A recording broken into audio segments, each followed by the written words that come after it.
Good morning. We will now bring the Beaufort County Board of Education work session of August 27, 2021 to order. And everyone here that's in the room yes, can you guys hear? Yes, okay. How about those of you participating remotely? Can you hear? Yes, ma'am. Thank you. This meeting is being conducted by hybrid video conferencing and is also being live streamed by county channel. Capacity in this room in the media center is limited to 60 individuals. In order to comply with social distancing requirements, individuals must stay at least 3 feet apart. Seating will be on a first-come basis. The request period for public comments was between 8 and 8:30 this morning, and we did not receive any public comments at the time. And we don't have anybody in the room either that's filled out a public comment card, so we do not have any public comments. Sorry. I didn't turn this off. So our first order of business is the approval of the agenda.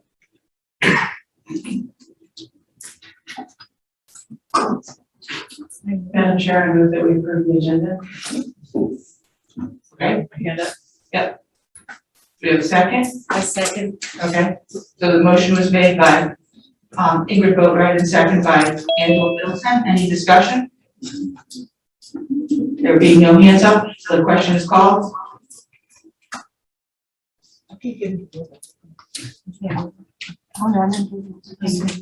Probably Boatwright, yes.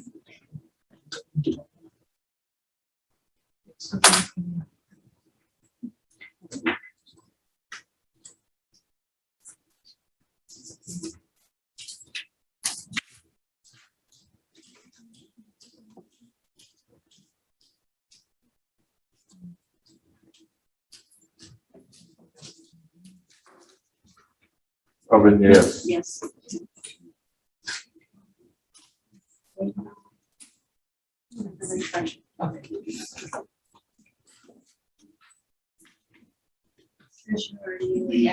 Yes. Yes.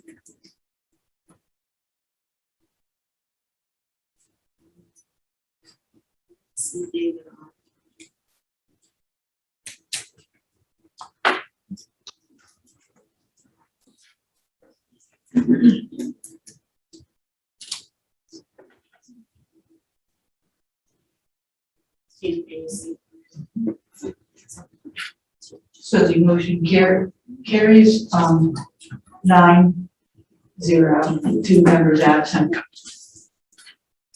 We will now stand for the Pledge of Allegiance. To the flag of the United States of America and to the republic which stands one nation under God, indivisible, with liberty and justice for all. I would like, you may standing. I would like to have a moment of silence for those that lost their lives in the attack near the Kabul airport. I'd like to recognize and honor the 13 brave U.S. servicemen who made the ultimate sacrifice for those of us here at home. And I'd also like to recognize the 95 Afghans who have also lost their life.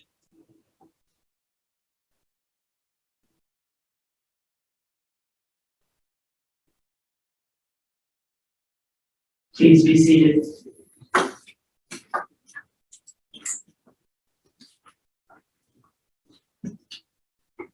The media has been properly notified. We do not have any public comments this morning. We will now have Mr. Brian Nurk of Compass Municipal Advisor speak about that program presentation, accompanied by our CFO, Tom McCarthy. Good morning. I just wanted to say a few words this morning. Welcome Brian Nurek and Franny Heiser's with us today in case there's any legal questions that come up on the matter, but there are some documents in the board docs. I see we've got them pulled up already, and Brian may have a little bit of good news for us today, and just a little prelude to a good start of a day. So with that, I will turn it over to Brian.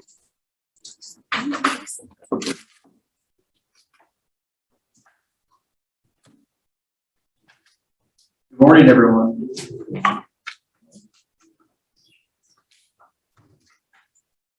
As Tanya said, we do have a little bit of good news today. I think it was August 3rd that I presented to the board, and the board authorized 2 refunding resolutions at that point in time.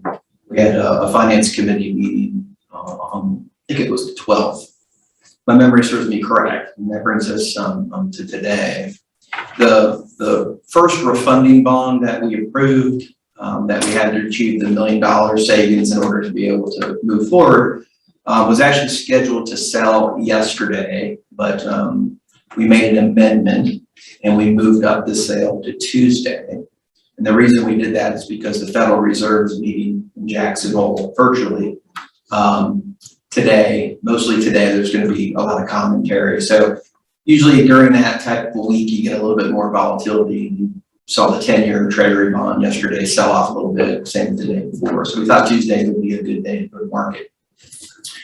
So we went to market with the refunding. As you recall, it was a $17 million taxable advance refunding.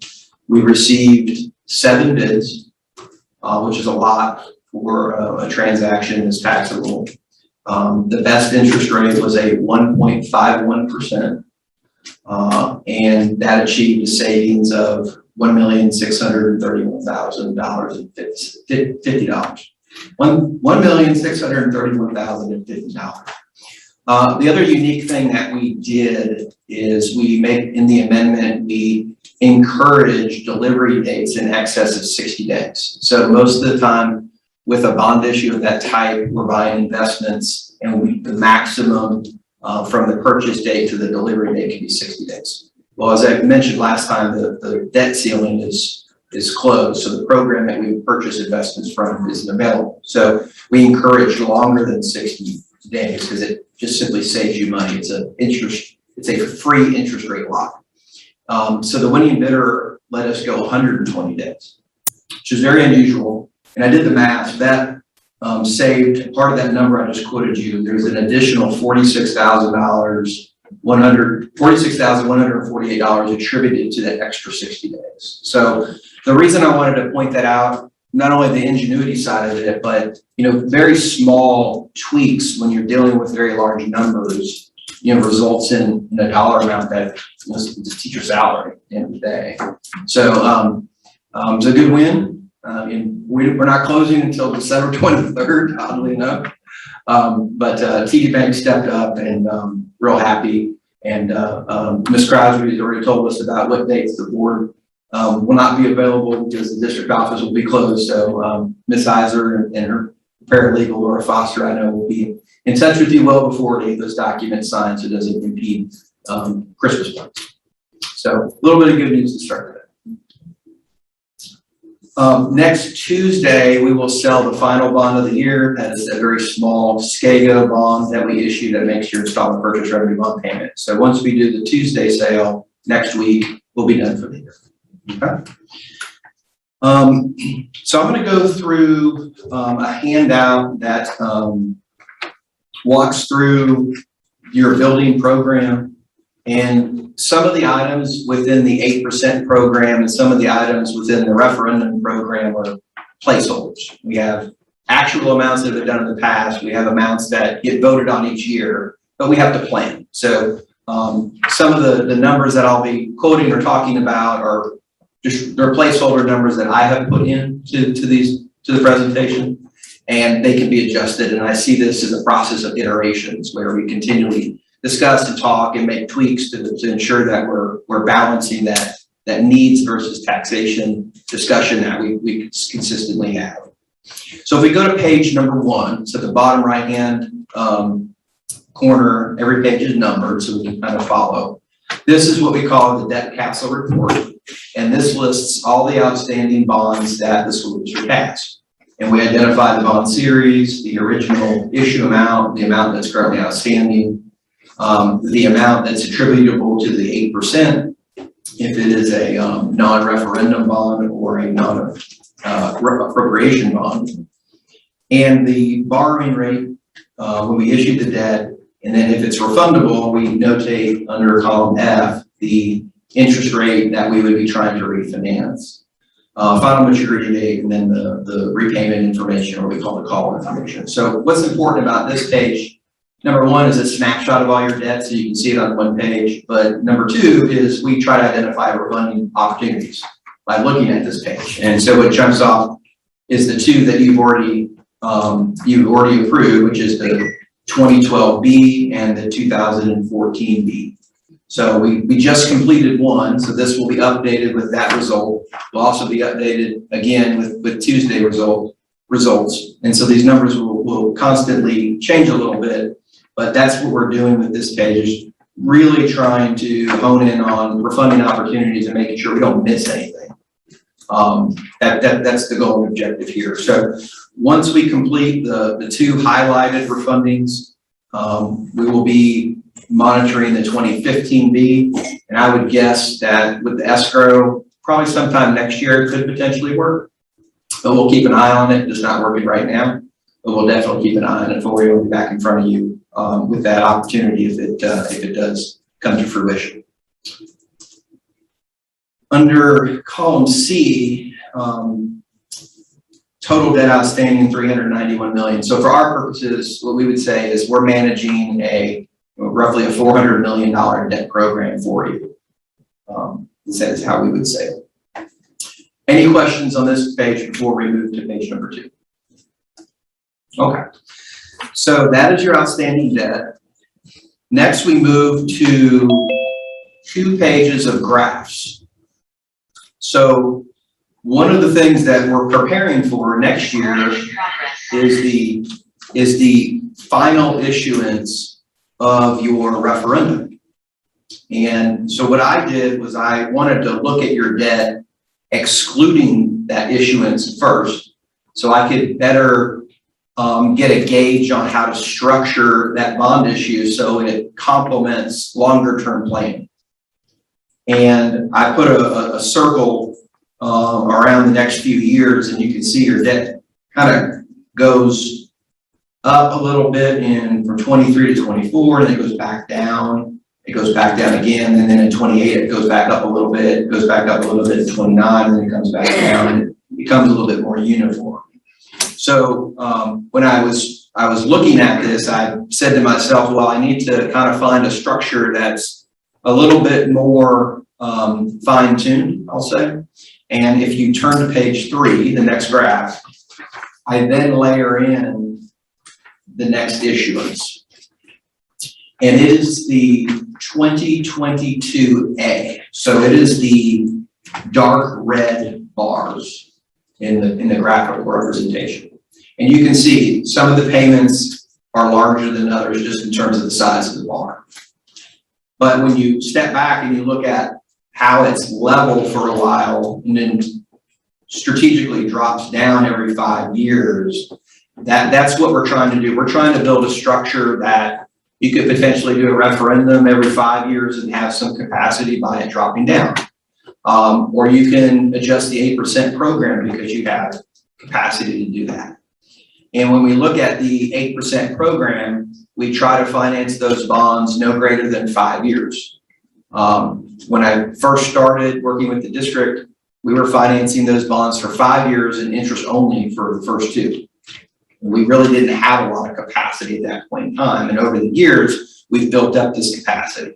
And I'm very happy to say that in this presentation, as I move forward, I have them now at 3 years.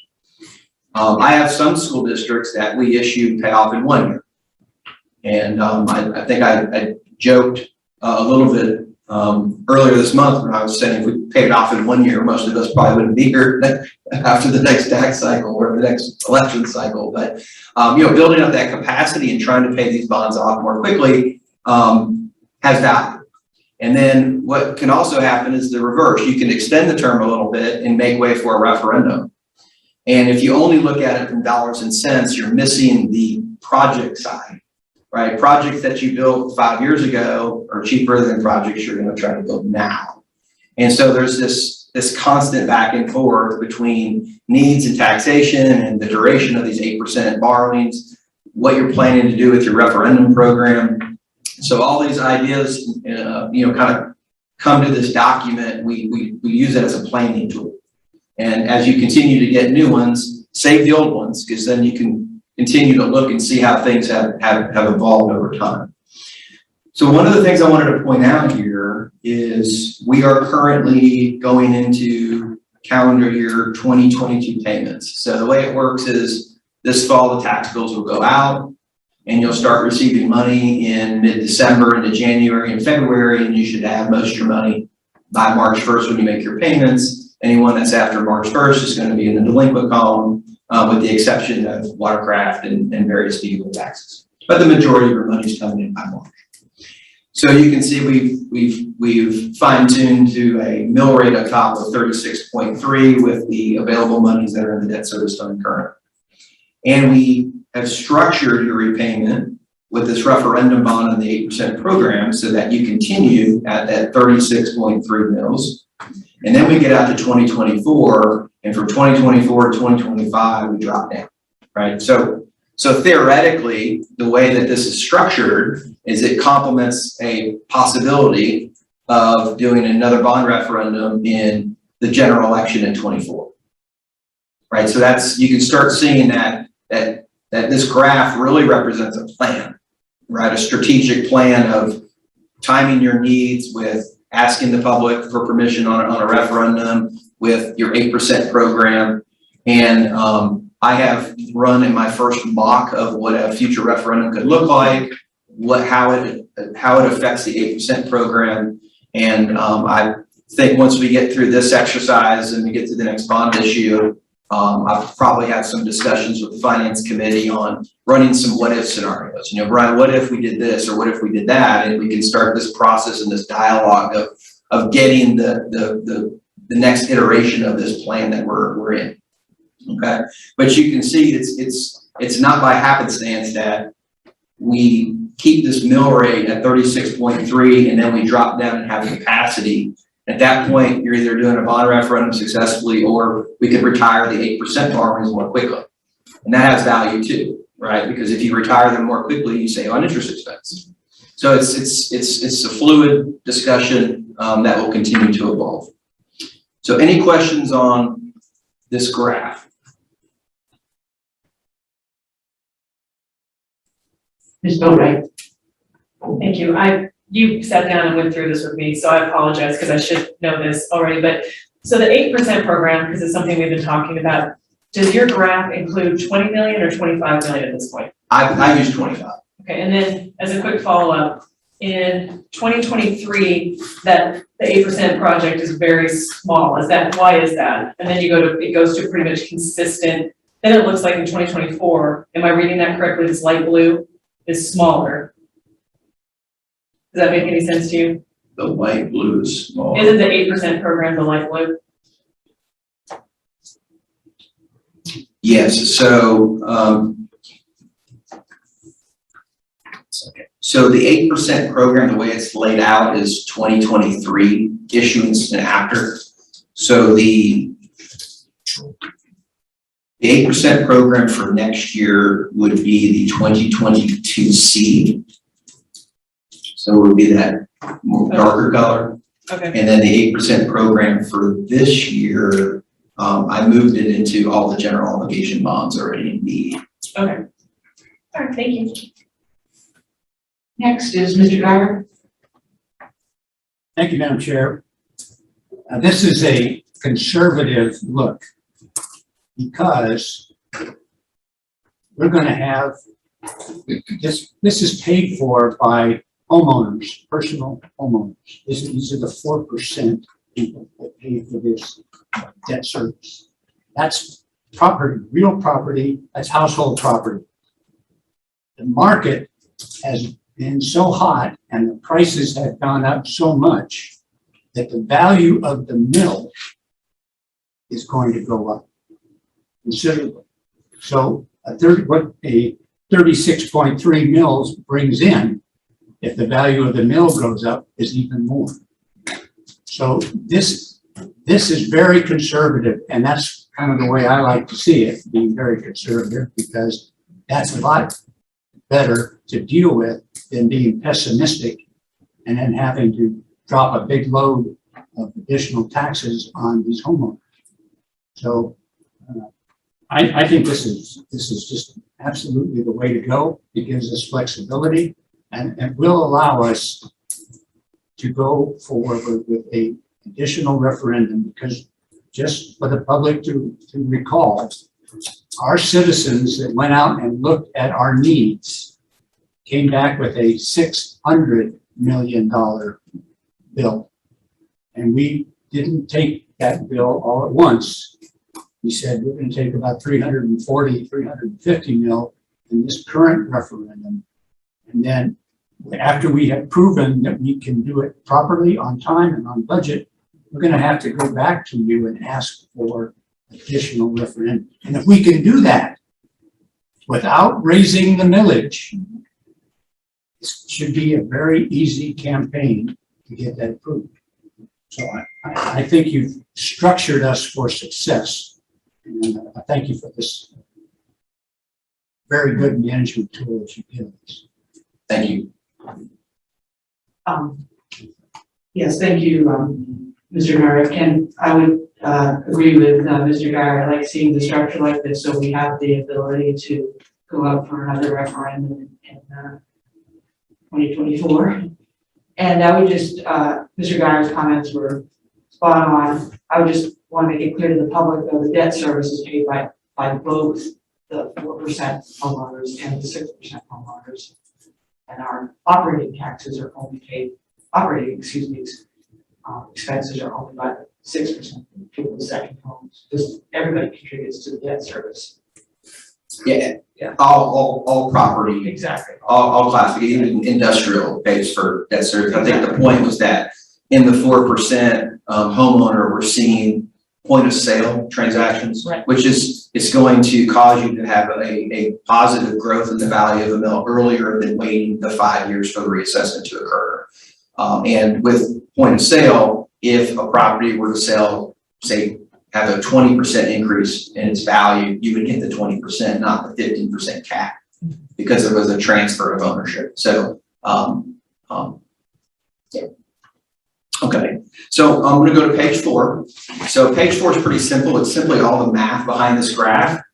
And I have it in orange, 2 items. So if you just kind of scroll across, we identify under column B, all these general obligation bonds that are outstanding, and then I isolate some bond issues, the installment purchase revenue bond, the SCAGO bond that you're going to issue under column B, and then we get to column B, which is the referendum.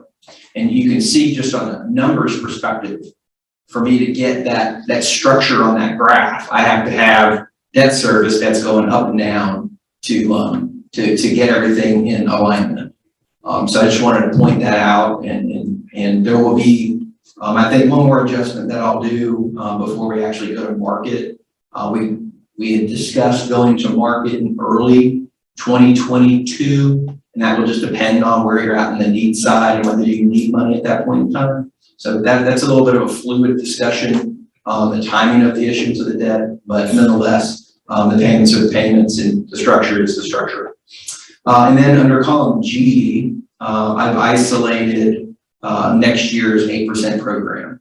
And so I went ahead and just did 25 million for 3 years as a placeholder. Ultimately, that will be a board decision that we'll take direction from you on, but just in terms of having a placeholder amount and ensuring that we can hit your 8% needs with the dedicated mill rate of 36.3 is really the goal of this exercise, is to have a plan in place that we know is conservative and we can meet the needs of the district. Okay. Any questions on page number 4? Okay. Page number 5, it's very simple. There'd be too many columns if I didn't isolate the 8% program after next year. So this really just shows you that into essentially perpetuity, I have a 3-year amortization for the 8% program. And what I want to point out here is when I run a future scenario that includes a referendum, you'll probably see me move this to 4 or 5 years in order to complement the referendum program. So just know that there's what I call elasticity with this 8%. And you have to, we don't want to go beyond 5 years. We know if we went to 1 year, it would cause a millage increase. So we're always trying to find this magic balance between needs and taxation. And our goal is to fund as many needs as possible at 36.3 mils. We know we don't want to go above that. We know that you have more needs than 36.3 can fund. And if there ever is a time that you say, hey, Brian, what we don't need, our needs are met, then we could talk about decreasing millage. But I don't have very many clients. And I represent 63 school districts of 73 in the state. I don't have very many that would ever tell me they're out of needs because everything continues to evolve. So just note that right now we're on a 3-year payback. And as we continue to work on a future referendum, what that might look like, I will probably be adjusting this. Okay. So page 6 is the millage page. This is the calculations of the value of a mill and taking those debt service payments and making sure that we have enough money each year at that 36.3. And quite honestly, that we're conservative. So under column A, you'll see various years with asterisks by them. The asterisk symbolizes that I went to your audit and I pulled the actual collections and then did the math to see what a collectible value of a mill is. And you can see under column C what the difference is each year, and you can see kind of your growth on a year-by-year basis from a cash perspective. You know, what are we actually bringing in the door? And the way that we like to set the mill rate each year in our worksheets, which will be the last page of this presentation, is in 2020, your actual 100% collectible value was $1,992,250, you can see. We then carry it forward 1 year at 100% collection, and then we grow it by 1%. So when you get to the worksheet, you can back into the methodology. And I know historically in accounting, there has been an issue where, you know, we're expecting a certain amount of money and then we come in a little bit under that. And it's because we're looking at assessed value and things are fluid and evolve and change and their estimates. And so we've had good success historically with this model of taking 100% of what cash we received, carrying it forward 1 year at 100%, because normally the difference between actual and budget is about 5% to 7.5%, depending on what your predictability is, and then growing it by 1. It's conservative, it's complementary of your bond rating, quite honestly, it just makes sense. And it's simple, everybody can understand it, and we don't get too complicated, we're not in the weeds, and so that's the methodology that we use. You do also receive a little bit of money from the state under column D. It's mostly your homestead exemptions. And that money comes in usually May. So you have your big bond payment in March, and then you have other bond payments, mostly interest, smaller amount in September. So in the past, I used to not show that because the majority of your payments were in March. But as we're getting into more of this fine tuning of this 36.3 and you know, working with our friends at the county to make sure we're all trying to get to the same numbers and have the same numbers. You know, I put in every nickel that I show coming in to try and make it as exact as possible and as easy to understand as possible. So the takeaway from here is, one, we're conservative in that we're only looking at a 1% growth rate for the future financing projects. I'm going to guess we're going to come in much better than that, but we're being conservative. And then off to the far right, we look at our mill target under column H versus the debt service payments as they're structured. And you can see that in 3 years, when I was talking about that ability to go out with a referendum, you can see I have a cash flow stream. And so what I do is I essentially bond against that cash flow stream. And if it's not enough money to achieve whatever referendum goal that you have, I would say it's 300 million, then I would go to the 8% program and adjust it. I would look at the term of the referendum and say, does it work at 20 years? Does it work at 25 years? I would work with your construction folks and ask, well, if I'm Do I need to issue all the debt at once? Is it a 3-year build out? Is it a 5-year build out? And I would make sure that I fine tune everything so it makes sense in terms of the term of the debt and the useful life of the assets that we're financing. Okay. So any questions on the millage page and how we're doing our calculations? Okay. Going to page 7, this is your debt limit page. So at the finance committee, we had some discussions about debt limit and planning for the potential big one, as everyone likes to say. I did hear a presentation was done the other day where someone did some analysis of that hurricanes were good in the sense that they looked at the 5 years after a hurricane and the rebuild, and everything gets built back bigger, better, and at a higher value. So it's kind of an interesting way of looking at it. But we identify here each June 30th. So every June 30th is when the county certifies your assessed valuation. We can compute what your new 8% debt limit is based upon growth. We identify under column B outstanding general obligation bonds that are attributable to your 8%. Under column C, that will be that SCAGO bond that will sell next Tuesday. Going forward, we have to budget for the annual issuance of 8% bonds to cover your installment purchase revenue bond payments under column E. And then we've got that 8% program, and that's where that 3-year repayment comes into, right? If we're issuing debt, we're paying off debt, we're finding this balance that keeps your available capacity where it needs to be. Now, if we go way back when, we go all the way back to 06, when I first came aboard, this page would have showed a negative.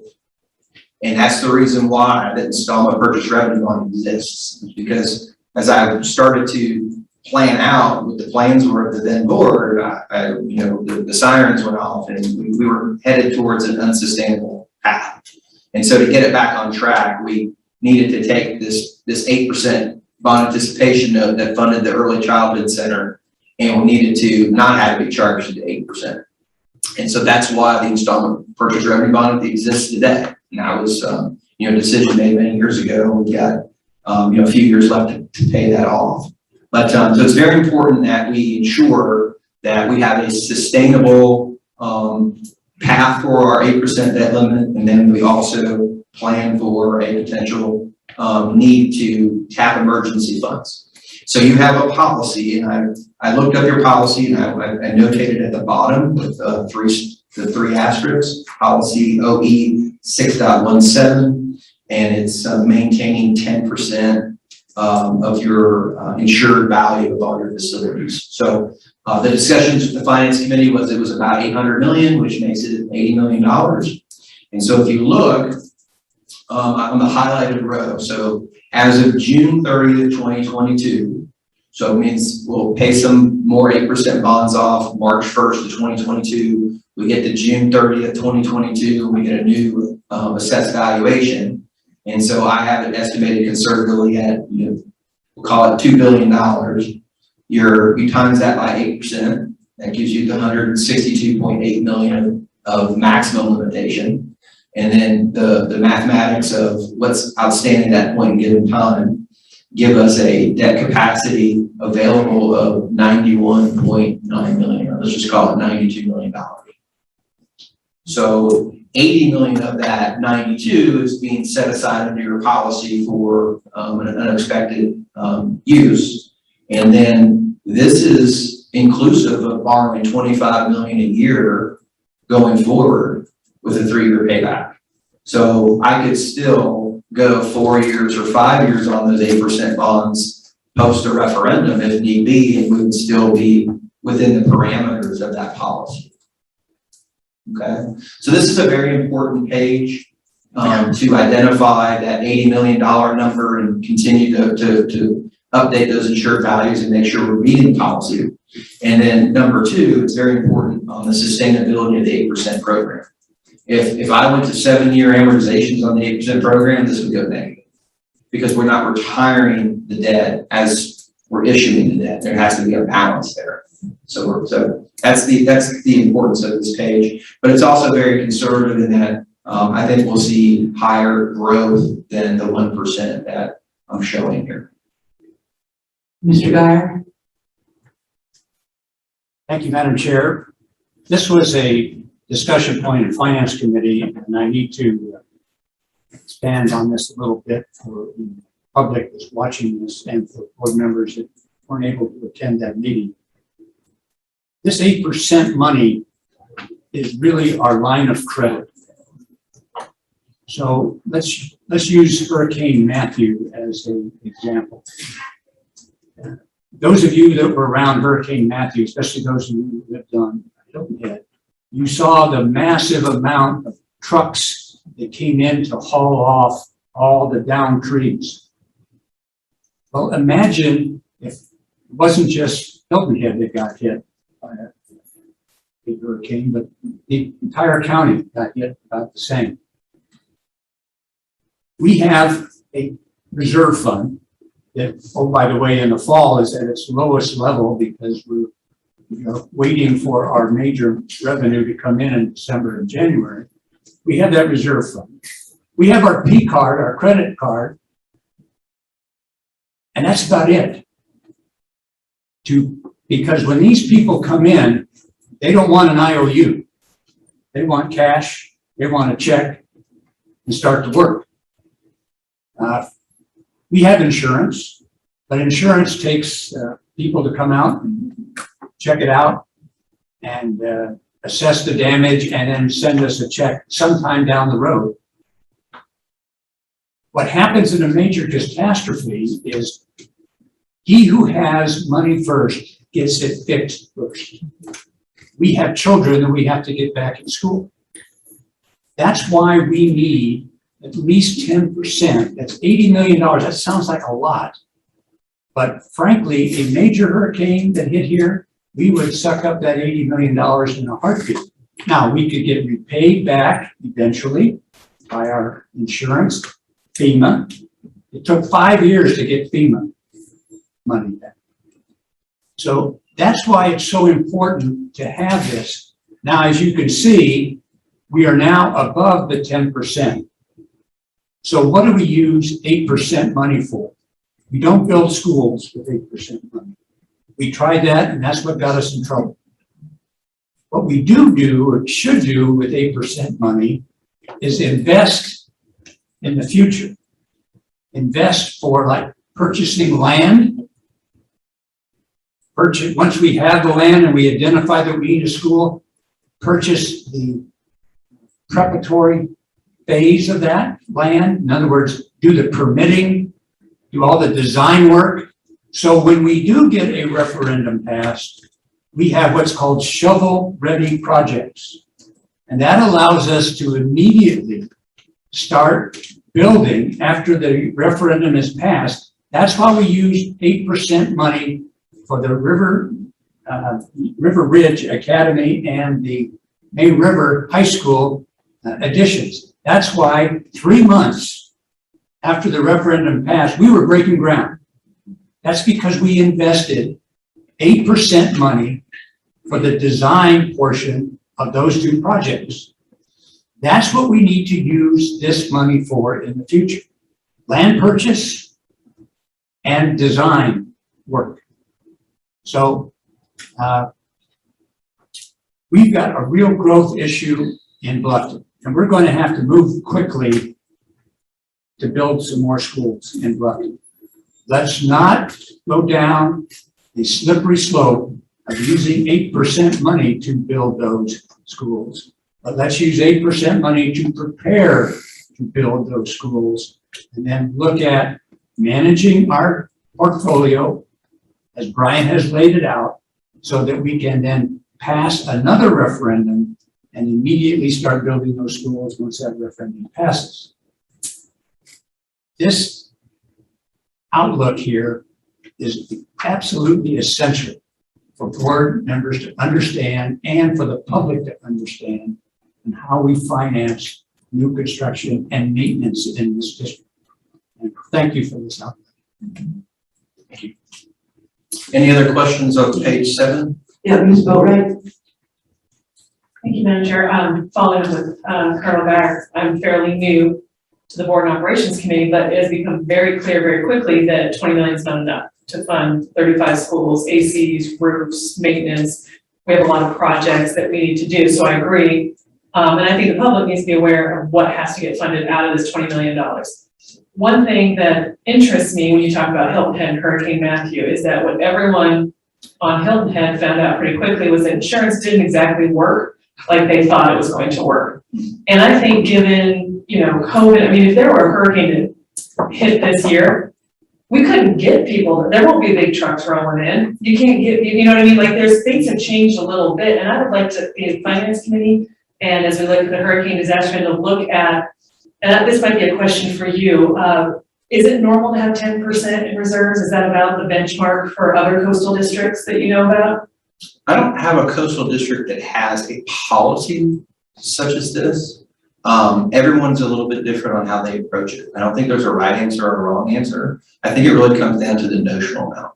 How much money do you think you need to deal with whatever needs that may be in front of you? And I think there can be a multitude of views of that. Some I represent Horry School District, and they don't look at they have a lot of 8% available, but it's not a formalized policy to use it for a hurricane. But I know that they have other money set aside for a potential hurricane. So there might be a hybrid solution, I would say. I just think it'd be a great thing for Finance Committee to dig in a little bit and look at how we would use that insurance, what our limits are, all that kind of stuff, because I do think that, that was quite a wake-up call to most of Hilton Head. They were overinsured, they were underinsured. Flood insurance, 5%, some people had too much insurance, so the 5% deductible. I have no idea if that applies. But given that I think things have changed and we have this experience, it'd be worth looking at and seeing what we do in fact need in the event of a hurricane. So that's all. Any other questions on the debt limit page? Okay, so the final page, actually page 8 is simply the 8%, again, 3-year amortization. This is the principal payments, not the principal and interest payments. So on the page prior, I had one column of all the future 8% borrowings. I'd have too many columns if I didn't separate them into 2 pages. So that just shows you the amortization at 3 years. And then we get to the last page. So this last page is in portrait format, and it is what we call, our debt service millage levy summary. We kind of call it a worksheet. And it's really just a fine tune in on an upcoming tax year, our cash flow, and making sure that we have a very understandable plan of how we're calculating the 36.3 mils, and quite frankly, we never want to have a situation where we fall short, right? That would not be a good outcome. So up top, estimated revenues, work with your finance office to get a beginning estimated June 30th cash balance. It does take some time because we start asking for this in March, so it's a projection. And even when we get to June 30th, we have to wait for reconciliations of bank statements to occur and so forth. So this number typically continues to change a little bit, but so 15.804 is the estimated beginning balance as of June 30th. And then we carry forward that conservative value of a mill methodology of 100% carried forward for 1 year and then grow at 1%. So that's where that mill rate comes in. It's a cash-based function. And then we have our estimated state sources, which is mostly that homestead exemption, for total revenues of about $90.2 million in the fund. And then we have 18 months worth of debt service payments to make. And as you can see, your September payments are $4.9 million. You can see that your March upcoming payments are going to be about $74.3 million. And then even after that next end of the fiscal year, we don't have taxes coming in again until next tax cycle. So we have to budget for another round of the September payments. So realistically, one tax cycle beginning on June 30th, we're covering 18 months worth of payments, not 12 months worth of payments. But it gives a very good snapshot of the cash flow. And then down below, we show what the estimated fund balance would be as of June 30th, 2022 on a pro forma. And then probably most importantly, the fund balance as of December 31st, or what is the lowest point of cash in this fund before taxes start coming in. And we have historically targeted that at $5 million, which is about 2.5 mils. Okay, so we got a little bit of cushion with that $5 million.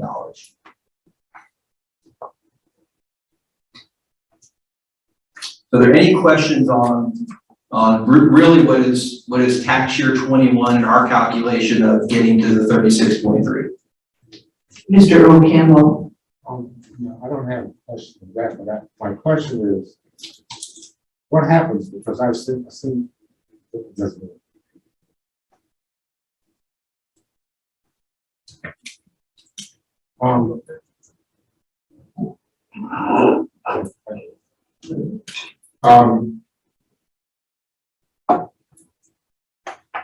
We're seeing now a high percentage of folks that have second homes coming to use those as a resident.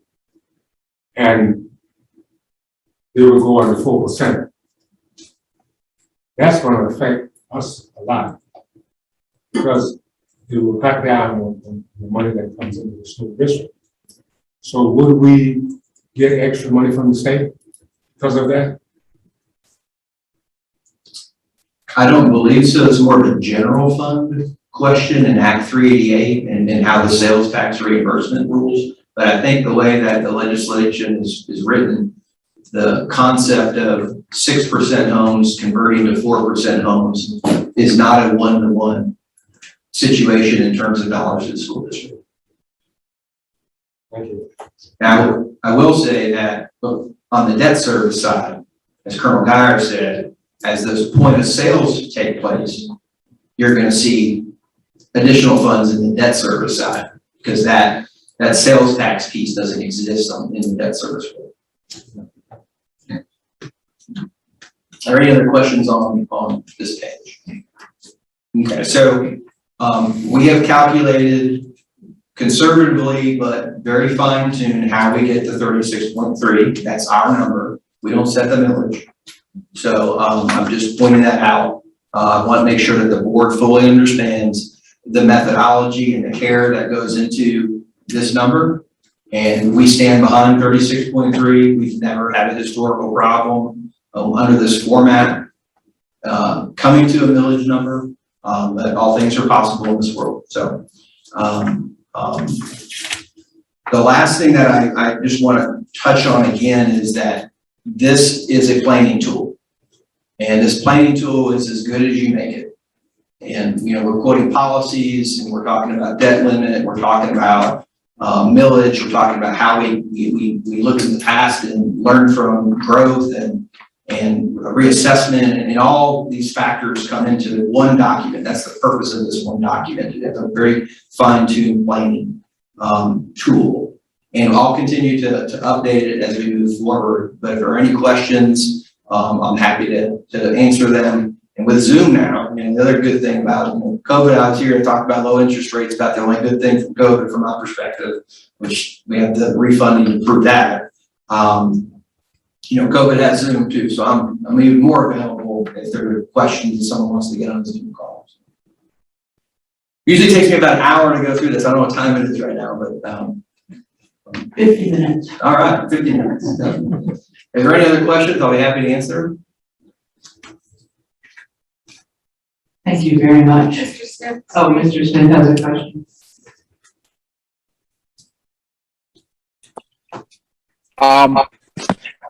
I appreciate you for your presentation. Also, when you said that earlier in your presentation that you were putting us in preference, and I've heard several board members make a reference to a bond referendum. Are we scheduled to go for a bond referendum? No, so that's just That's just me looking at, the $600 million of identified needs, knowing that approximately 300 million are being taken care of, and me planning out into the future on a what-if scenario. So no decision on whether you would do another referendum or not would be made for, probably at least a year, maybe more. But it's just me planning for the what if. And if you choose not to do a bond referendum, then simply your 8% program would be adjusted. The repayment would be a little bit more quickly. Okay, thank you. Thanks for the information. Thank you, everyone. Thank you. Thank you. Everybody, like 2 minutes to go get coffee or drink or something? Please go ahead. You're dismissed.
Can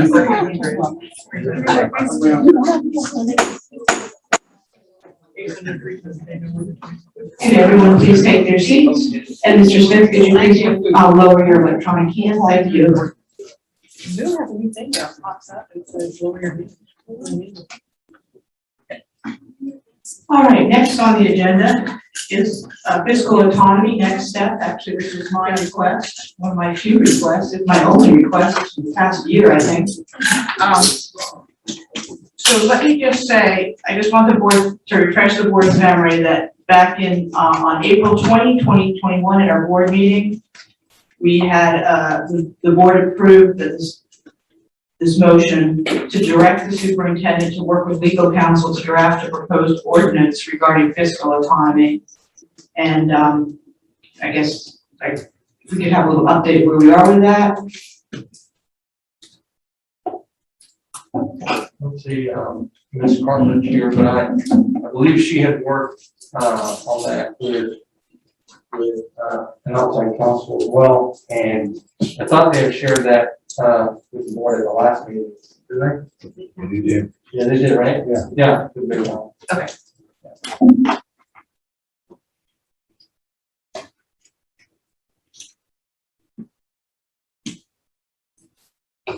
Mr. Guyer.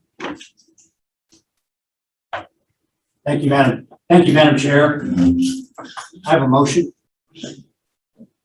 I move that the Beaufort County School Board hire an attorney to prepare a demand letter to the Beaufort County Council to rescind the 1968 and revised 1969 county ordinance that requires county council approval of the Beaufort County School District budget.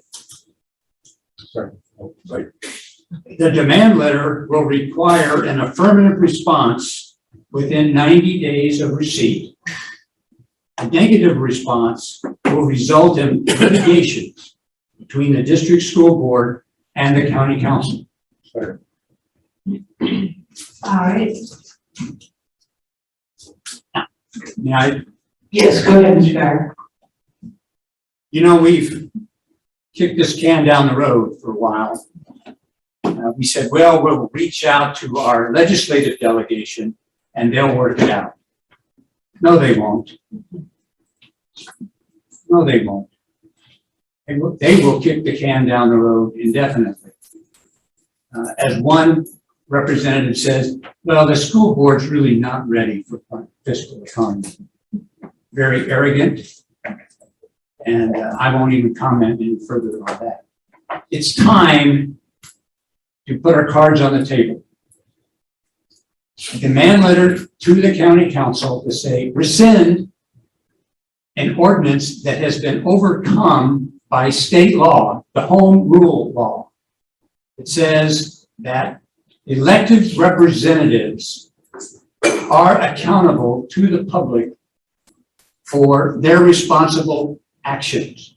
Our responsible action is to educate our children, not the county council's responsible action, our responsible action. We are elected to do that. If this goes to court, we will win. It probably won't go beyond a judge's ruling. There are plenty of case law rather, that show that school boards, elected school boards, should have control of their budget. So let's get off the dime. Let's get a demand letter to the county council. The county council's attorney will, I'm sure, advise the county council. This isn't one you're going to win. Revise the ordinance. It takes 3 readings and it's done. We have reassessment coming up in 2023. The county has screwed that up the previous 3 reassessment periods, and as a result, we lost net shortfalls $13,583,115. So they've done it and they've done it wrong. We can do it and we'll do it better. And it's time to act. Thank you. Ms. Bowe? Thank you, Madam Chair. I have a few concerns about a demand letter without seeing the demand letter, what it says, voting on a motion. My questions are sort of, from what I've been told in preliminary discussions, and I was at the meeting that you guys had, or not at it, but I was virtually listening. This, if we do demand this at county council, let's say county council says, fine, have fiscal autonomy, that doesn't solve our problem with the county auditor. Is that correct? County auditor doesn't make policy. The county auditor will do what the ordinance says. But isn't the issue that he feels he could, I don't know, that was my understanding, the county council, when I talk to people, they're like, we're fine. But the real issue that you have is with the county auditor in terms of how millage is set and all that. No? Okay. And then can I have more follow-up question? Yes, go ahead. The other issue is, I know we're bypassing the legislature, but doesn't the legislature have to change the law? There is already a law, a state law. It's the Home Rule Act. Right. That's the law. And no one has challenged the ordinance against the law. And that's what we are saying right now. Okay. I'd respond to your comment, Ingrid, because another way to do it would be for our Beaufort County delegation to introduce legislation to the assembly and then it be voted on. And I understand that if the legislative delegation for your area is supporting it, that the assembly, is typically going to vote in favor of it. So that is another way to do it.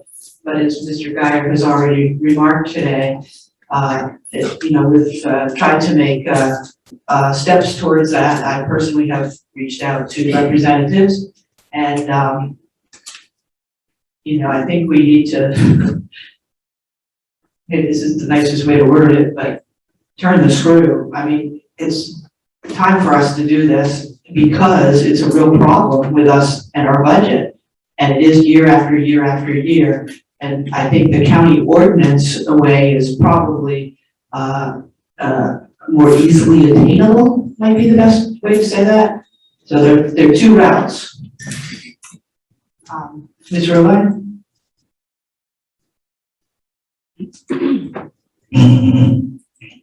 I too believe that we need to take this route because the legislators don't seem interested in moving it forward. In the short time that I've been on the board, seems like a long time, but I guess in the middle of my, how many years? I don't know, seconds. That it's been very demeaning for us to take our budget to county council and then question everything that we as the school board say is necessary to provide an appropriate education for our students. And then at the same time, we have members of the council that are publicly degrading our school system. Well, if we had the money that we needed to do things without jumping through so many hoops all the time, I think that all of us are elected officials. We are, certainly fiscally responsible, as we have shown, as our CFO has shown. I think it's time to do this because it's demeaning to take our budget and how much time do we waste going through that? And maybe waste isn't the right word, but how much time do we devote and does our staff devote year after year to convincing the county council that we know what we need to educate the students of Beaufort County. So I will be supporting this. Mr. Mel Campbell? Yeah, I agree in the process and kind of guy basically argued the case already, so he may not even need an attorney. But that thought process is, it's historically significant to understand why the county council has dominated for so long in terms of the county. And, that's been the trend from the I guess before the 1960s, but particularly the 1960s, the county council had more of the people's backing than the school boards. And the school board eventually, I think we've finally caught up in terms of the intent of the school board in the first place to educate children. So, to give this county council their due respect, I think they understand and are, amenable to the idea that we do, obtain our autonomy from their virtues. Thank you, for listening to. Yeah, I agree with this motion. Mr. William Smith? I have some of the same concerns Mrs. Boatwright has. And I think there's nothing wrong with a little checks and balance in the process of when it comes to our budget. There's been comments made by not only just county council, I know that some people said something about county council. There's been also comments made by state legislators as well. So when we point out one group, I think we should point out another group. Talk about everyone that has concern. So I think a little oversight is never too much. So I definitely won't be able to support this motion. It does bring me a lot of concerns as well. And if I think we feel that strongly about it, then maybe we should take it to the voters and see what the voters say about it. But I just don't see myself I don't see myself as supporting this motion. I do see some concern about it. Thank you. Mr. Campbell?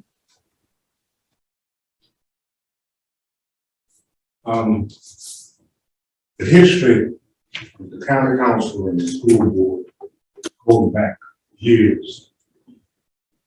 And comment have been made by some of them on that county council. We are in charge. And like Colonel Guy said, many of us said that, we don't need to have physical autonomy.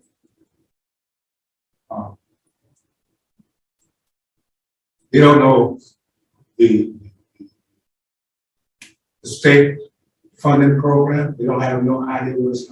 Mr. Gates, every year, Mr. Gates used to go and tell them exactly what's the state's going to do. They didn't believe it. It never happened. So I don't have no problems supporting this motion. Because there are folks on that council that care less about children. They're obsessed with power. And I know that you got a few support for the delegation, but that's going to be shaky also. And I'm not telling you something I don't, I tell you what I know. I've been around here long enough. So we have to do something. Thank you. I also want to say that I agree with what you just said, Earl, in terms of I do think that some of the county legislators, one or more of those elected officials would be supportive of our quest to obtain fiscal autonomy, but I also am certain from comments made by others that I have been privy to that we would not support this quest to get fiscal autonomy. The past is the past, but we have a board and a district that has been very fiscally responsible with our funds, and that's been shown year after year with our the audits that are done. And we had a quote forensic audit done, I guess it was a year and a half ago, and that had no findings either. And we, as the school board, certainly are with the information from our superintendent and his staff, know what our students need best, and we are charged, and we are responsible for educating the students in this county, and the county council does not have that same charge. We also are all elected, the same manner that county council is. Every single district puts a representative on this board and a representative on county council. It'd be a totally different ballgame if we were appointed. We are not appointed, we are elected by the same voters that the county council is elected by. So I would very much support this. Ms. Boatright. Thank you, Madam Chair. I just wanted to clarify, I am fully in support of fiscal autonomy for the school board, and I agree because I think that the residents of this county get overlooked in favor of tourists and in favor of retirees and the people that work here, and that we have a nursing shortage, we have a teacher shortage, we have a food and beverage shortage. We need to pay attention to the families that are making this home and raising their children in the district. So I fully support fiscal autonomy. I do have a concern. I am a little hesitant to support this motion because I don't know what the demand letter is going to say, and it threatens litigation. And the reason I have a little bit of a concern with that is right now, I mean, how many threats of litigation have we received this week? From either requiring masks or not requiring masks. I've been told that I'm drunk with power, that I'm a tyrant, that they will sue me, that they've already spoken to the Attorney General about having me removed. That doesn't make me want to work with these people at all.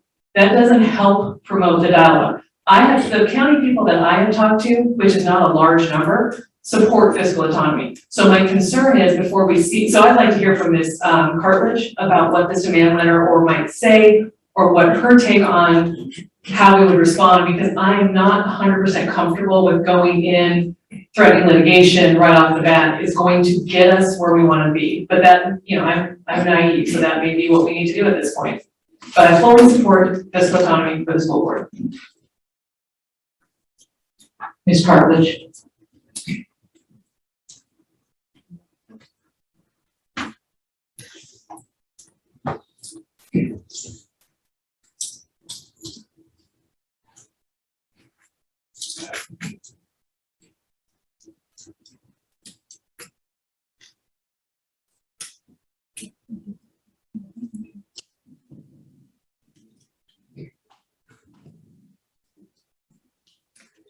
Thank you.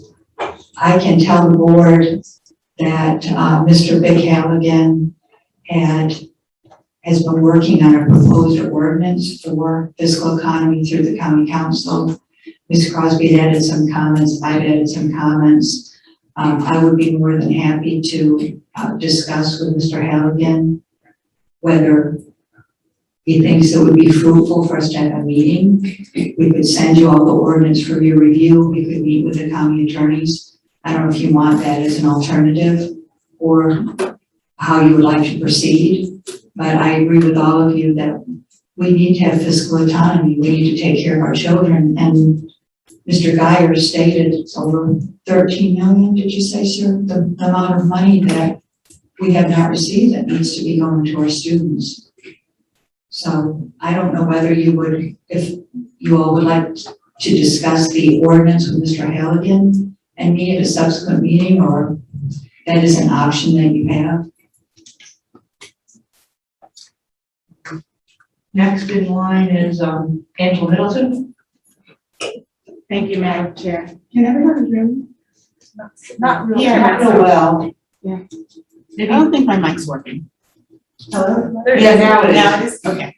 I totally support this motion.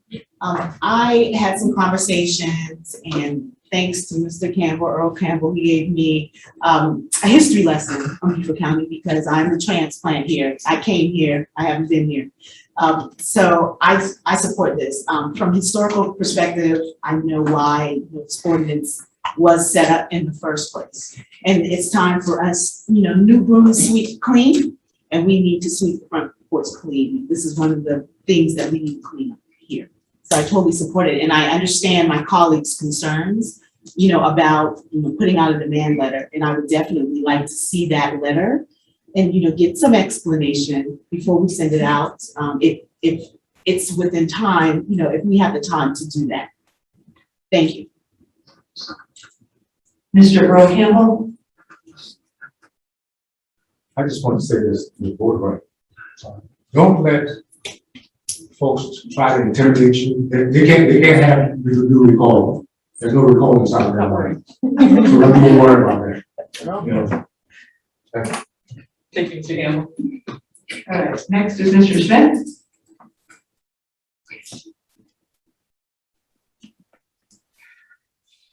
Madam Chair, I'd like to table this motion until we can get some further legal, legal counsel in regard to this motion.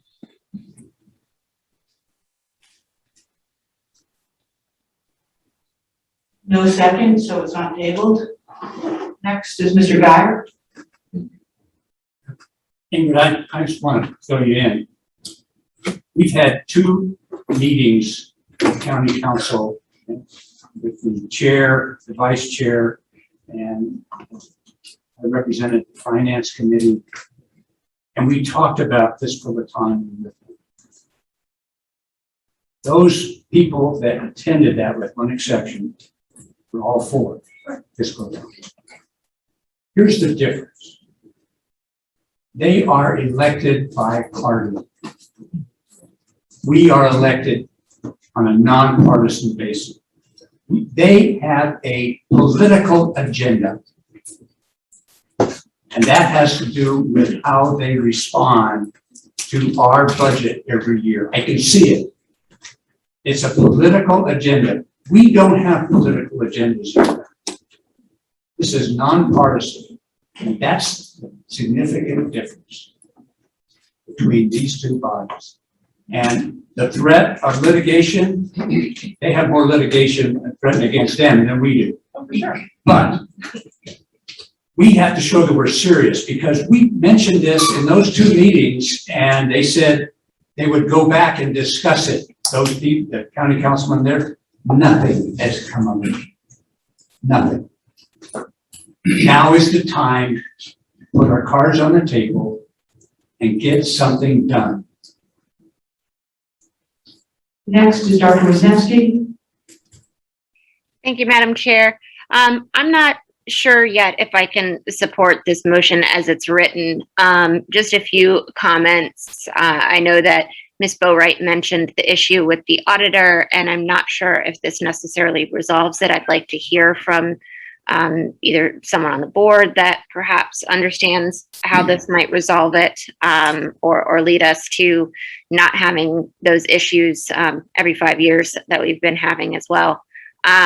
The other thing that I've heard from constituents, and that I also feel, because I'm pretty sure everybody knows how I voted on the last budget, is that with us asking for fiscal autonomy, and then on our last budget cycle going for full bore on the request for the increase, I feel that some might feel that, once we get fiscal autonomy, it's just always going to be that way. And clearly I fall more on the more conservative side of things, and I wanted to see a more conservative budget, or one that was more middle of our options that have been presented to us. So at this time, I'm not sure if I can support this. And again, also to Ms. Boatwright's point of threatening litigation, I prefer to have an open dialogue and conversation rather than going that route. I just feel that will assist and help our community and our various different governance bodies and being able to communicate, and there would be a lot more civil response to that. So that's just my comments after listening to everybody. And if anybody has any other comments in regard to that, I'm open to hearing them. Thank you. Ms. Vidrich. Thank you, Dr. Watts. As I read this motion, the way I interpret it is that it's preparing a demand letter. I'm assuming it will come back to us. So that is how I read this. So for that concern, we would definitely see this letter prior to any dissemination of this letter to county council. So I will support this. Mr. William Smith.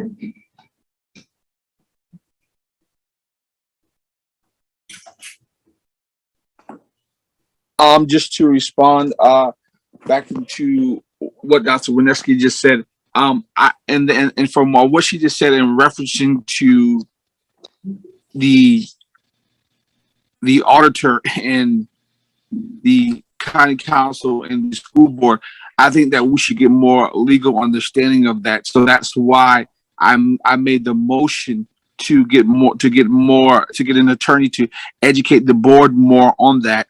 And that's why the motion was made, so that we could get a more understanding, the same way how we want to get a little more understanding on the mask mandation. So I figured the same. If we want to get information on that, in regards to litigation, then I think we should possibly get more a little more information in regards to where it would take us at, and we'll understand it and be able to process it and ask questions, and to be able to have a little clarity on making this decision. So for that is where some of my concerns are exactly as well. So I was just thought that I just want to point out to the board that I thought that would be helpful with moving forward and making a decision to send a letter, or even to begin to craft it. I just think that as a board member, I know for sure I'm not comfortable with it. Thank you. Ms. Boatright?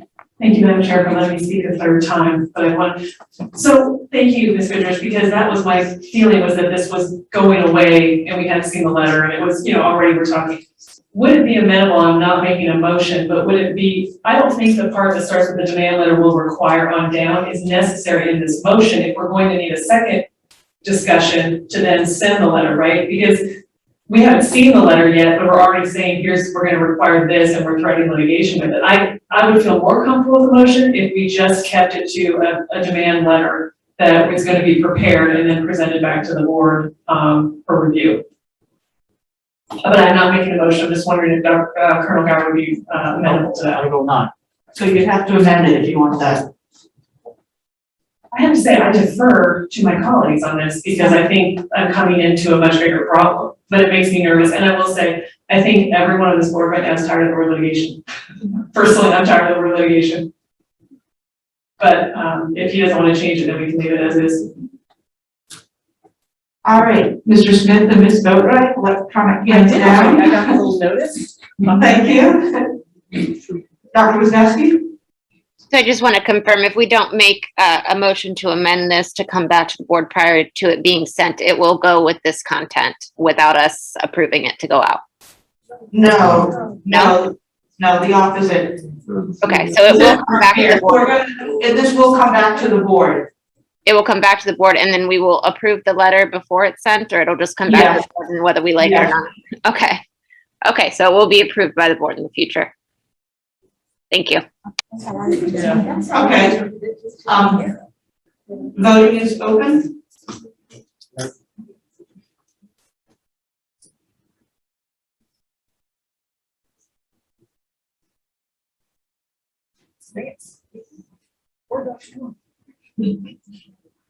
It times you out. It does.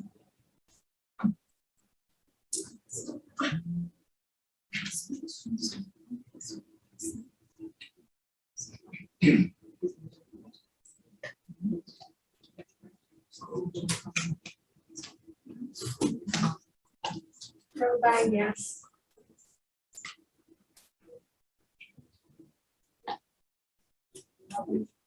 Yes,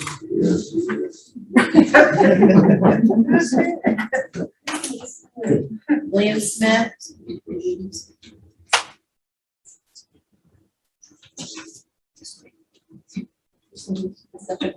I haven't received it. It's on. How are you voting? No.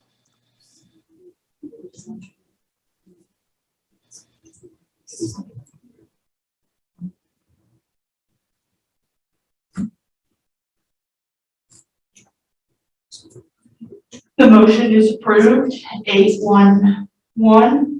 The one no is Mr. Smith, and the one abstention, Dr. Wisniewski. So this motion requires us to hire an attorney.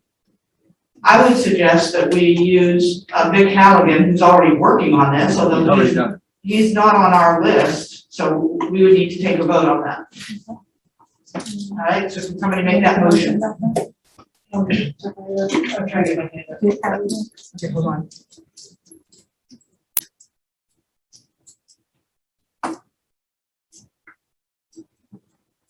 Mr. Guy, Madam Chair, I move that we hire Vic Halligan to present to the board for approval a demand letter to the county council concerning fiscal autonomy. do you have a second? Okay, Ms. Fidrich is a second. All right, do you want to speak any further, Mr. Guy? No, ma'am. Thank you. Ms. Bowden? Just as a dumb point of clarification, do we need to, I don't know how we have this set up on our approved list. Do we need to suspend the rules? We need a motion to suspend rules, or we can just vote this person onto the list? Dr. Guy? It's been brought to my attention in the past, when we hired an attorney that was on the board's list, that we should not hire an attorney, that the district should not hire an attorney that was on the board's list. Mr. Halligan is an attorney that we use for construction matters all the time. You know, if you're gonna have him on the list, we want to be able to continue working with Mr. Halligan because he's one that we do use quite frequently. That's what I was just wondering, if suspending the rules for this would help or make it any difference. No, I think from Dr. R's comments, it would make it more difficult because the district wants to continue to use him. Yeah. And he's working, we have the same interest, the district and the board has the same interest on this problem. Yeah, that's why I misunderstood, because I thought maybe we had to suspend a rule that says that they can't be on the same thing. So that was just my point of clarification. I was just trying to understand how that worked. No, we don't have a rule that says that we can't have the use the same firm. The policy is that normally the board would hire an attorney off the board's approved list. So I think this is kind of a unique situation where Mr. Halligan has already been working a lot on this issue, and I definitely think it would be foolish to start over with somebody else. No, it was just a clear, I think if the board approves it by vote, I think that's good. Yeah. All right, Mr. Guyer. Mr. Mel Campbell. I think somewhere in the past, we did, vote to allow, Dr. Halligan and, Whitney to work on that fiscal autonomy with the county. So this could very well be a step in working towards some conclusion without us having to vote rehiring him. Am I correct? Or, so we are expecting something from them in terms of this initiative, right? Wendy? Yes, sir, and I will work with Mr. Halligan as well as Ms. Crosby to prepare a draft letter for all of your review. And one of the items I was thinking that might be helpful, might facilitate a resolution, is that Mr. Halligan has worked very hard on preparing a draft ordinance that we could discuss with the county attorneys. And it's very well written. We can send it to all of you and have you look at it as part. We could enclose, if you desire, we could enclose the proposed ordinance with our letter, or we could present it when we meet with them. But we should try to mediate this and come to a common resolution, because we've got to give this fiscal autonomy for our children, for our district.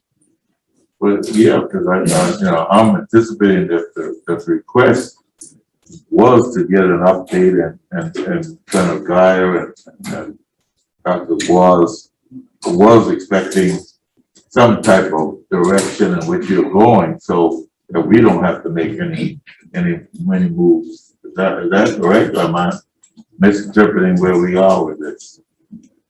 I assume that you guys are on that task and working towards that conclusion. Dr. Rodriguez? Yes, I think the original, motion was to work on an ordinance. So that works, have being done. This is about a demand letter to get it done, right? So, I mean, My only point in my earlier comment was just simply that if he goes on the board's list as an attorney for the board, I don't want that conflict later. I want to be able to keep using Mr. Halligan for the construction work that we do. So that was my only point. And maybe Mr. Halligan will come back to us after we've made this motion and he's done the work on the ordinance and say, I think, we've gotten them to agree with that. We're doing a demand letter. I mean, right? That could happen. And he's already working on it. So I think what the board is trying to convey to Mr. Halligan and to the district is we want some expediency on this issue. It's sat kind of semi-dormant, not completely, for 4 months. But he has been working on it behind the scenes, so we want to push forward with it. Am I accurate? From the comments, it definitely seems like that's what we want. All right, so voting is open.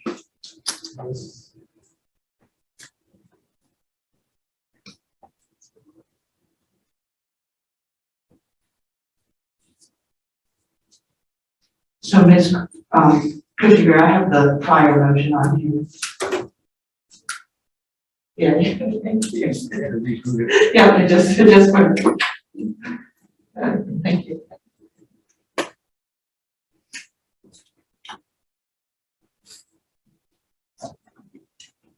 So Melvin Campbell. Yes, again, yes. Mr. William Smith. No.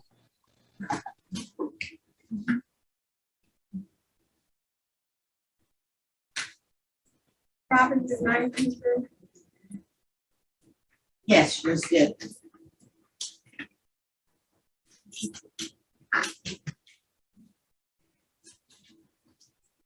All right, the motion is approved and 811, the one no is Smith and the one abstention is Wisniewski. So next steps, I would ask Wendy if she is willing to do this for the board, to contact Mr. Halligan. Sending a message. Thank you. All right, we're on to our next topic, which is the I-ready update. Dr. Mary Stratus and staff.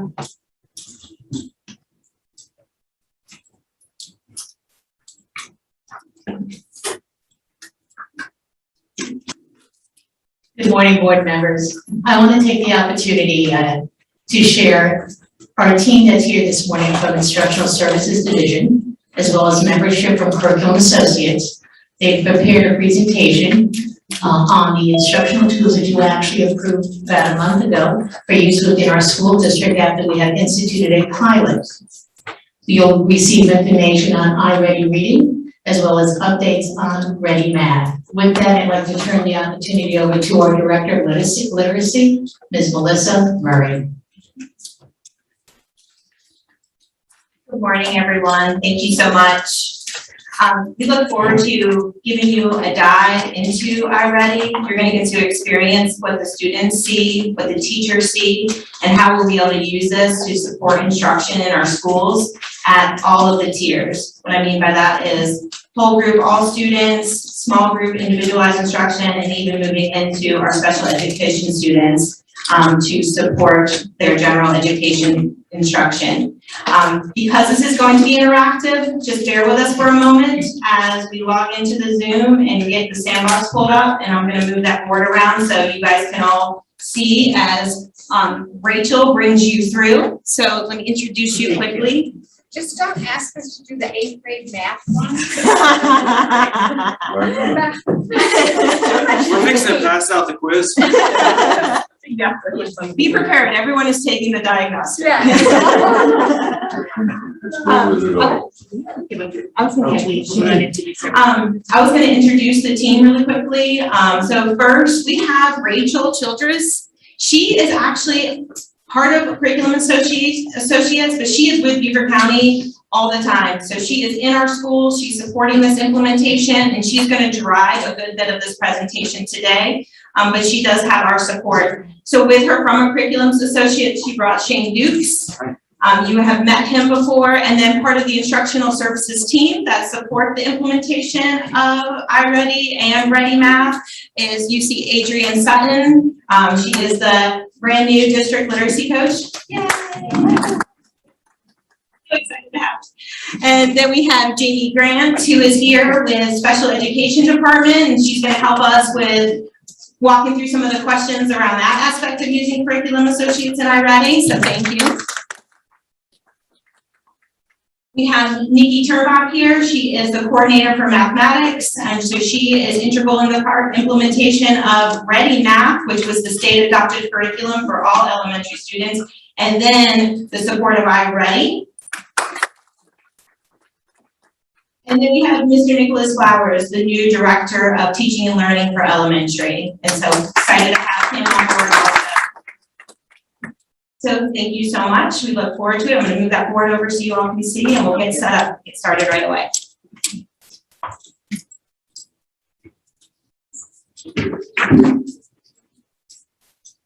So as we get started, I just wanted to, okay, let's go on here.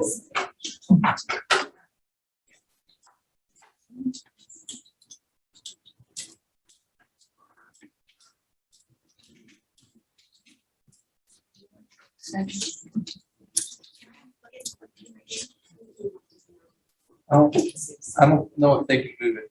Oh, okay, so we can move forward. But thank you. I apologize for asking here. We did practice with it here yesterday, so I'm sorry. Can all the board members see the screen that's over here? Perfect. Thank you.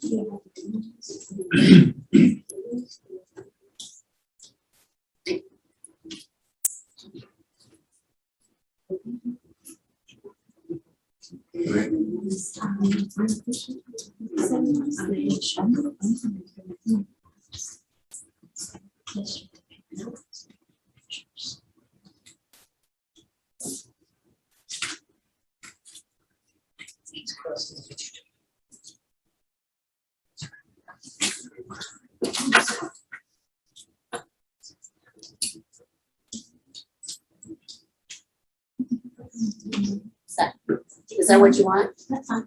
Good morning. Thank you guys for having iReady with you today. My name is Shane Dukes. I'm excited to come all the way from Batesburg, Leesville. Anybody heard of Sheila's Barbecue? I've been there. You have been there. See, if nobody's heard of Batesburg, they've at least heard of Sheila's Barbecue. So I'm glad that someone knows where I'm from. I'm so excited to be here with Rachel as Rachel leads you through some of the features and benefits of what you guys are using in your district with iReady. Again, we're so excited about the partnership. The partnership began with the special ed department several years ago. We're happy to start with those guys and get some children using iReady in the district. As we moved from 1819 to 1920, we had some additional students using. And then in 2021, we had our pilot. Over those 3 years, we did show some good gains from moving students from tier 3 to tier 2, then from tier 2 to tier 1. Most of the movement was between 10 and 15%. I think we can do better than that. So we're excited to continue to use iReady this year in Beaufort County. I'm going to hand it over to Rachel. Rachel is going to lead you guys through. Does everybody have a number 2 pencil? Because we have a diagnostic ready for you guys to take. No? Okay, we're not doing the diagnostic, but we are going to let Rachel talk. Thank you, Rachel. Good morning. I must go ahead and tell you, I forgot to do the one thing that your technology person told me to do yesterday, so I am going to unshare for just one moment. He instructed me to check one box, and I apologize that I forgot to check that box. So let me reshare my screen. That way, when we do get to the diagnostic, we can hear that sound. So as Shane shared, I am Rachel Childers. I'm excited to be in your schools this year and get to have the partnership so that we can continue to learn more about iReady and utilize the data to drive our instruction. A little bit about our agenda today. Like was mentioned, you do get to experience the diagnostic to see the adaptive nature of the assessment. From there, we're going to take a look at some of the data and reporting that teachers have available to them.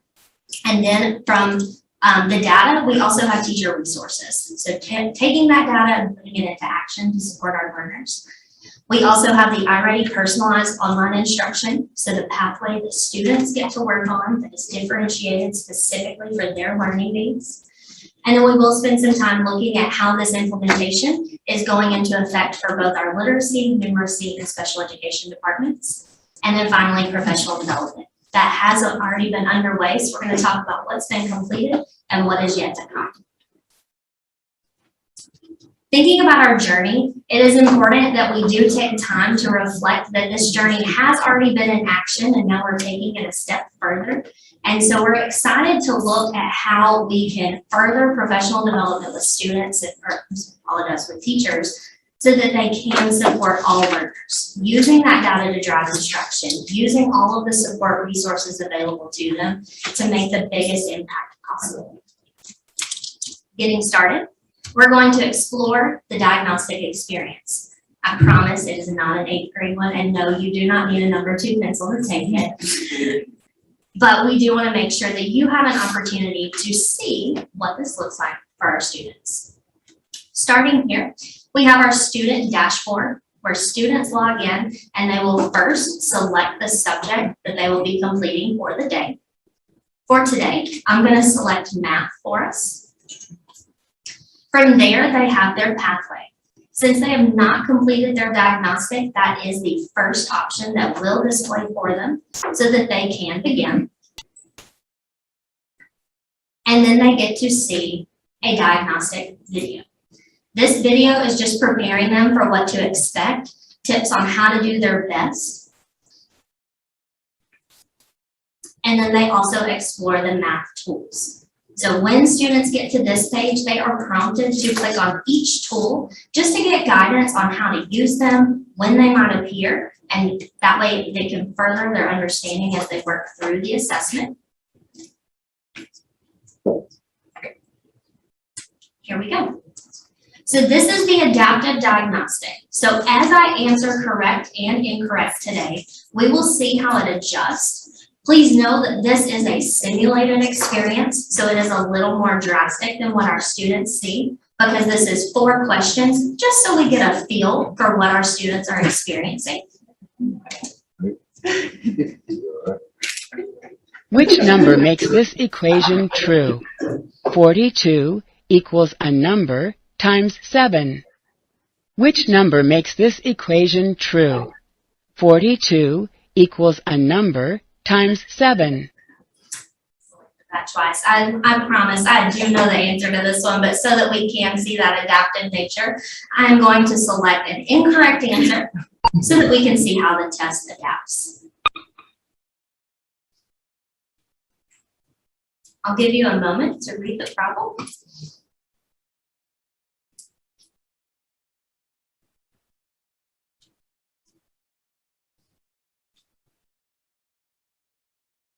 So I did get to experience an easier question since I was incorrect the first time.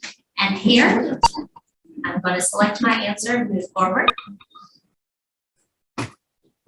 And so every question is adapting so that at the end of the diagnostic, we have a true understanding of where the student is, what they currently already know, and student next steps for instruction.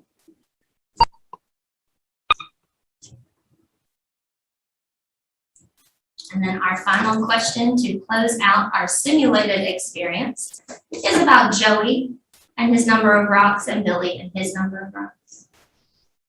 How many more rocks does Billy need?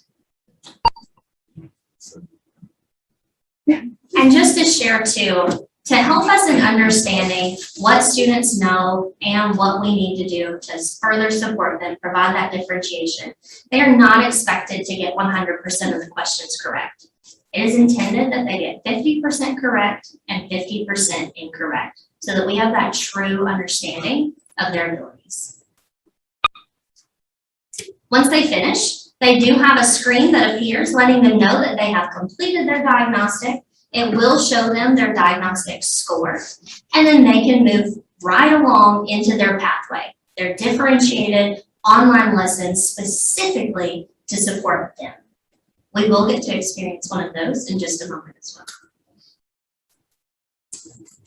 Then, the nice part is as soon as students click complete, when they see their score on the screen, teachers also immediately get the score as well. They have immediate data so that they can begin learning more about their students to drive their instruction. Starting here, this is a fictitious demo account, our sandbox account as we call it. This is a 5th grade classroom. So this is Miss Aguilar. And at the beginning of the year, diagnostic window 1, this is an overall view of her students. So at the top, we can see an overall placement. She has 8 students on or above grade level, 9 students 1 grade level below, and 4 students performing 2 or more grade levels below. We can also take that a step further and look at this as a placement by domain. So as she is preparing to teach her number and operations standards, she can quickly see where her students are currently within that domain. To provide even more detailed differentiation, we have an enhanced view of this report as well, where teachers can see specifically, even further, how their students are performing.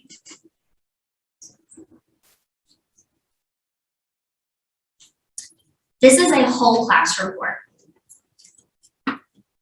So Ms. Aguilar can see where all of her students are overall in terms of 5th grade.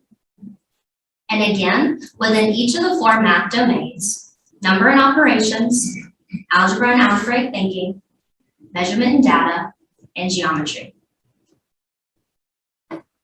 From there, thinking about our individual student needs and differentiation and data that drives our instruction, I'm going to let us explore Brian's report. So I can click on an individual student, and I'm quickly provided with growth measures as well as his specific information. What I'm finding that our teachers in Beaufort County love the most, and I do as well, is our can-dos and next steps. So this is not just a report with data, it drives teachers, they can click, and it takes them below to explain that Brian can read and write whole numbers through thousands in expanded form and standard form and identify the value of the digits. That teacher can also see the standard that that skill is aligned to and know that Brian demonstrated understanding of that standard. However, we still have learning to do, which is why we have built in the next steps and resources for instruction. Teachers can expand these skills and are provided immediate resources for small group or individual support for Brian. To give you a little taste of what one of these look like, we have what we call our tools for instruction. I'm going to zoom this in for us.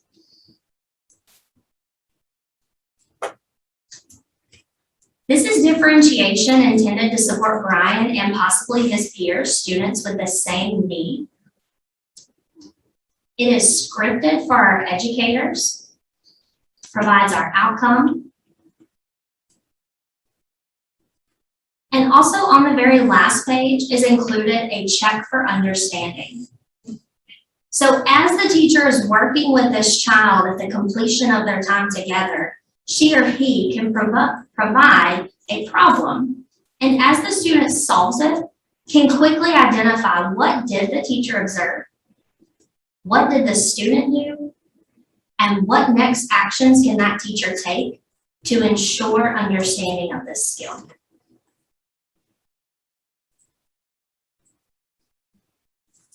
Going back into Brian's report, that is one option. We have another as well. Since you have iReady Classroom Mathematics and our teacher toolbox, that is another resource for our educators to pull from. So for Brian, it is also suggested to support him. We could go into our toolbox under 4th grade content using lesson 5, subtract whole numbers. So this is what our math toolbox looks like.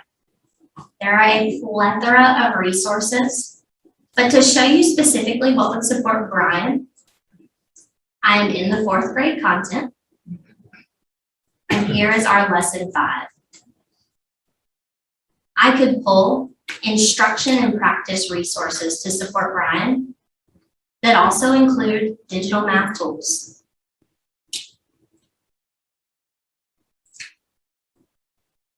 As well as interactive tutorials.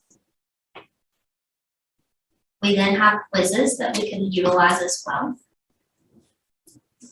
Our Math Center activities. These are differentiated. So we do have these for students at the below, above, and on grade level to support that instruction also. As well as enrichment activities, ensuring that we meet the needs of all learners. The nice part about Toolbox is, again, this was an example from a 5th grade teacher. She has access, she or he has access to grades K through 8. So as we need supplemental resources, they are available to us at multiple grade levels. The same is true for our reading toolbox. Teachers have access here as well. Again, interactive tutorials. We have our instruction and practice. And then something that is fairly new is our tools for scaffolding comprehension. These are intended for our 3rd through 8th grade teachers, and it focuses on the major concepts of the grade to ensure that students are able to access their grade level content and are scaffolded throughout the entire process. So that is essentially our teacher toolbox and one of our data reports. We have multiple data reports that we will be using with teachers this year. I'm happy to share about those further as well. But I also want to give you an opportunity to view a student lesson. So before we go into that student lesson, just a little bit of background about our design principles. Our online instruction was designed through student observation. And so our product design team utilized these 5 design principles when creating our online lessons. There, they dive right in. You'll see the lesson we take today is immediate instruction. Throughout, there are strategic scaffolds built in that students can utilize. Productive struggle, responsive instruction, and student agency, ensuring that they have ownership of their own learning. For today, I have pulled a 3rd grade reading lesson, and it is determine word meaning of the prefixes pre and miss.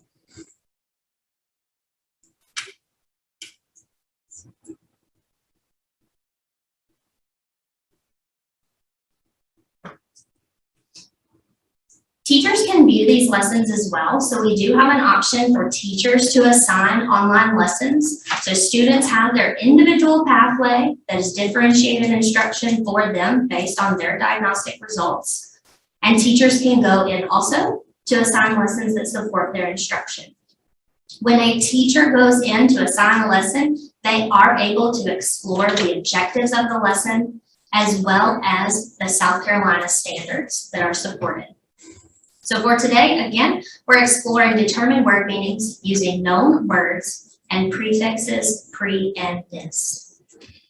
Throughout this exploration activity, I will again select the wrong answers and show you features that are included to support our students.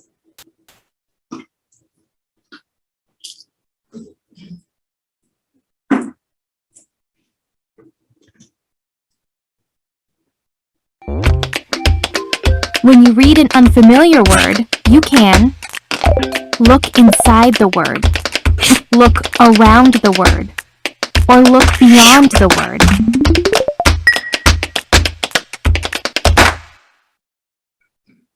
Tap the words to break them into their parts.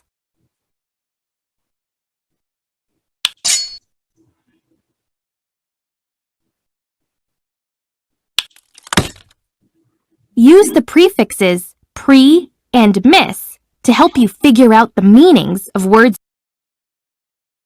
you don't know.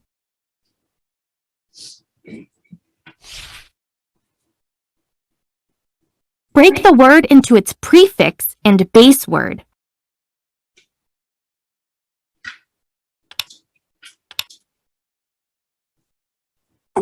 Look inside the word pretest. What is the base word? Base word. Palabra base. Una palabra base es una palabra completa a la que no se han añadido prefijos ni sufijos.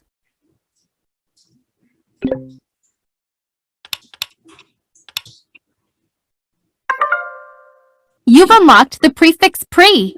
Pre means before.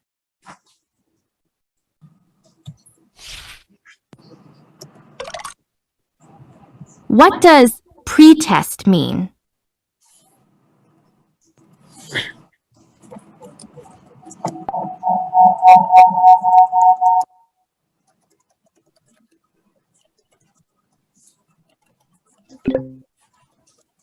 A test for all students in a grade. A test to take before learning.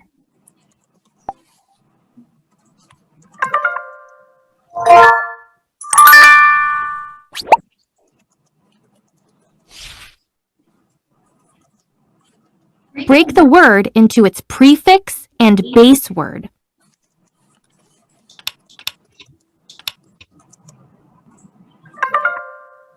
You've unlocked the prefix miss.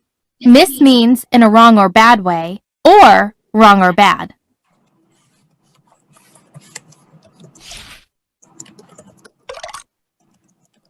What does misuse mean? To use in a secret way.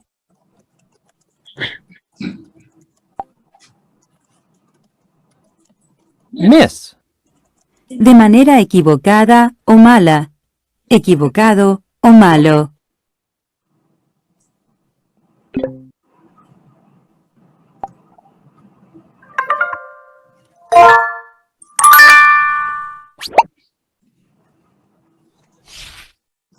Make a word that means to warm up before using.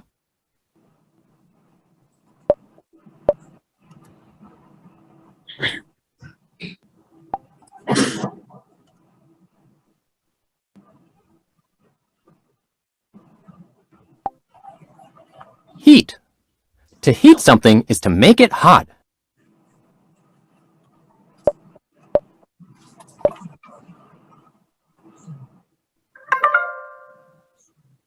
Preheat.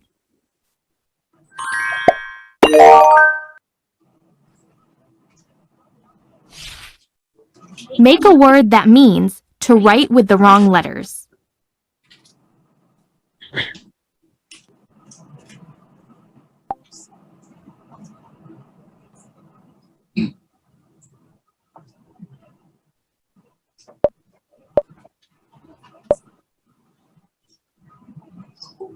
Which word part do you need help with? Use the glossary to review.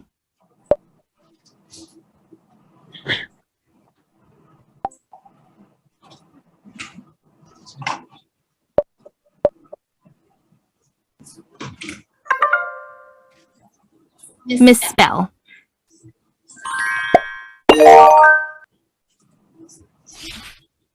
Complete the sentence.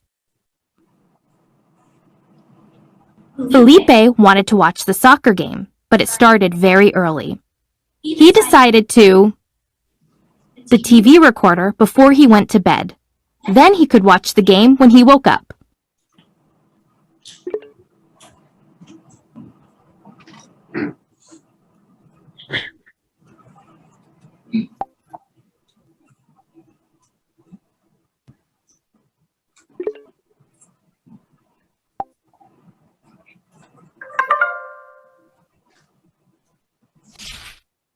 Complete the sentence. So I'm going to stop us there. You've seen the majority of the instruction part of that lesson. Just know it does go into a quiz where students can apply that learning and teachers receive feedback on how they're performing. And now I want to give us an opportunity to hear more about the implementation plan of Beaufort County, starting with literacy.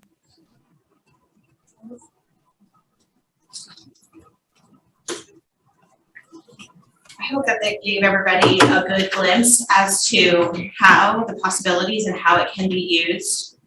So for literacy specifically, that part that you just saw, iReady, the diagnostic, that's the intended use. So we are using it in Tier 1 instruction, which means all students in kindergarten through 5th grade. We are using it in the regular classroom. So the best option as far as iReady data is to ensure that the students get 45 minutes of time inside of the independent pathway, that practice that Rachel just took you through each week. And that allows the teachers time to review the reports and conference and support students in any misunderstandings or successes. So the magic in this is that we get the data in the diagnostic and then along the way when they're in iReady, but it's a teacher partnership inside of iReady. So the teachers now get to conference with the students and ensure that they're on the right path. And then you'll see that our professional focus around that is twofold. One, when they're monitoring and they're doing those check-ins with students, that we can go behind the scenes and make adjustments as needed. And then we have that extra diagnostic in the middle and along the way to ensure that we're on the right path through our progress monitoring. And then also you saw the toolbox, which allows teachers to find the specific instruction that they are planning to do for whole group. And so they can assign a lesson based on that. So then this support can work in two ways. It can support students on that independent pathway based on the diagnostic, but it can also give teachers the opportunity to assign a lesson specific to the direct instruction that happened from the teacher to the whole group. And so that is the professional focus that the literacy teachers are working with Rachel on to ensure that we are using this resource to its best ability.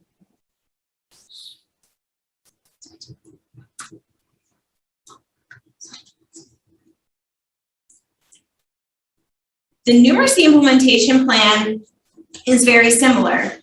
The biggest difference with numeracy is that for elementary school, Ready Math was selected as the state adopted resource recently. So that means the whole group books, the instructional tools that our elementary teachers have for numeracy is a Curriculum Associates product also, Ready Math. And so obviously you can see where that would align really nicely to iReady and the supplemental supports. But the same type of professional focus. So we want the teachers to be able to assign the iReady focus lesson based on the direct instruction that they just had with Ready Math. And we want teachers to be able to conference with students, see how they're doing in that independent pathway during those 45 minutes a week, and make sure that they intervene and they make any adjustments that are needed to meet the needs of the students. And then that will help make sure that all students are on the right path throughout the year. And then we have the other diagnostics, but this makes sure that we are on the right place the entire time. And then that diagnostic, it will just confirm and help get us more data as we go into the next steps. And obviously we can use these reports to help them plan for their whole group instruction because Ready Math is that state adopted resource.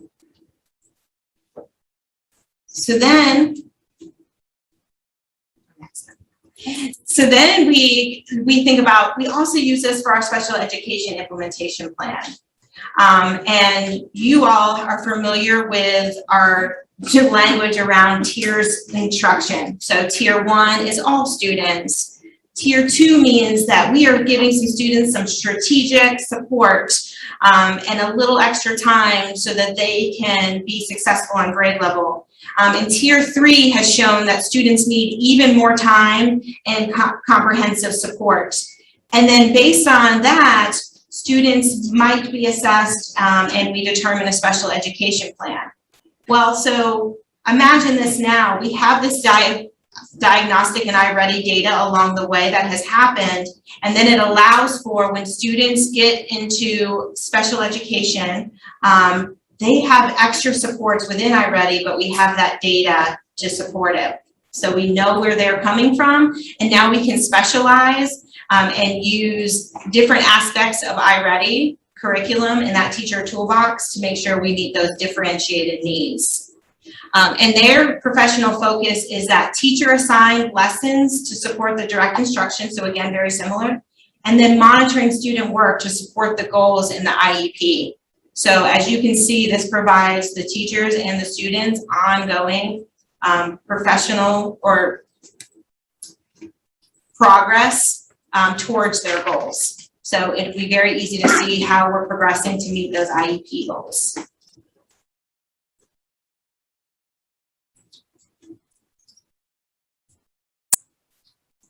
Turn back over. Sure. So a little bit about what we've already done in Beaufort County to kickstart our year. We started with special education on August 4th. So making sure that our novice teachers, our new teachers in the district, never seen iReady or just brand new, that they had training on how to utilize the program to ensure that they got the best data possible. We also spent time with them on how to utilize the teacher toolbox so that when they are pulling their students or if they are in a self-contained environment, that they ensure they have everything available to them and know where to go to get the support to drive their instruction. Literacy and numeracy coaches. We did have a session with them already, ultimately walking them through how do iReady teacher assigned lessons take place. That is part of our implementation plan for the district. And our coaches can support our teachers with that. Of course, I'm here to help as well. We looked at our standards, which lessons align to which standards. So they are well equipped with that knowledge. We also looked at resources to support instruction, as well as preparing for the iReady diagnostic. We wanted to make sure everyone knew where our preparing and motivating resources were located so that we could ensure students knew how to interact and what to expect from the diagnostic. Further, PD that has already been completed is we did have our returning users. So anyone that has piloted or been with us last year, we made sure that they got what we like to think of as like a reset. We call it a diagnostic deep dive so that they can better understand the test flow, how this works for our students, what happens if one feature is here and then it's not. Ultimately, that comes into the speaker option when we're testing for kindergarten through second grade in reading. So ultimately, just answering all of those questions as a new person, you didn't know to ask. So that was addressed. And then we also prepared them for the diagnostic as well. Our novice users, similar to special education, we wanted to make sure that they were prepared to give the diagnostic to ensure that we got the best data possible. So they went through that session, as well as understanding how these online lessons work, how they are assigned, how they can assign them as well. As far as our Ready Mathematics program, teachers have the opportunity to participate in promoting strong mathematical conversations. I will share with you our feedback from that session has been phenomenal so far because they got to see the program through the lens of a student. We went through the math routine together and we practiced and talked about what questioning strategies can we use here? What model could we pull in to support this standard? So that has been a very fun session to do with your teachers. And of course, this professional development continues. To ensure that we meet the needs of all of our teachers and leaders, we have an administration session coming up on leadership best practices to support the best implementation possible. Our teachers throughout the year will have plenty of professional development, but the next 3 that are coming up is around iReady delivering differentiated instruction. So immediately after we have our student data, talking about small groups. Which resources are we going to pull to drive our instruction? And it's a planning time for them so that we can take it back into the classrooms and immediately start that process. Getting the most out of personalized instruction goes right back to the district implementation plan that Melissa shared around teacher assigned lessons. How to strategically assign those to ensure we are getting the most out of our time within their pathway. And finally, close reading. Looking at close reading lessons for our 2nd through 5th grade students so they have an opportunity to interact with challenging and rigorous texts to support them for SC Ready. And of course, our special education program as well. We want to, as a district, vocabulary has been a topic that we want to support all students, both general education and special education. So one of their upcoming sessions is all around providing targeted vocabulary support to meet the needs of our learners, as well as special education supports that are built in so that they know where they can go and what they can access. Once we have our data, they will have a session as well on taking their data and looking at Teacher Toolbox, walking away with that action plan. And finally, tailored support sessions. So tailored support sessions are ultimately whatever the need of the district is at that time. I get to provide support. We get to have time together to go through whether it's Toolbox, online instruction, diagnostic reports, anything that we can so that we are meeting the needs of everyone. Thank you. Do you have any questions for us? Yes, we do. Thank you very much for your presentation. First, we have Mr. Guyer.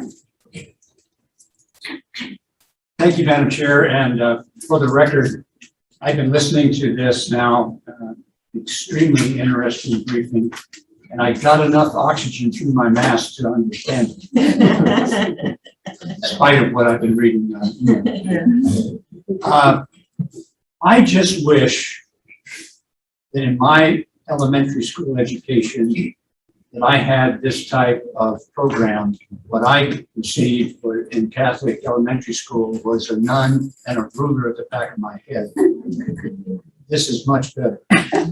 But I have a concern.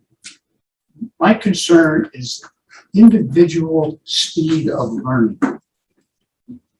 And you're going to have some students that are going to have to go back and get a bunch of options, the other to get the point, and that's great. But what about the young person that just blasts through it? Do you have a way, do you have a gate to keep them from going too far? Or how do you deal with the exceptional student? Are you gonna get them bored, or are you gonna continue to challenge them? No, so the challenge is integrated.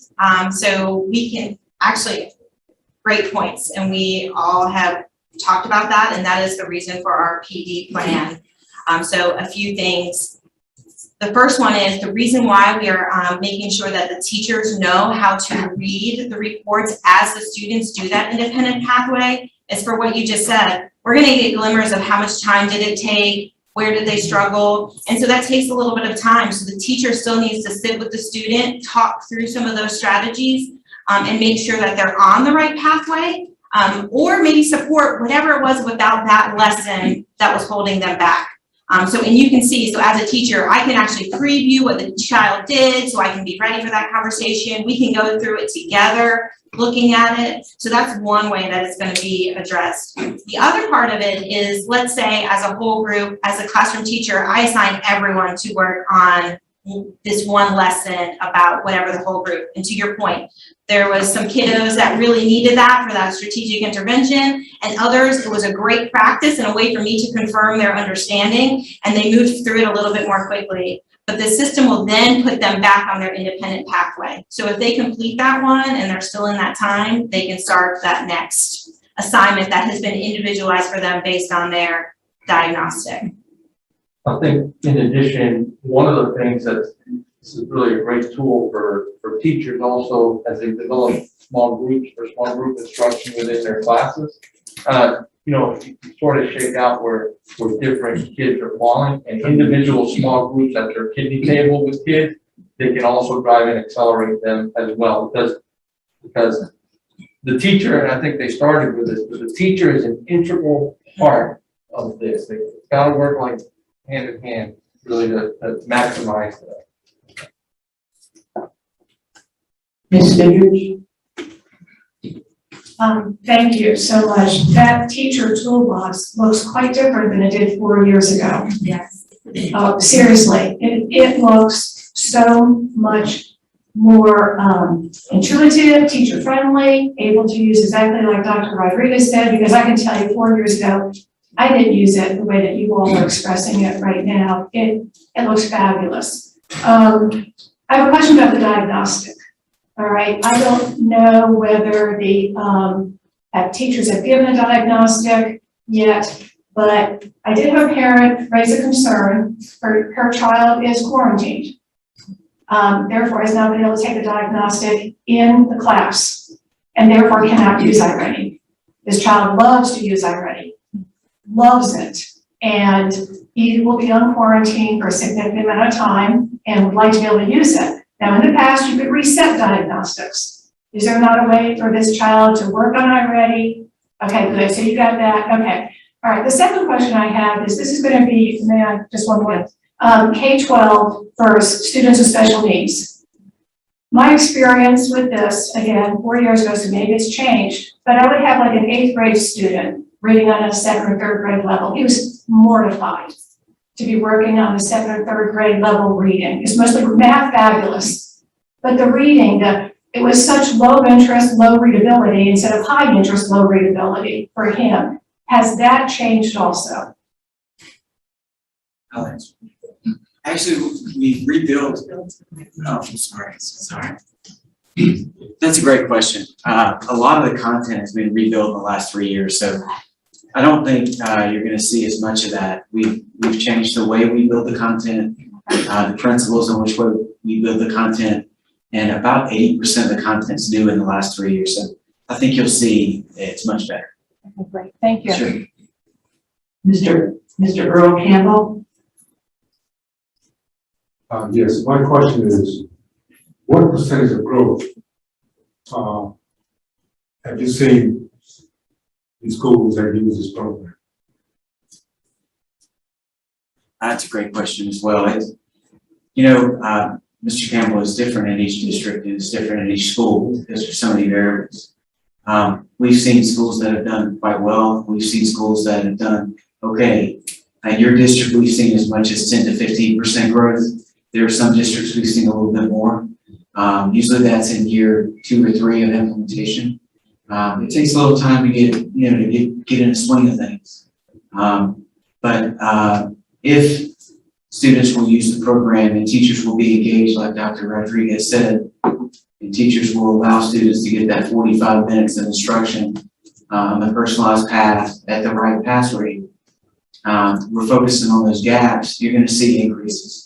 But it's hard to throw an exact number. I'd be glad to share some of our data on what South Carolina results have been over the last few years. Be glad to send those to Dr. Stratus. Would that be okay? Fine. Okay, thank you, sir. Thank you. Ms. Robot?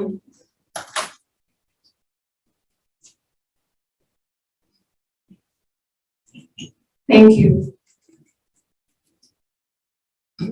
I have one comment and 2 questions, if I could. My comment is, prior to giving the diagnostic, I hope that our lower level students who have never had a computer in their hand have practice. I took the kindergarten diagnostic because I have a grandchild who's going into kindergarten. You may not believe this, but this kid has never had access to a computer. His parents are, you're playing outside, we don't hand our kid a computer. So I said this, and I thought, Q's not going to know what to do. So that's my comment. Question. I think it's, as an educator, I think it's fabulous and the data that can be used, but there's always a but, right? To use this data, teachers have to have the time to sit down and use it. And not always at home, not always on the weekend, time in school. So is there adequate time in the schedule?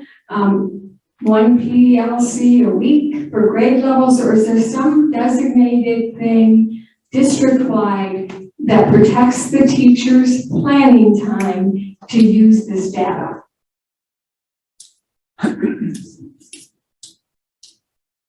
Mrs. Romine, so you brought up 2 points. One is the utilization of professional learning communities, especially within our elementary schools. Working with Dr. Bradley and our executive directors, that is a primary tool and it is a primary goal district-wide. So that capacity is being built, especially at the secondary level, because that's going to be a little different in the master scheduling. So we'll see some transitioning happening, but within the elementary, many of our elementary schools already accord special time for PLCs. I have to share that. Looking forward to provide covenant time so that we give, that is something that we're working with leadership, but we also recognize that we're still in a shift subject to COVID-19 that may shift some of the responsibilities. So we have to be recognized with that as well. But we're building a lot of capacity within the school and adding additional personnel in order to allow that I'm not doing double duty. And those are things that are being worked out. So those logistics, right? Great, because I think, certainly it has a lot of potential, but the potential can only be realized if the data is used and followed up on, in my humble opinion. My second question, is there an alignment with MAP scores? So the answer to that is actually we have asked for a crosswalk. When Rachel made mention that they have, schools are in possession of the crosswalk of iReady and Ready Math to South Carolina. The next level now is to take those crosswalk of that performance to what we receive from NWEA into the strands in literacy as well as the strands in numeracy. That hasn't been completed. Obviously, the companies are in competition with themselves, so that's something that internally we're looking to see at our capacity in order to execute that. But the standards are aligned to the state. NWEA is our primary use for diagnostic because we recognize it goes K through 9th grade. So that's why we're using that. And then we will be working for a better job at doing that crosswalk for the results of both. That's an internal job now. Mr. Mel Campbell? Thank you. I got a few questions, I guess. First, expand on the thought of 45 minutes each week. Okay. Can't hear me? There you go. You gotta get close to that mic. 45 minutes each week. I mean, that doesn't sound like a lot to me. So if I could bridge on that, and I'm also going to ask both our experts behind you. So the 45 minutes is independent time that Mary is working on her prescriptive lessons. It is subject also to the teacher having the direct instruction. And we recognize that math, or the numeracy component of Curriculum Associates tools, is a primary instructional tool in the classroom. So the teacher has full math block. That 45 minutes that was noted is in addition to my independent work, what I'm doing, and my prescriptive toolbox as a student. It's per subject. I'm sorry. Yeah, and it's also, Mr. Campbell's per subject, so it would be 45 minutes of math and 45 minutes of reading of independent work. And we're working on their gaps from the bottom up. Okay, that's one question. Dr. R. also wanted to respond to your question. Yeah, can you speak to, because you landed on 45 minutes as a sweet spot, Yes, right? sir. Yes, And sir. so I know that that's based on some of your own internal data and research on why you landed on 45 minutes. Yes, Can you sir. talk about that? Yes, sir. So when we talk to our teachers, Mr. Campbell and to the board here, we actually tell them 30 to 49 minutes average per week per subject of independent work. We know that that amount of work, that 45-minute sweet spot per se, is where we get the most bang for our buck. If they do more than that, they may gain a little more, but we seem to lose some effectiveness. Too much screen time, too much time away from classroom instruction.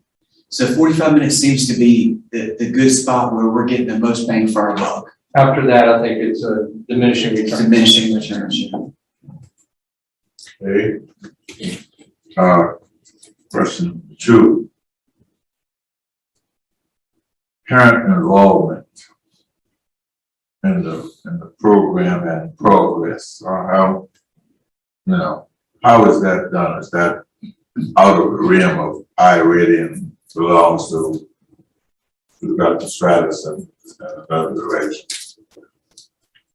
So that's actually a 2-point. One, actually right now, since we have been utilizing iReady prior to the pilot year, predominantly with our students with disabilities, it has been part of the IEP development.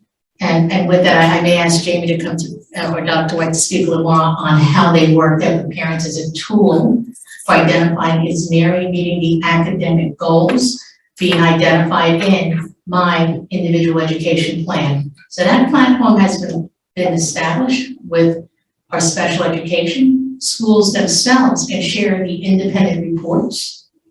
And I have Dr. Rodriguez as a comment as well, so I'm going to turn to the Yeah, so website. to expand on that too, Mr. Campbell, we are launching this year and doing what we're calling quarterly parent connection meetings, and we're doing it at different cluster sites across the county.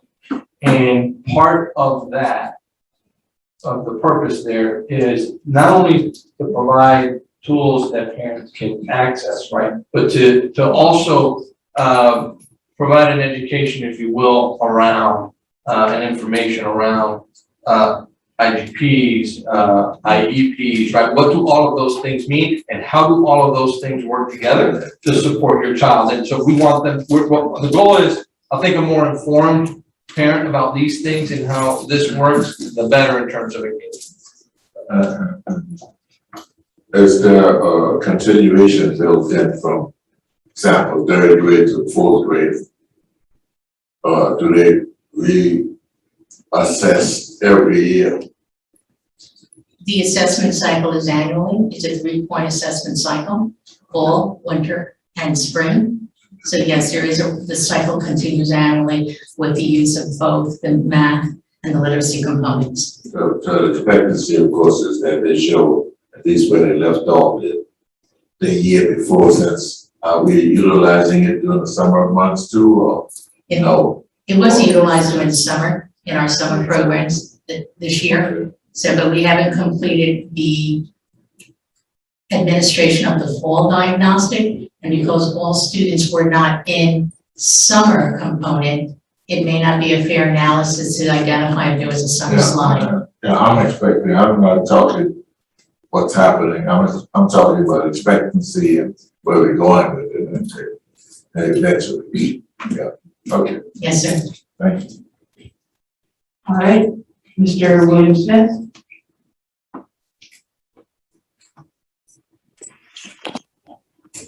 Good afternoon. Thank you for the presentation. I'm a little concerned that I don't see where this program is geared towards our tier 2 and tier 3 and beyond that students. I did see in the presentation where we did talk about the tier 2 student, but more solely, I grasp the concept that it's more catered towards the tier 1 and tier 2 students. My concern brings me to look at the tier 2 and tier 3 and beyond students. So if you could perhaps tell me where in the process do we involve them at? So I'll start with the response to that, Mr. Smith, and to board members. We recognize that our math adopted materials is critical for all students. As we have to go forward into utilizing our interventions, they would work with the tier 2. Same model would happen with our literacy component of the curriculum associates. But I'd like to have both Jamie and Dr. White come forward so they can share how our students with disabilities, our educators, are working and utilizing both resources. So thank you for that question.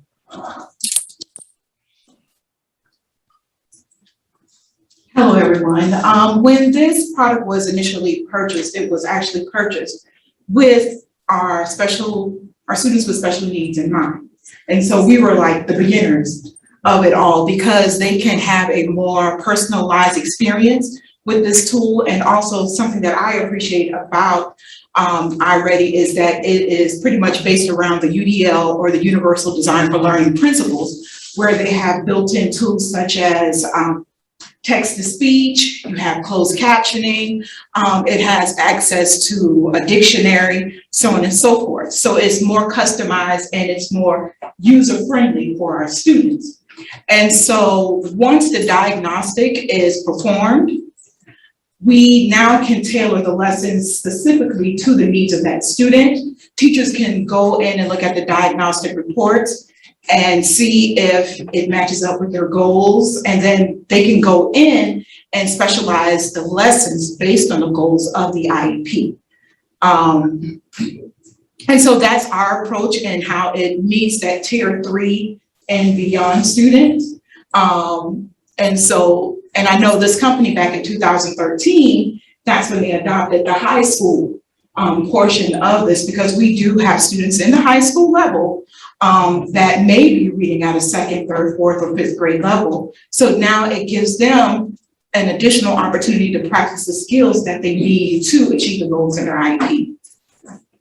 And just to add to that too, one of the things is how frequently we monitor the progress. So Dr. Stratos mentioned that we do 3 points throughout the year, but for students with disabilities, it's more important that we do those growth checks more frequently. So now they have the capability for us to progress, monitor their performance on their IEP goals a lot more frequently. So we're not waiting till fall, spring, and winter. We're on a monthly basis reporting that data to drive that instruction as well. And it just, outside of the 45 minutes that Mr. Campbell mentioned, it is really directed, it's explicit, and it's individualized. So when you get to the tier 3 and students with disabilities, that intensive support doesn't necessarily come in small groups anymore for the tier 3. It comes more maybe on an individualized level.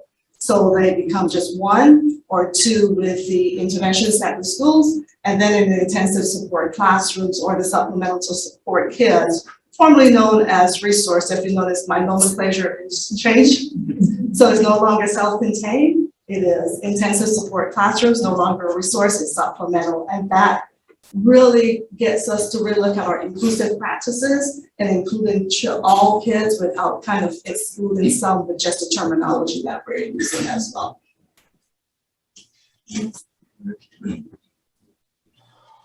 All right.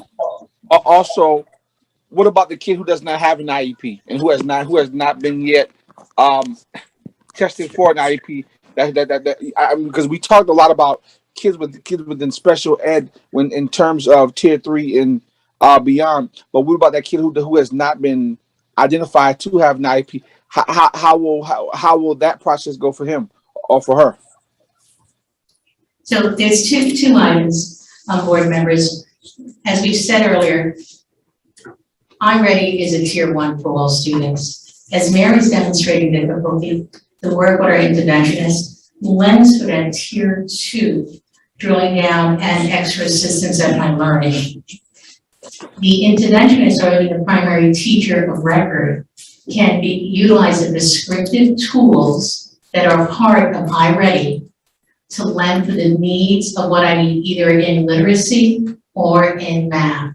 So it does allow that teacher of record or an interventionist to create unique portfolio learning that is aligned to the standard and even the pacing that we have in Rubicon. So the capability is there, the potential is there, and actually the utilization is being done. Also, when we get once the teachers get the understanding where the students are going at and they gather all this data that we're talking about, my question is not only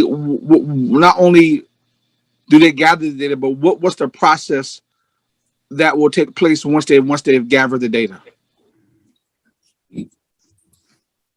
For instance, will parents be contacted, and let them know what they recognize in their students? I mean, what once we gather the data, we see where kids at. What's the process? To answer your first question, the students take the diagnostic data and a couple of things become available. The first one is the student can be automatically placed into that independent pathway based on that data. So as Rachel showed, the next time they log into iReady, now that pathway is open and they get to click that, not the diagnostic, but to jump into the first lesson. iReady does this on a hierarchy. So depending on the first need, developmentally, they place them there first. So in ELA, if the child could struggle in many domains, but if the struggle is somewhere around phonics or those foundations of reading, we're going there first. So the student gets into that independent pathway. So that's one part. But then the other part about so that's for everybody. And then there is just this great practice of the teacher monitoring the student's performance, meeting the students' needs, intervening and talking with students. That all happens at tier 1. But then there's also the capability of, after that diagnostic, you get that in-depth report that says, here's what the student can do, where their successes are, here are potential next steps. And inside of that, when Rachel took us through and you could click on, that's where you find those individual and extra supports that might be used for tier 2 strategic intervention, or, because you saw that there was a variety of options there, right? So some were more in depth and they could absolutely be that strategic tier 2 intervention that you are asking about. As far as parent communication, that happens ongoing. So part of being in intervention and moving through, parents are put into that process right away. There is conferences that happen. Parents are informed throughout about progress of where we are in the process, and also once they get into intervention. So that's a practice that we have when we start moving children to get to more comprehensive and strategic supports through tier 1 and tier 2. Especially in the elementary school, because as you know, we have people to support that. And so, they are able to send reports home and meet with parents. So that is embedded as a best practice for students with all things. And then iReady would fit into that with the reports and some of the tools that we determine are most appropriate in that toolbox, depending on where they are and how they're performing with the instruction. Thank you very much. All right, next we have Angela Middleton. Thank you, Madam Chair, and thank you, iReady team, for the presentation. My 5th grade math anxieties came back when I saw that first word problem. I just want y'all to know that I suppressed them. The second word problem had visuals that helped me out. My question is, I know you've received feedback from our teachers. Have they commented on how iReady has impacted their lesson planning? Because I know teacher time is very important. So has it made it more efficient, less efficient? I know there's a lot there. And I want to add that I do like the resources. I know for me as a teacher, that takes this guesswork out of finding extra resources for your students. So that's phenomenal to me. But please comment on what they've said about lesson planning. Yes, ma'am, thank you. Naming that, we piloted this during a pandemic. So, I think that speaks to kind of some of the feedback too, right? So the teachers that really got on board, there was always that process. At first, we need to focus on the diagnostic, getting that right data, making sure the students are there. When confidence was built in that and it's gotten there, now you see how easily accessible that toolbox is. So it does help with lesson planning. It helps when you think of volunteers in the room. If you need to pull that small group, there's reports that show you where students are combined together based on different strand data, which that's our language around for math and moving students, so a lot of the language jives together, and then the teachers just have it a little bit at their fingertips to be like, okay, so based on this diagnostic, these 6 children all need this one thing. And then I can click in that toolbox and I have a suggested lesson that can help me support them getting back into their independent pathway, right? Because some of this is happening in tier 1. And then some of it helps inform what we had do for tier 2. And Adrian will jump. so if I could just introduce Mrs. Sutton, who was up until recently the principal at MC Riley. So she could actually speak to what iReady was basically literacy for our students with disabilities to the pilot, which was inclusive of our entire school. Good morning. Last year, we started out the training in not an optimum way because it was all virtual. But even so, the company did a phenomenal job in addressing the needs of the teachers and preparing to teach and planning. And then during the school year, we felt a need for a face-to-face. So they came and spent a whole day with us and our faculty and met with each grade level and walked through the proponents of the planning, the execution of instruction, the implementation of all of the diagnostic tools, the digital components, as well as the face-to-face lessons. The teachers had the opportunity to ask questions and really kind of embed in their practice the flow of the lessons. For the last several years, our special education teachers, which we had 7 intensive classrooms at our school, all 7 of those teachers really implemented iReady and had the opportunity to share the reports with parents at the IEP meetings. So what you're hearing today, that actually lives well. And the people who we interacted with from the company were former teachers who could walk the walk. Just like Ms. Fidrich said, the tools are very intuitive. They speak to the mind of the teacher, to the pacing of the lessons, and they also are very accessible. So I would say what you're hearing is exactly what it was.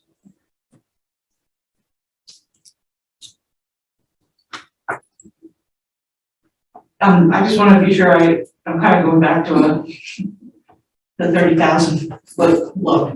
So this is, as you have in the presentation, I want to be sure I understand, the numeracy and literacy instruction for tier 1 is grades K through 5. Correct. Yes. However, the content is grades K through 8. Correct. Okay. So maybe touching a little bit on what Mr. Geyer's comments were, so your accelerated students are not like held back, as he said, I think with the gate or something, and can go forward as they are able to. So then what do you do when, I'm sure you've got some which is great that is going to finish your program, what do you do with them? So Madam Chair, there's 2 things. One is actually we recognize that we have some schools that utilize iReady with a little more dependency for our students who may not be in a gifted and talented classroom. We also recognize that by a student who is accelerating and finishing quickly, that teacher more than likely will work with their school administrator to identify that child may not be placed appropriately. How else may we accelerate this child or place this child so we can meet the academic needs of the student? So that's one of the benefits of being able to monitor and look and that timeliness. It helps now also to place the child in a different situation. iReady also is one of the tools that can be utilized for category B, identifying students who get gifted and talented on a category B. So we recognize that, the educators recognize that. And as you're monitoring, so the question is, if I keep excelling, should I not be somewhere else? And that is an opportunity that lies with data reading. Okay, thank you. Yes, Ms. Boatright. Thank you. I did have some questions, but the truth is, after listening and watching, I mean, you guys are the experts. A lot of work has gone into this. I have a lot of confidence that this is, it's going to be fine. And I think as a board member, we'll just see how the results go. And but one thing I wanted to think about was, do we have a good feedback program for stakeholders? And not just teachers, but parents, because I've had to help my kids with these programs, students.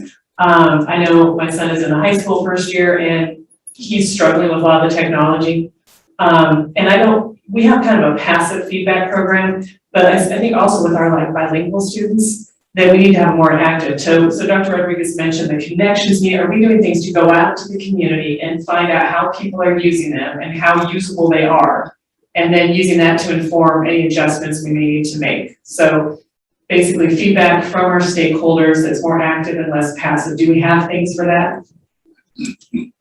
When I brought forward the executive summary to bring iReady forward, actually was part of our package that we were able to get feedback from the schools, teachers, and actually some students was part of that package presentation. So at that time and place, that was part of the work that was executed, and as well as putting forward the objective, but that response back of utilization was part. That is also part of the OE with regard to our instructional tools, getting feedback from the school sites. So that would be part of our reporting mechanism to Madam Chair and the board. So yes, that we're developing that now. What I would love, and this is just like a personal thing, but you know, if the parent's struggling and they say, why don't we just have this, that they would have an avenue, that they could reach out and say, we need more training at this school site. We need more whatever. And I do worry too, particularly about Englishes and the ESOL students, that they are less comfortable speaking out, so that we may need to go out and be like, how are you finding this program? You know, making sure it's working for everybody. Recognize that we're also developing, as I shared earlier, at one point with Dr. Wisniewski, we're now in the process of just putting together a parent corner of information. As we harvest over to the new website from our division, we're gonna have two sites on the webpage. One is gonna be a parent corner, the other one's gonna be a teacher corner, so that we could share information going out as well. And then it will also be interchangeable with the initiative that Dr. Rodriguez brought forward. That sounds excellent. Thank you. Yes, ma'am. Right, it looks like we don't have any further hands up, and I just want to thank each and every one of you that is here on the iReady team. It was a really nice presentation. So, May I just one quick? Madam Chair and board members, there is an item that was actually made by the wife, Shane. The cookies are actually homemade. So if you get the opportunity, I did want to share that with you. It has our BCSD emblem on it. ah, thank you. I made this. You assisted. So on our agenda, it says we'll take a 45-minute lunch break when appropriate. So why don't we take a 9-minute, just regular break, and then the 45-minute lunch break. So those of you that are joining us remotely, we'll reconvene at 12:45. Thank you.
Good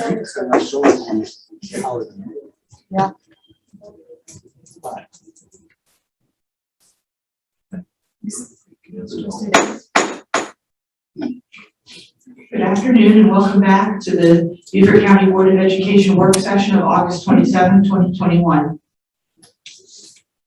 Next item on the agenda is the annual work plan. Dr. Rodriguez. Thank you, Dr. Watts. Good afternoon, board members, and I think last time we went through this, we also did it right after lunch. So just bear with me. What I did here, I went back and I watched the video from the last work session where the dialogue and the conversation was taking place. And so at that juncture, we have provided just the front page here that you see, which is just the overall work plan, which has overall OEs on there. But we didn't have the specific subsections of each OE, right? So what I've done is listening to the dialogue. That seemed to be the feedback that was coming out of that session. We wanted to see when the different subsections would come forward. And so what I've done is we tweaked that draft plan a little bit and moved a few things around on it. In addition, I'll call your attention to OE 15 on that front page. That is currently listed there as October, but I think I'm gonna shift that to November, okay? And that OE 15 safety, I'll shift that to November. Then the second page you can see begins just to share with you when the subsections are coming forward to the board and whether they're coming forward. All of it would come through a committee at some juncture, but the individual subsections, point 1, point 2, point 3, those are all designed on this sheet to come through committee. So you can see that they're all laid out here. I'll call your attention to the fourth page of one of the subsections, where 15.0 safety and security, as I mentioned on that front page, shifted to from October to November. I've shifted it here. And we need to adjust it so that it says November on your paper. Okay, but essentially that's what we've done. We've laid it out to try to get. In some cases, it's not all that clean because the OE is just not all that clean, right? Some of it is ongoing, so I've listed it if it's ongoing. Something we do monthly, for example, construction update. You get that monthly from us, right? And so I've listed that as monthly, and it just may come back to that committee whenever the committee is reviewing anything else within that OE, just to verify that we've been doing. And so the idea would be that if I take, for example,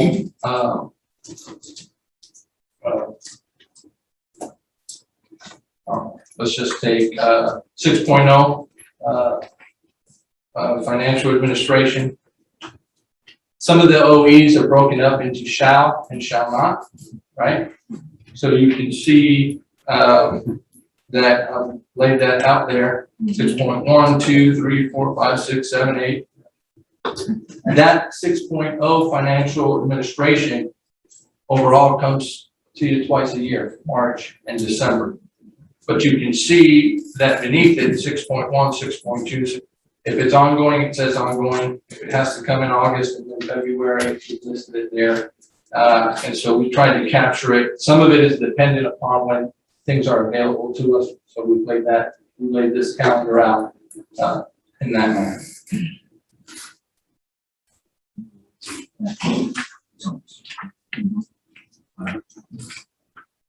Mr. Mel Campbell? Yeah, I was just wondering why, you picked that one, 15 for transferring it from October. Yeah, the only reason that's just one of the shifts that I made. I shifted that one, OE 15, safety from October, over into November, mainly because, one of the things we've done, recall, the board has, and so let me just say, it may be something that this year we have on the calendar for November, but next year we bounce it back to October, right? And so in this particular case, Mr. Campbell's a great question. The board directed us to have security guards at elementary schools. We've gone through the process, the bidding process, and so we're about to close out that bidding process and then bring the recommendation back to the board. And then that company will staff itself. And so what I want to be able to do is when we come to you in November, be able to say to you that company has staff. And so if I bring it to you in October, in September, you're going to get and approve a contract with whoever wins that bid. And so I just want to give that company enough time to staff. I just thought that it was pandemic related. No, sir, no. It was just more logistical. And next year might just move it back because it makes, you know. Okay. Yep. Yes, we need if there are no further questions, or we can make a motion, is a board member interested in making a motion to approve the annual work plan as presented? Mr. Stringer? Thank you, Madam Chair. I move that we approve the work plan as presented with the changes that the superintendent has outlined. Okay, we have the motion by Mr. Stringer, second by Alderman Campbell.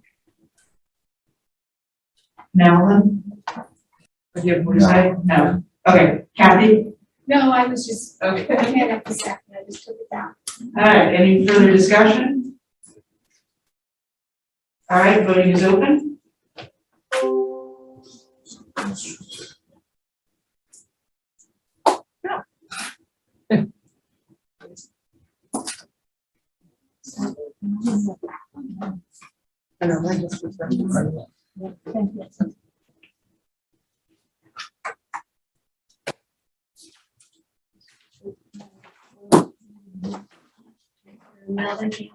Yes. Yes, again. Oh, I got it. Mr. William Smith,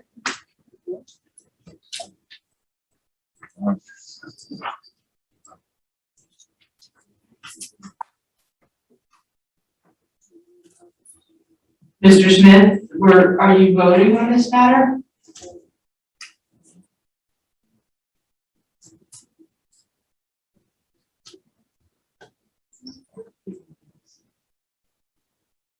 Apparently. I would go ahead and close voting. No response.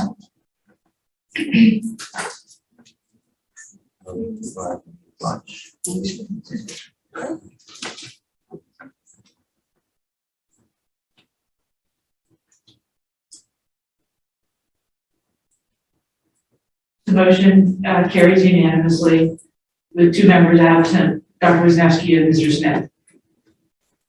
Our next. Okay. Well, I thought you said something. I was just going to say the next one. Oh, okay, yeah. Going on to the first required overview of the programs.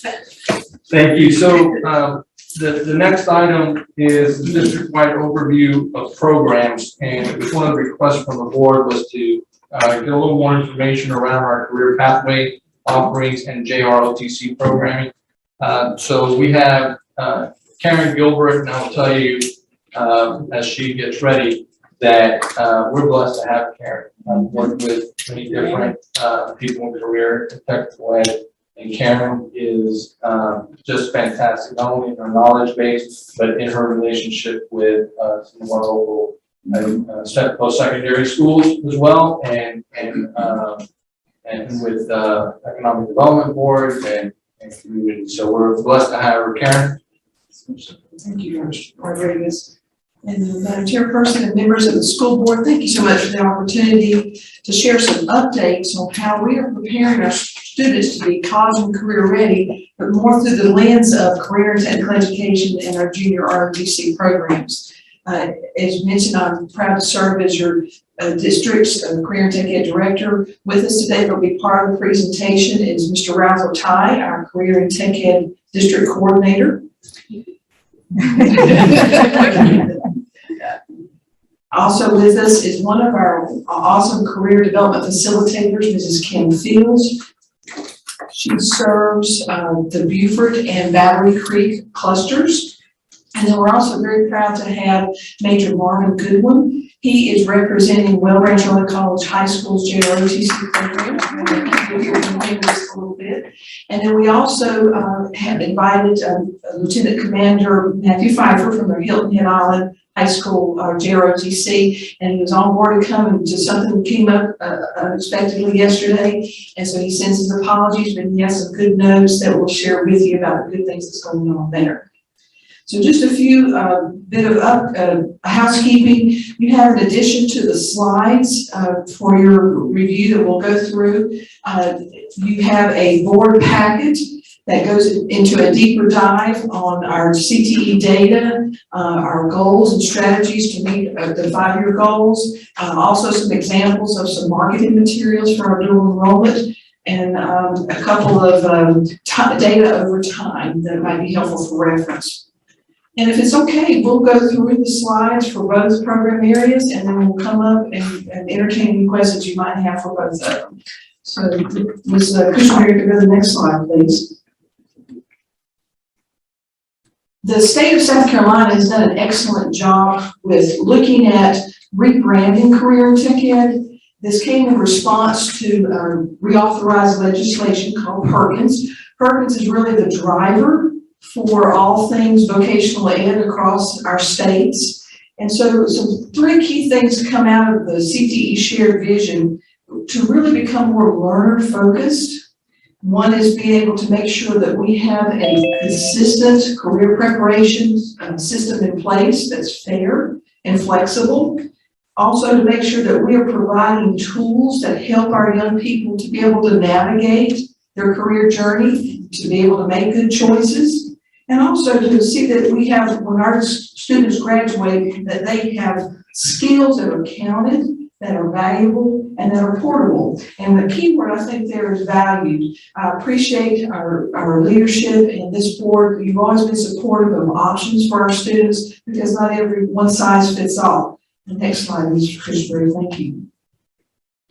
So we currently have 107 certified teachers that are instructing 1 or more career and tech ed courses across our 8 middle schools, our 6 high schools, of which also include 2 advanced tech centers at May River, Battery Creek, and then at our Beaufort Jasper ACE, our shared career center.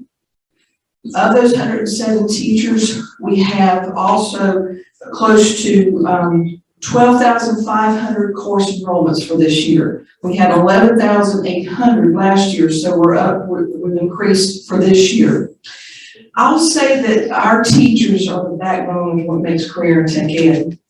Literally, they take students, I will say raw material. Many students have never utilized a stethoscope. Many students have never put on a blood pressure cuff or picked up a wand to strike an arc in welding, diagnose an engine. Many have never gone through the process of a business plan or prepared an international curry sauce.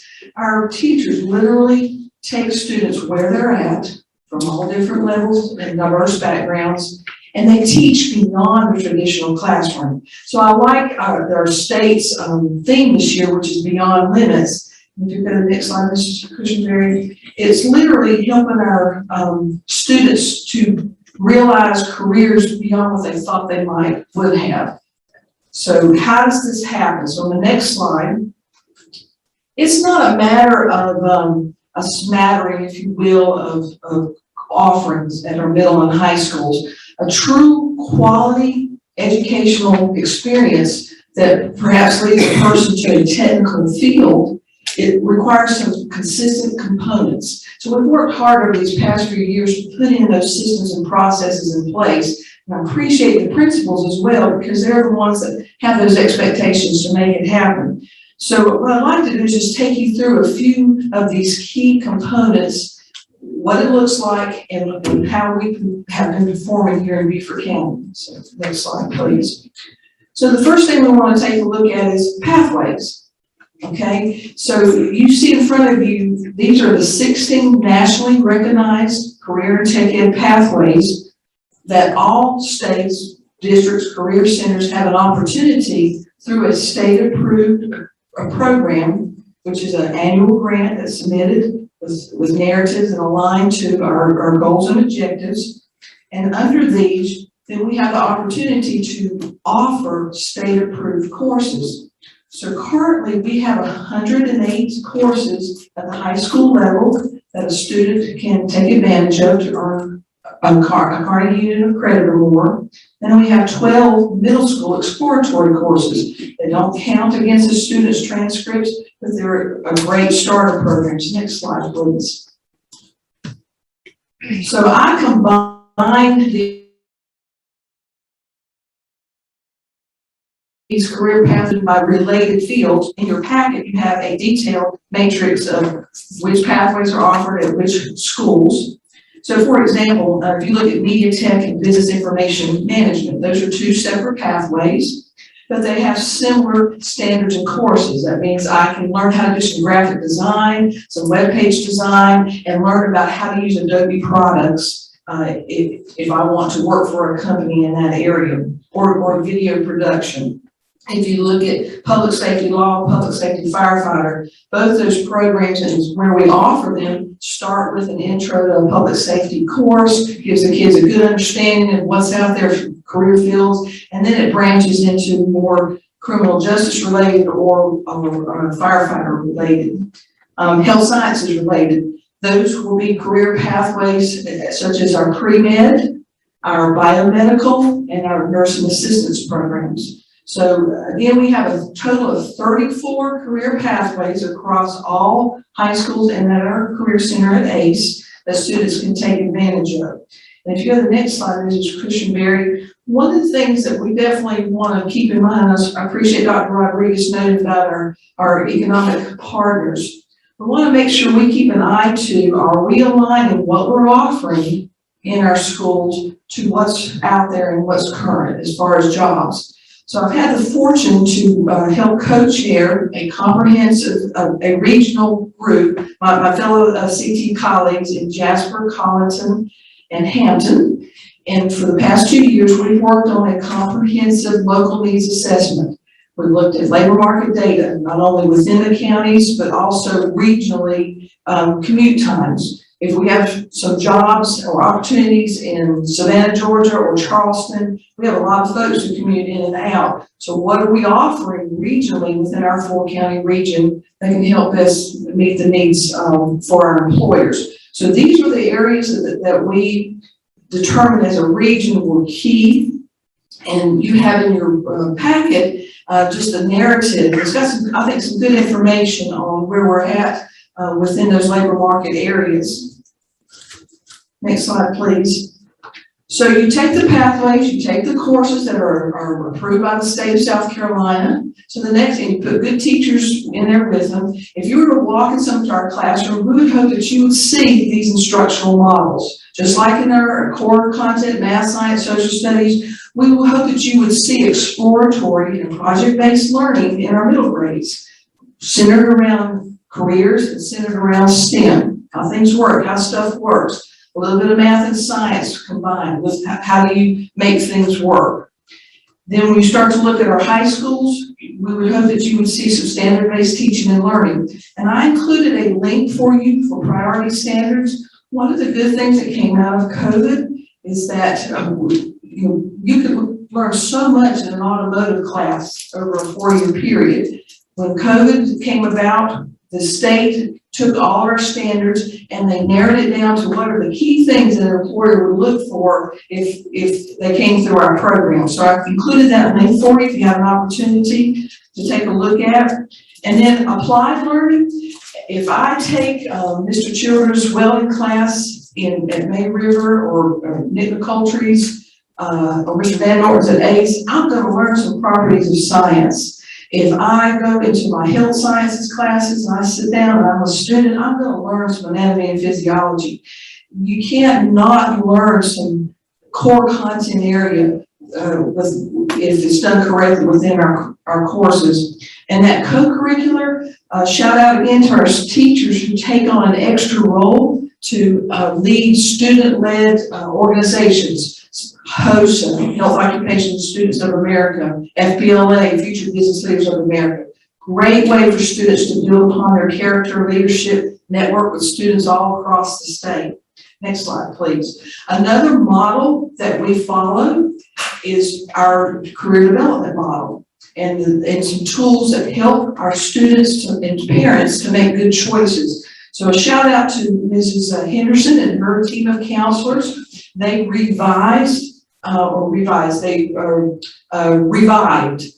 SCOLAS. SCOLAS is a free tool provided by the state. They have done a good job of rebranding, putting in updated videos and parent links. And so that is the main career development tool that we use. And our career development facilitators, as one of their goals, they started it last year, is for every 8th grader to take the career interest inventory to help with their IGP planning process. So it's a huge task. They did a good job last year. It's our goal to move to 100% for this upcoming year. And that's based off of what's called the Holland codes. And you have an example of those 6. So if you were to take an interest inventory, then you might fall in one of those categories. Then that helps you to start thinking about, well, what do I want to do as far as course selection at the high schools? And then moving on into which pathway do I want to pursue. Next slide, please. So if we're looking at what students are taking, the framework that they're using, then how are we being measured? And again, I'm sure you all have seen this before, but just so that for our new board members, a couple of years ago, the state of South Carolina said, you know, kids who graduate, not only are they successful if they're going on to college, but what are they doing that's going to help them be successful career-ready wise? So if you'll see on the right-hand column, we have 4 indicators, and this is what's established our goal setting for the next 5 years. What are we doing to help our kids be career-ready with the silver or higher assessments? That's reading for information, locating information, and applying mathematics. Those are good, solid assessments that if our kids are doing a silver or higher, then if they go work on a job, then they're going to have the entry levels of math and reading skills to help them go forward. A CTE completer plus an industry credential. A completer is simply, I completed successfully my series of courses within a welding pathway or an automotive pathway or a business management pathway, cosmetology pathway.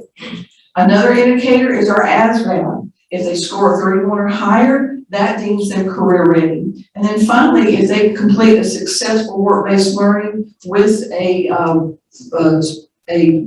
rating of 3 or higher, and we'll discuss that. So next slide, please. So I just want to give you a little snapshot. You have a little deeper dive in the data packet. As you know, in 2019-20, due to COVID, they did not capture or report on college readiness data, but they did report on career readiness data. And I'm proud to say, even during the pandemic, we were able to meet our 5% goal. We had 74.5% of students who started in a career and tech ed pathway, and when they graduated, they had successfully completed that with an industry credential. So I felt like that was significant, and again, a reflection of our teams at the schools. As you know, that data for last year has not quite been released. That's soon to come out. And then just for 2019-20, we had 495 kids who graduated with some type of certificate, career and tech ed. And then last year for 2020-21, we had 595. So that's an increase of over 100 students. So we're steadily increasing on that. If you go back yes, I wanted to call out, the state has not released the last 2 years because they changed the funding formula. They're going to. But we also have to track our graduates in career tech ed. We have to call them 6 months later or survey them 6 months later to say, are you in school? Are you working? Are you not? So our trend, for example, in 2019-20, we had 86% of our students who we received a positive rate, that they were in school or they were working or they were in the military. And a good portion of those kids were in post-secondary. And you say, well, a percentage is a percentage, but it was actually 430 students of our kids that graduated. So I just wanted to share that our kids who complete CTE pathways, they are going on into the work-related, the military, or onto post-secondary. Next slide, please. So the last two major components that make a good quality experience for our young people, the first one is industry credentials. So I'm glad that the state made this a focus for these past 2 years. So, you know, industry recognized certificates, their credentials are basically validating the knowledge and skills that the students learn throughout their high school year within a particular pathway. It's a tool also to help provide recruitment and retention for our employers. And I love the definitions about stackable credentials. It's a clear roadmap. If I know I want to be a welder and I know what is on an American Welding Society test that is recognized by our welding companies, then it's a roadmap for me. Here's what I need to learn in class to get there. And I really like that last comment. Ultimately, it increases the worth of our high school diplomas. If a student is going across the stage and they've got their high school diploma in hand, but they've also got 3 to 4 industry recognized certifications that's part of a portfolio, then they're definitely going to be able to market themselves better to get into college or to move on. Next slide, please. So I just wanted to share with you, these are some definitions that the state is using. So if it comes across, or if you hear parents asking about them, they're graduate, am I able to pass a major certification? Case in point, we have a young man who graduated last year with the Bluffton firefighter program. He had 5 certifications by the time he graduated. The 5th one being the huge one, the South Carolina Fire Academy cert, which is a very rigorous certification to earn. There's a written part and there is a hands-on component part. So that's what the state is looking at. In addition to stackable credentials, they're talking about dual enrollment.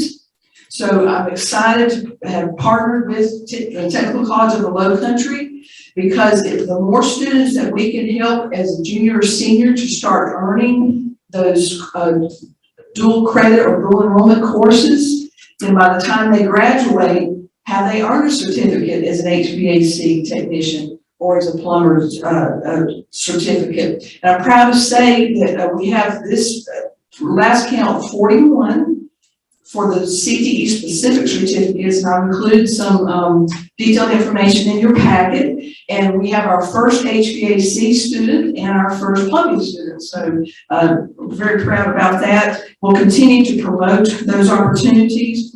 Our teachers are excited because this year we're going to allow them to take some certifications to help build their craft and to update. They said they'll feel more comfortable teaching it if they can. And then we're looking at tools right now. How do we capture students, these credentials in some type of e-portfolio? So that's our part on that. And then on the next slide, you have a snapshot. I'm proud to say from 5 years ago, we started with, I think it was 75, 54 certifications. We had 518 last year of certifications earned. So again, shout out to our principals and teachers for making this happen. That's unduplicated count. 518 students who earned an industry recognized certification across our 6 high schools and at our career center at ACE. Of those 518, we had an additional 450 certifications earned of those students as they're working towards a stackable credential. And then you have an example of some of the most popular ones, Serve Safe, Test Out, the American basic providers, life support for CPR, first aid. And then this one I'm excited to share with you on the next slide, please, Ms. Christianberry. We're going to add, in addition to credentials, we're going to add a soft skills certification this year. Dr. Lavecchio and I, we are working in tandem. We rolled this out to our teachers at our virtual PD this year. If you will, please take a look at that list. We have a wonderful advisory board of parents, local employers, and community members. And this was the list they came up with. And I like their list actually better than the one on the right. They said, Karen, can your teachers, can we put something consistent in place that's going to help young people understand? They got to have a clean driving record if they want to come out in certain business and industry. They got to be able to pass a drug screening test. They said, Karen, can you help us to help them take criticism on the job without getting defensive about it? Usage of cell phones on the jobs. Customer service was a huge one that we had a good discussion on. All the way down to that last one, how can we help young people understand that when they graduate with us or the military or college, that, you know, there's a path to mobility. They may not necessarily start out making $75,000 a year, and what can we do in career and tech ed to help get those points across? So on the next slide, Ms. Christianberry, what we're going to do is work with our teachers and our advisory. We are going to narrow this down to the top 10. There's lots out there, but we want to keep it manageable, and it will cross over many of our content areas. And so we're going to have different tools that we'll use. We don't want to say to one teacher, this is the only thing you can use, because a lot of our teachers are already incorporating that. And then we're going to develop promotional strategies with our local employers. As a matter of fact, Ms. Fidget, if you recall, at the Rotary Club, they said they would be glad to come in and do some mock interviews. And then, in essence, to provide the why for the students. Why is it important that you have a clean driving record if you want to go be an automotive technician or an HVAC technician?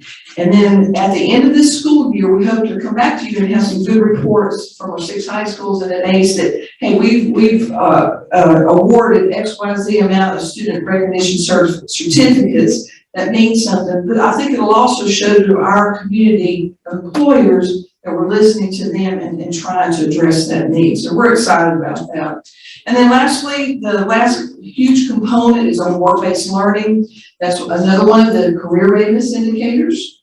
And so we're able to utilize this to help students connect what they've learned in the classroom that senior year out in a formal work setting. And just want to give you a couple of examples on the next slide. Is the next one. Thank you. I did, as board members, I wanted you to have these criteria to help advocate for us, because, for example, our career development facilitators and our teachers of record, they're critical in helping vet employers, helping vet students so that there is a structured environment.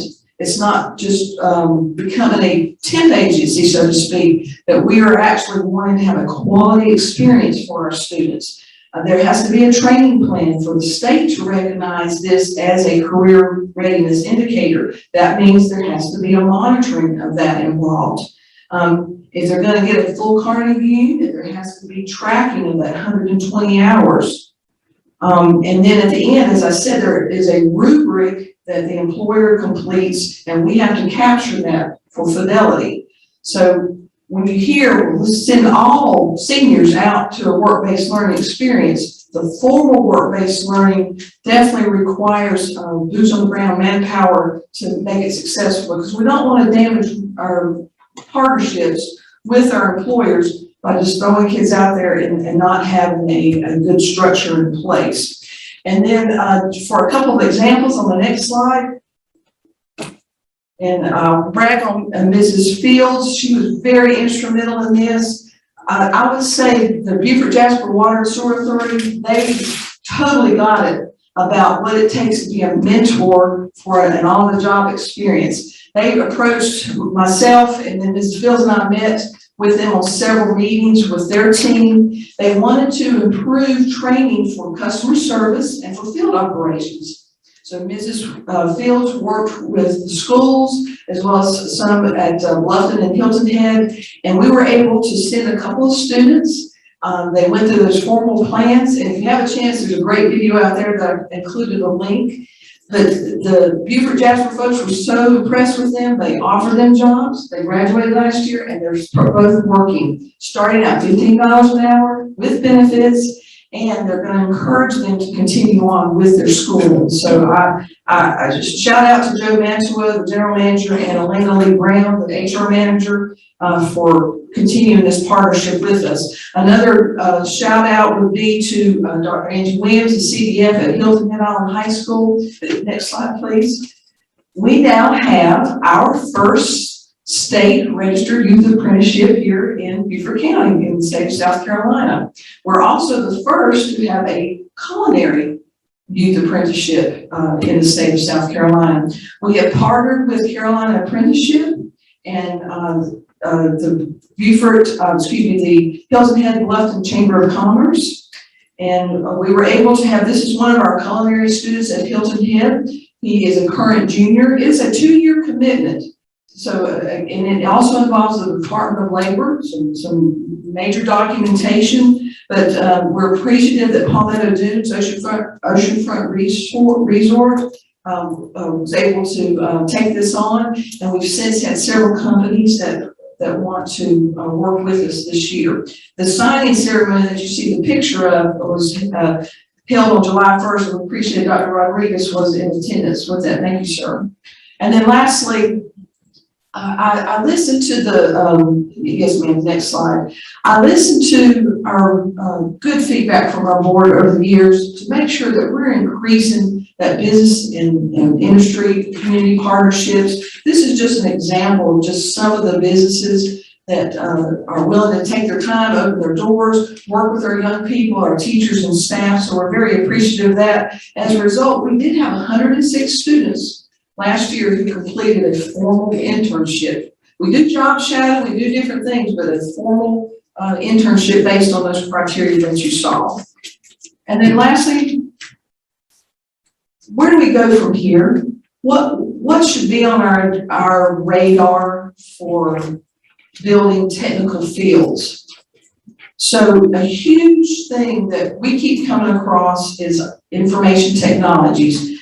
In essence, when we say IT, that network engineering, software engineering, cybersecurity is huge. I just saw where they said there were 500,000 jobs short specific to cybersecurity across the nation. AI, I could listen all day to one of our advisory members in our auto dealership talk about how artificial intelligence is going to a major thing with the automotive industry.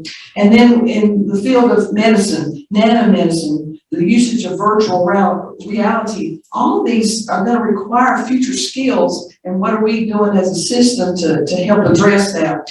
And then by 2028, there's going to be an estimated 3 million job vacancies in the skilled trades. And as we know during COVID, they were the one that kept our communities going. So again, I appreciate your support that we have options for our students across the district. And then on the last slide, we just look at key focus areas for the upcoming year to include, one slide back down.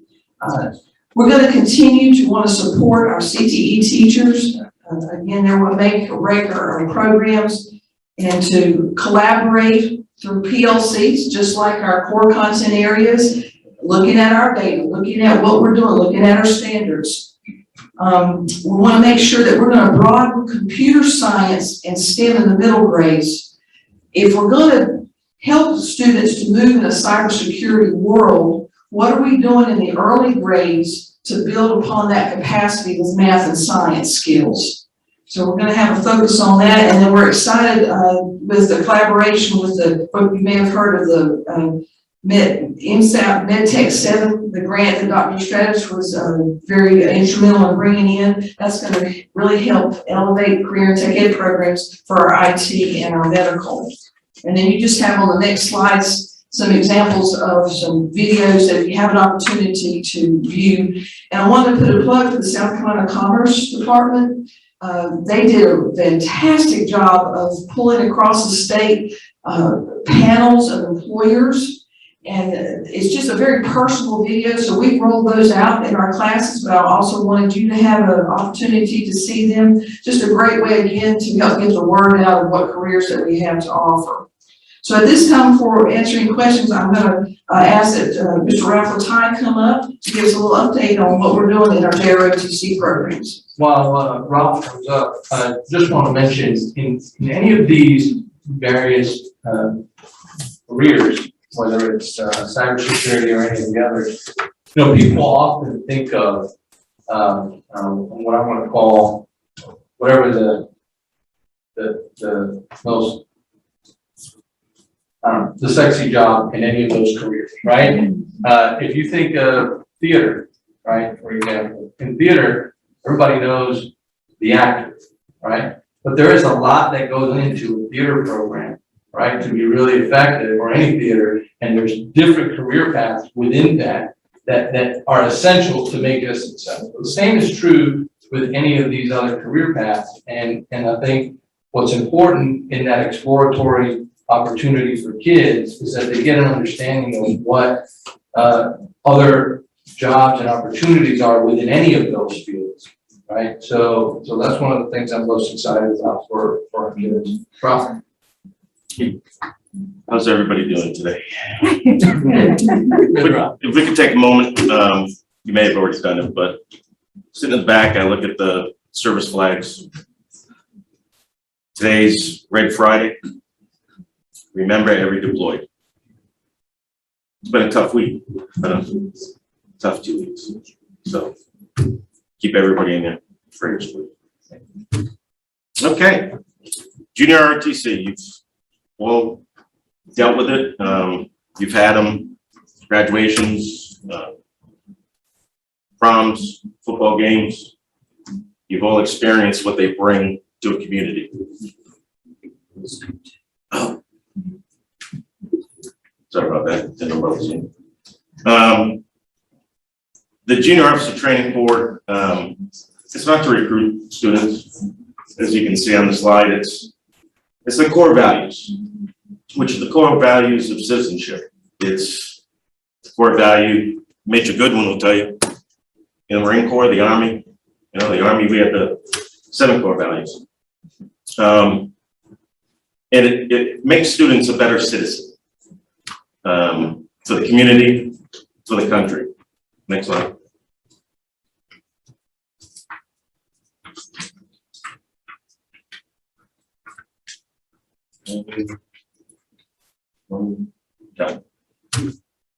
I'm sure you all are aware the funding for JROTC is with the DoD, Department of Defense, and the school district. It's a mix of funding. We don't fully pay for that. What we get is priceless. We get veterans who serve the country, and sorry, Major Goodwin, you're the one here. Is still serving the state, serving our children, and to me it is truly priceless. You've seen them; they do physical fitness training, drill and ceremony, the standard options. Mentoring, when we look at work-based learning.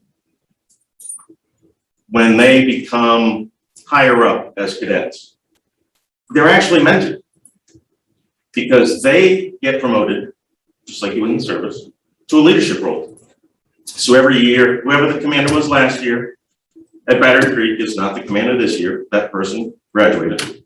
And the senior military instructor, such as Major Goodwin, or the military instructor, the number 2 person, they become facilitator. They say, they have a meeting in the morning. Okay, here's what you're going to do. And they carry out. And the instructors stand back, they watch. And that's how that person is groomed, built. Just think of the self-confidence. Have any of your kids been in ROTC? I saw a change in my son. I mean, did not take long. He was a Battery Creek, Major McGill, before he went to Beaufort High. And he just totally changed. And, you know, he went on to great things. I'm proud of him. His birthday's Tuesday, by the way.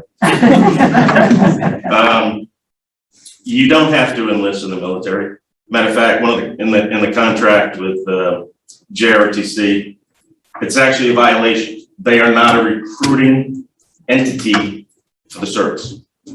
I used to be a recruiter, and I told the whole truth and nothing but the truth. So help me God. You're not supposed to laugh, sir. But whether I was Army, whether it was the Marine Corps, Navy, matter of fact, Lieutenant Commander Pfeiffer, I used to go there and give classes on citizenship and such in an Army uniform to the Navy. It's not about recruiting. It truly isn't. When we look at possibilities, several colleges, thousands of colleges offer JROTC scholarships, not to mention the service academies. You know, the West Point, Coast Guard Academy, so on and so forth. But like my son went to the Citadel, or Clemson, or USC, they have phenomenal in-state programs for ROTC that produce many qualified leaders in America. Next slide, please, Rob. Here's some of the benefits. I've already touched on many. And if you know, it coincides with what Ms. Gilbert said, the soft skills.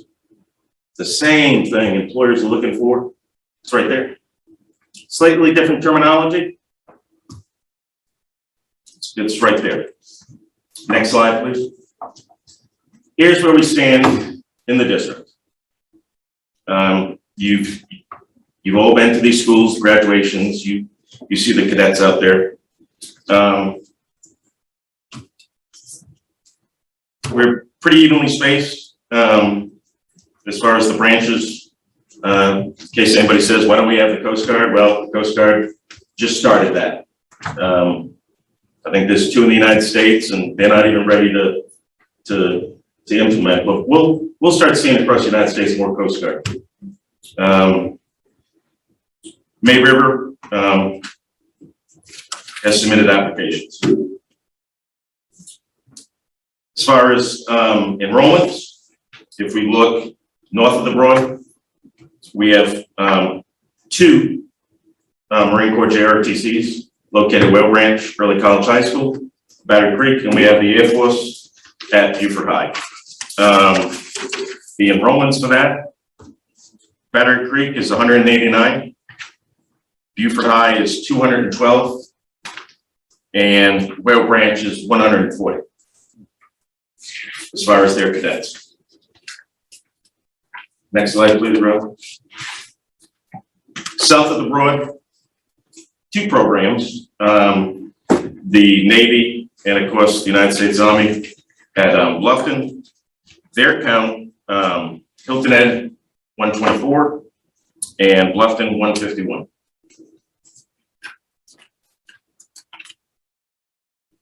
Next slide, please. JROTC resources. Feel free to copy the links. It is truly, it shows what's required for a facility, what professional development and such the instructors have to have, how many are in the United States, and they all have waiting lists. Now, the 2 instructors, we came in today because we couldn't take all of them. One could not be here, Lieutenant Commander Pfeiffer, and I have an email to read some of his highlighted areas, and then Major Goodwin will come up to hit that. This is from Lieutenant Commander. Last year, Cary High School, JROTC, they did a virtual drill meet in April 2021. Wade Hampton High School, NJROTC orienteering and PT competition at Lake Warren. That was in May, and they had their award ceremony, like a dining in May 2021. The Lieutenant Commander wanted to emphasize he's most proud of mentoring the cadets throughout the high school career, preparing them for college, the military, or full-time employment in a promising career. Some of his most recent cadets, 4 attending Norwich University, the northern version of the Citadel, up in Vermont. 1 in West Point, 1 in Winthrop, 1 attends SCAD, and 1 enlisted in the Army. 1 got a nurse certification through a CTE course and is now working in the healthcare field, continuing on to get her RN. So she got her CNA through our program and is continuing on. And Hilton Ed's, they've all wonderful programs. If you've never gone there just to hang out with them, talk to the kids, and after school, what they do, you know, when you think about it, and I used to be a drill team coach at Beaufort High. That's when Dan Durbin was principal. And one of the things, you know, a lot of kids are track and field stars, football stars, so on and so forth.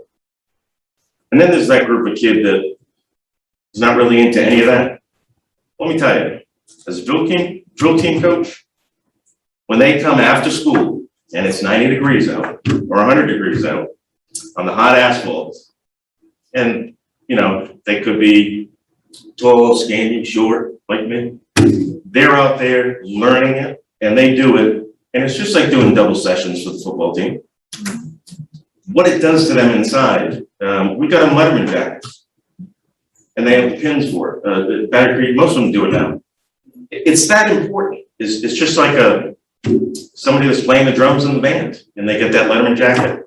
That's their football championship, so to speak. And ROTC does the same thing. If you would, Major Goodwin, thought you're a great program. Yes. Good afternoon, everyone. Can you hear me? Okay. I just wanted to talk just a little bit about our program at Well Branch Early College High School.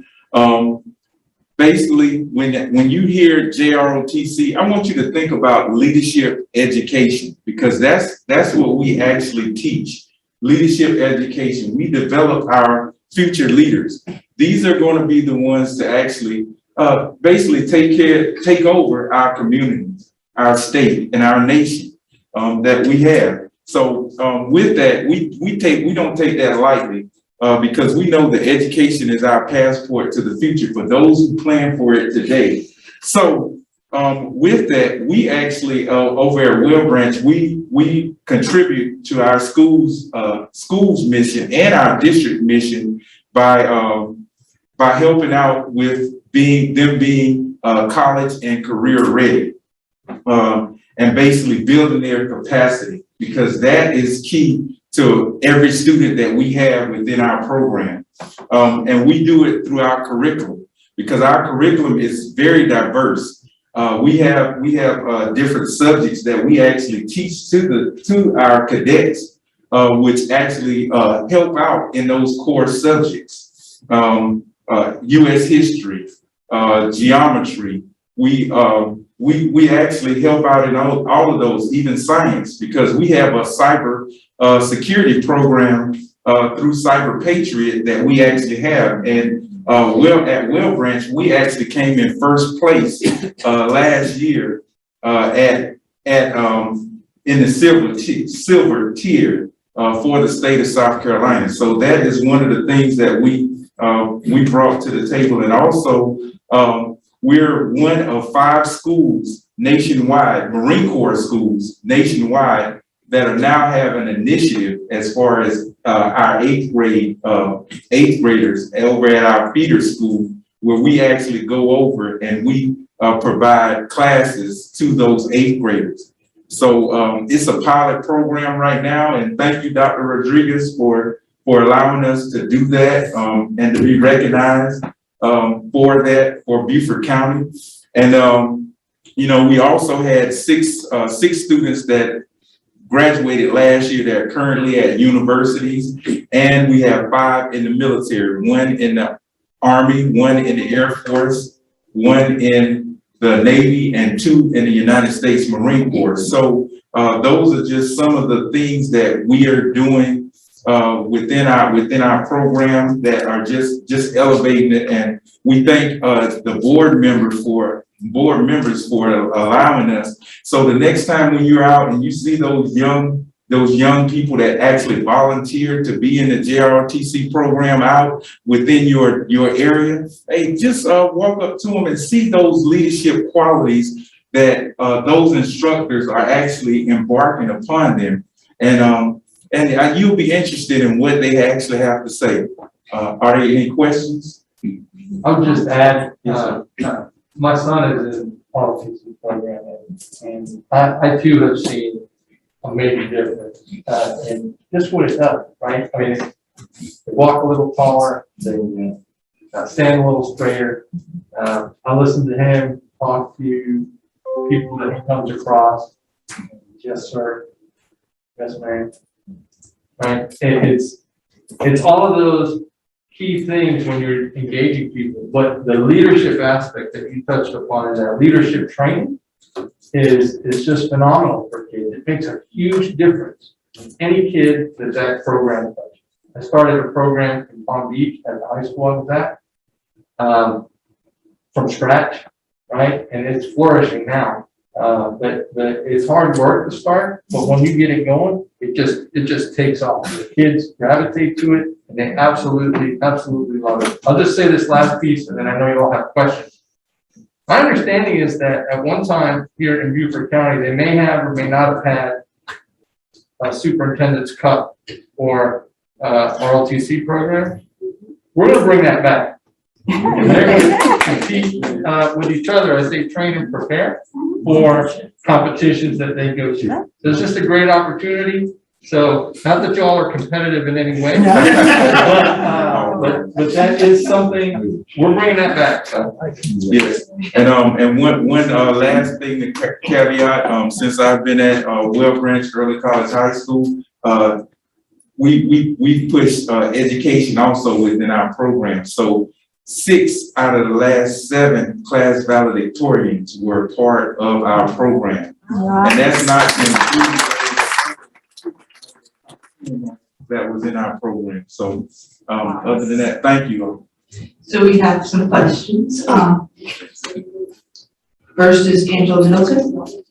Okay, so I'm gonna make a couple of comments. First of all, I need to compliment you, sir, on your cadets. Am I saying it correctly? When we came to the graduation at Well Branch Early College High School, oh my God, we were blown away. I mean, your students are amazing. They were sharp, they looked good, they were respectable. All the programs were great. Yours, I'm being partial, yours stood out. I mean, I just remember how great they were. And then Dr. Rodriguez, I have to say, I agree with what you said about Ms. Gilbert. You know, I'm partial to Kate. Kate is my family. I'm gonna go ahead and put it on record. Karen Gilbert and Ralph Patai took care of me when I was in the classroom. I remember when Karen arrived, her first 2 weeks, she went to every school and spoke to every K teacher to find out what our needs were. I didn't meet the K director prior to her.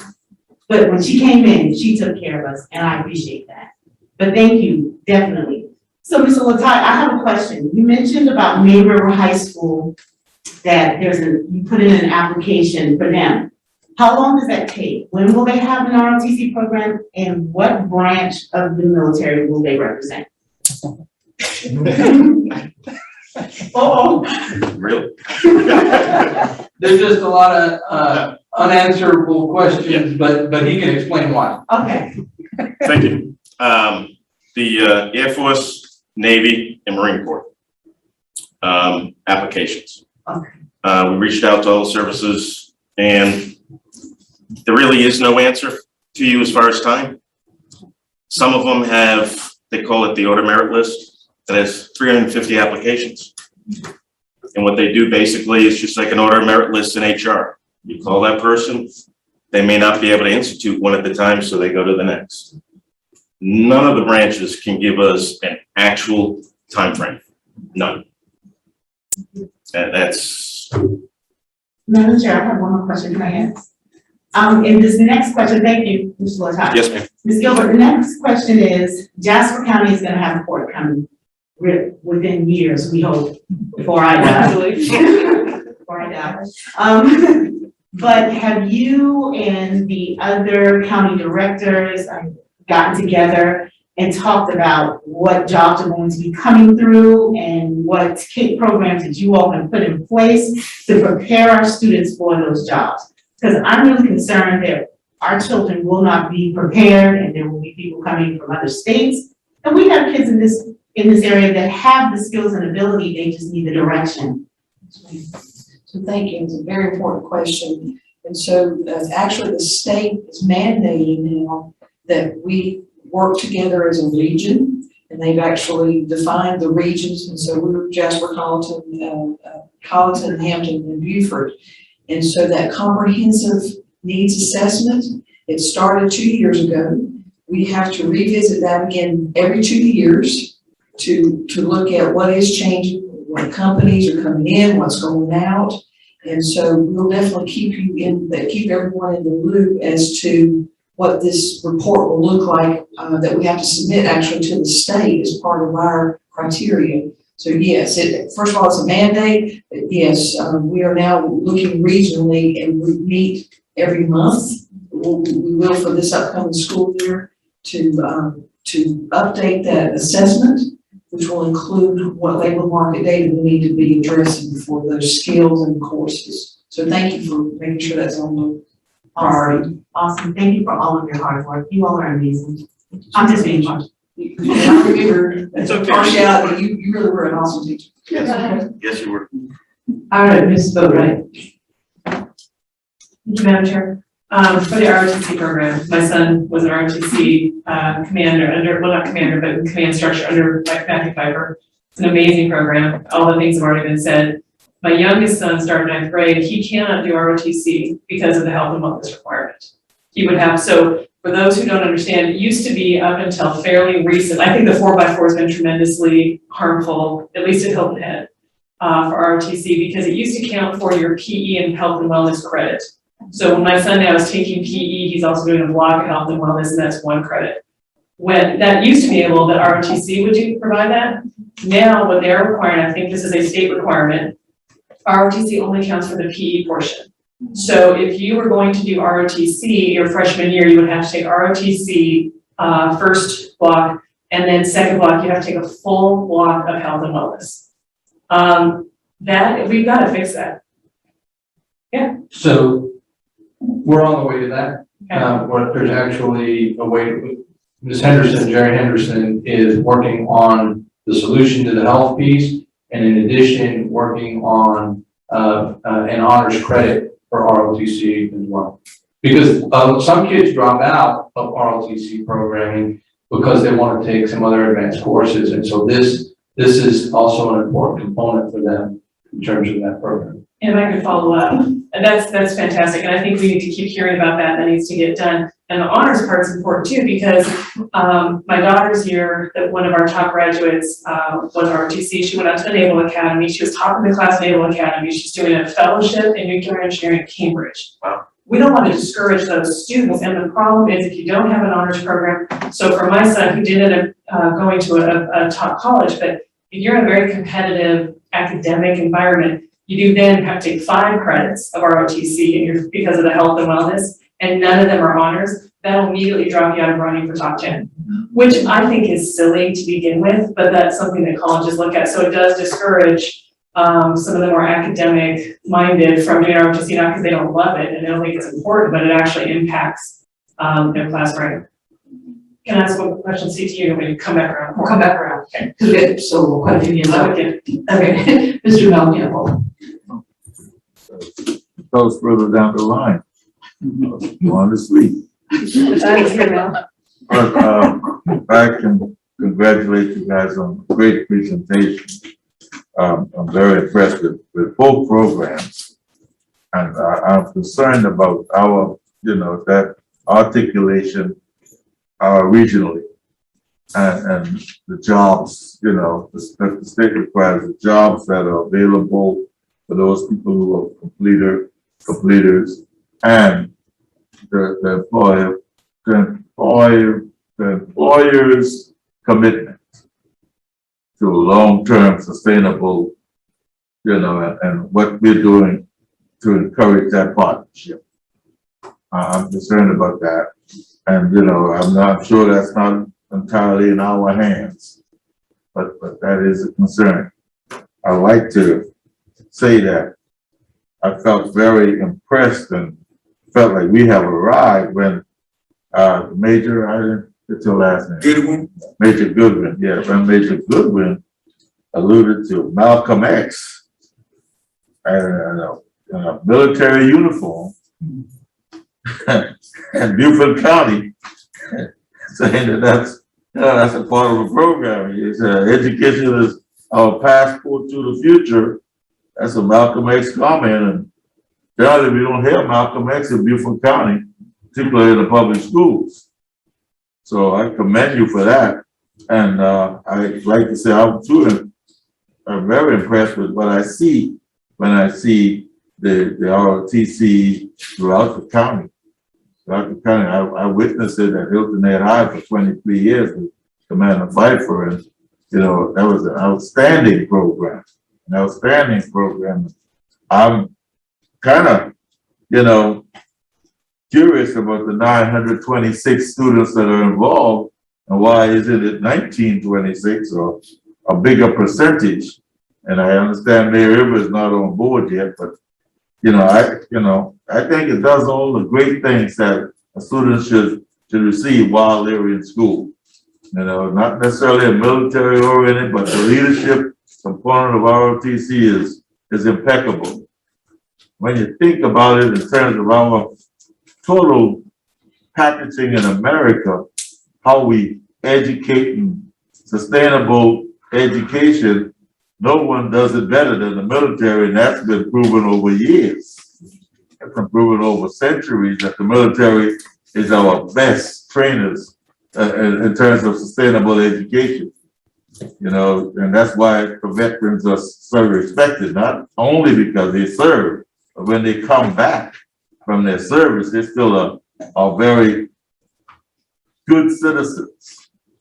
And that's so important that our students need to learn some of those components of good citizenry through the military so they can have even more respect for that as they go further and may not be in that arena. But I think you guys are wonderful, and I think the reason for this report is we want to try to expand what you guys do. Thank you. Next, Patricia Fidrich. Thank you, Dr. Watts.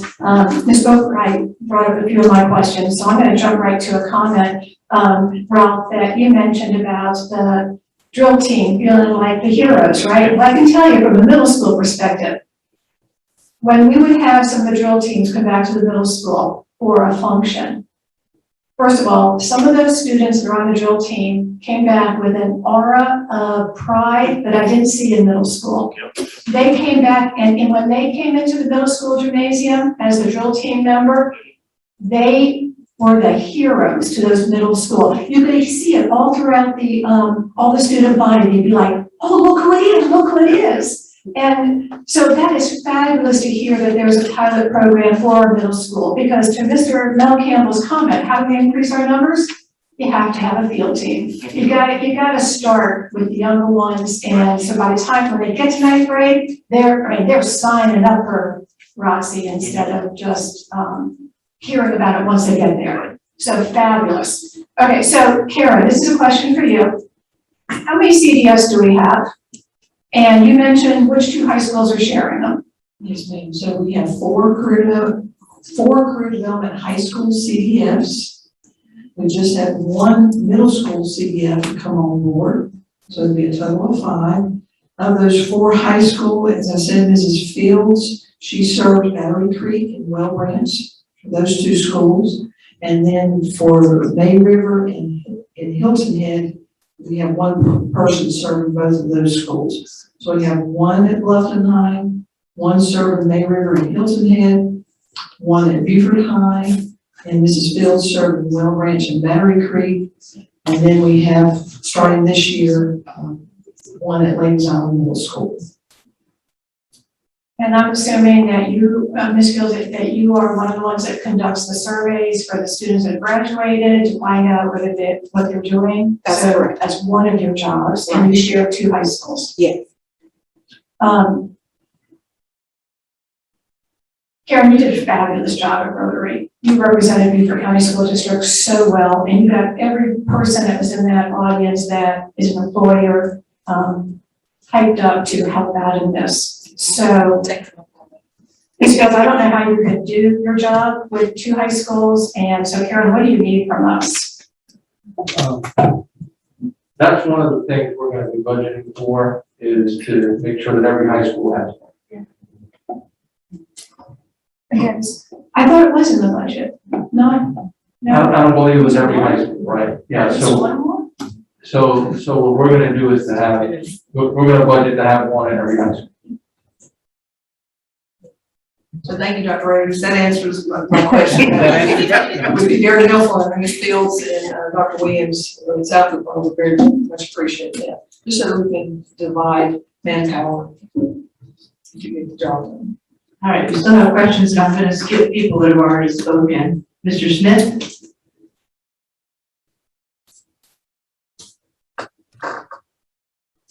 Good afternoon. First, the presentation into Mr. Latai, who I know as AKA Staff Sergeant Latai.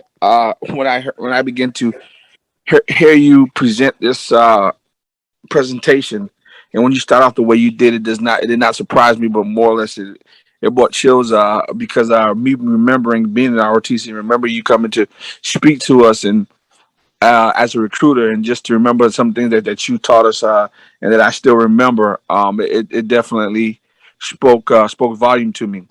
And one thing that I do know about you, that anything that you do, or you have your hand in, that you make sure that you put your best foot forth, and that it definitely has, not only does it have teeth, but it also has moral and great characteristics, and there are measurable and memorable things about it. So with that being said, I just wanted to appreciate you for coming into the district, and also putting your spin on things, and helping bring the insight for people who may not have not been in ROTC. Me being a student who have went through the ROTC program, I do understand the importance of this. And if we can have more programs like this ROTC to help out in the community, I think that this will definitely encourage and save kids and save kids in this community, in this community, and inside this district. With that being said, also the other guy from Battery Creek, Well Branch. Well Branches also have had a great ROTC program. I remember when the school first opened up, they had a guy there who I don't remember his name. He was a African American male with a bald head. He's now a highway patrolman. And I ran into him a couple days ago. About a couple months ago. And he too was talking about ROTC and how he missed the kids over there, and everything within it. And it just, we were talking about me being in ROTC and different things, and about different things that he taught kids that people would never know. So I just want to say that I think that ROTC should definitely be in every school and every high school, and having a intro part of being in middle schools is definitely a good idea. And I just want to say, keep up the good work, and I'm looking forward to seeing what else ROTC will bring the students. And not alone that, I just like to go to schools and see the ROTC cadets welcoming students in there, and they always bring good leadership, and leadership always bring results. Thank you. Mr. Davis, here. Thank you, Madam Chair. I think JROTC speaks for itself, as Ms. Middleton said. When you go to the graduations, you can spot the JROTC. They stand taller. They exude pride. There's no doubt that those leadership skills are being taught. I even learned a couple of at Paris Island. That I appreciated years later, but that's great. But I want to commend you, Ms. Gilbert, because for 5 years, I've watched you build our technical programs in spite of everything that's gone on, in spite of all the turmoil we've had at the superintendent level, the COVID. You've just trooped on and improved this year after year after year. And I just wanted to give you my kudos for that. It's a time lapse view of what you've done. So thank you. And this presentation was excellent. Thank you, Mr. Chairman. It's definitely a team effort, but I always remember something you said at a former board meeting a few years ago, and I do listen. You said, make sure you put goals in place and you have a destination. So we've always kept that in mind. So thank you. Kathy Rowline?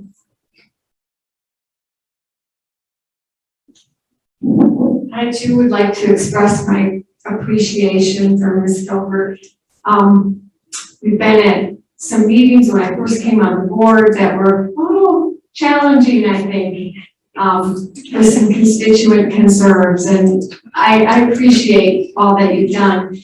My recollection of the CGFs also, I thought we were going to have one at each of the high schools, and I'm a little concerned that May River High School and Hilton Head High School share one. Those are huge high schools. And I don't understand why we would put one at a middle school before we would not assign them to the high school. If I made up my reads about the middle school, shout out to Dr. Brown, the principal at Laytown Middle. That is actually being paid through her Title I funds, which was an allowable cost to be able to grow that choice program.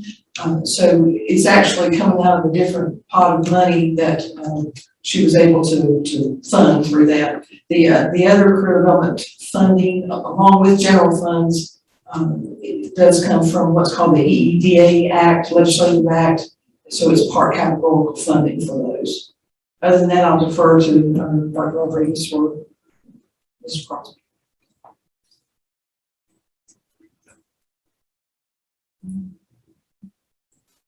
All right, next is Earl Campbell. Thank you. I just want to say that I was here when Battery Creek was the first one in the program. And I think our first graduating class, two of the ROTC cadets went on to become officers in the Marine Corps. And I noticed that at Whalebridge, the discipline followed right down because of the ROTC. And for those guys and ladies to go to the middle school and talk to the middle school students, it will help once they come to the high school. So I want to thank you for your work that you have done since you've been there. I know we lost one guy, Sergeant Major Carr, Farr, and he's a high patrol now. He was the one that walked around and played the bagpipes. With the kilt on. Yeah. So we have benefits from this. And I thank you for the job that y'all have done.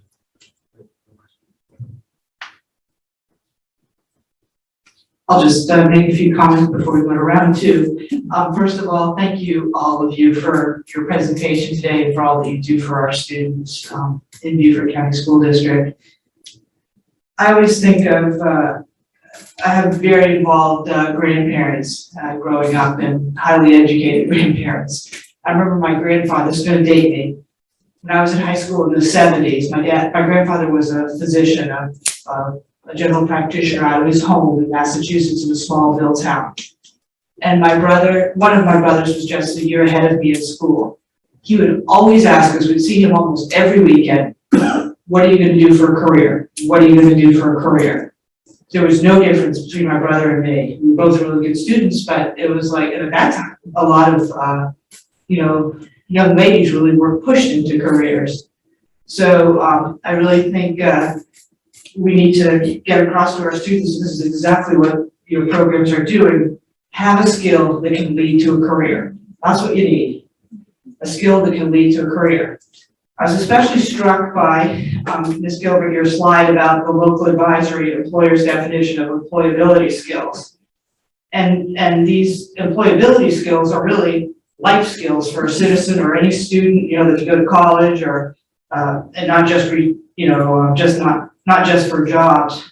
One thing, I think it should be stressed to our students especially is the importance of their high school, report card, their transcript. I bet you any one of us at this table could take a transcript of this unnamed student, look at that transcript, and we're gonna know whether you're gonna succeed or not. Were you tardy? Were you always on time? Did you have good attendance? You don't have to be the top student, but those soft skills or life skills are every bit as important, and that's what you're trying to instill into our students. So I think that's really important. Also, the customer service item on this list, to me, that's almost like just having manners. If you have appropriate manners, you're gonna have really good customer service. And unfortunately, some children do not have the benefit of being taught good manners, and just simple skills like that just can take you so much further in life. If you have a skill like that. The other thing I was going to say, one thing I think I would add to this list that's really important as an employer is take initiative. And it doesn't have to be anything major. I was just thinking in my office, okay, I have my own medical practice. I only have, there's 4 employees, that's it. 2 of the 4 clean the office once a week. And like if outside the door, if somebody's dropped a tissue, go out and just pick up that tissue. I mean, it's simple stuff like that that just makes such a difference about the appearance and how people are receptive to the place of employment.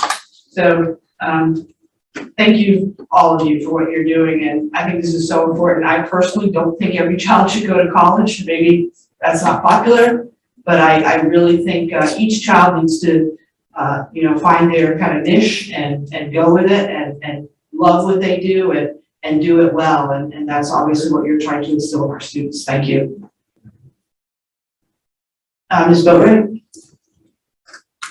Thank you, Madam Chair. Sorry, I don't want to mischaracterize. I just want to make a quick statement on the CDF issue. There was a proposal. We were going to hire for this year 2 additional CDFs.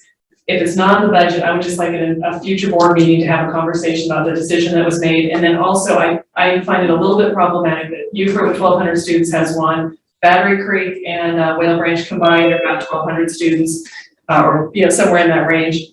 Blumpton's about 1,200. Hillhead and May River are like 1,400 and 1,500. So Angela Williams is one person for 3,000 students. And I think even now, if we are going to stick with 4, we need to have a conversation at least as to what the thinking is. I don't think it's fair that one person has 3 times as many students. And there could be a better way to allot that time. But that's for another board meeting. My comments again on the CTE piece. So 2 things, the local advisory employers.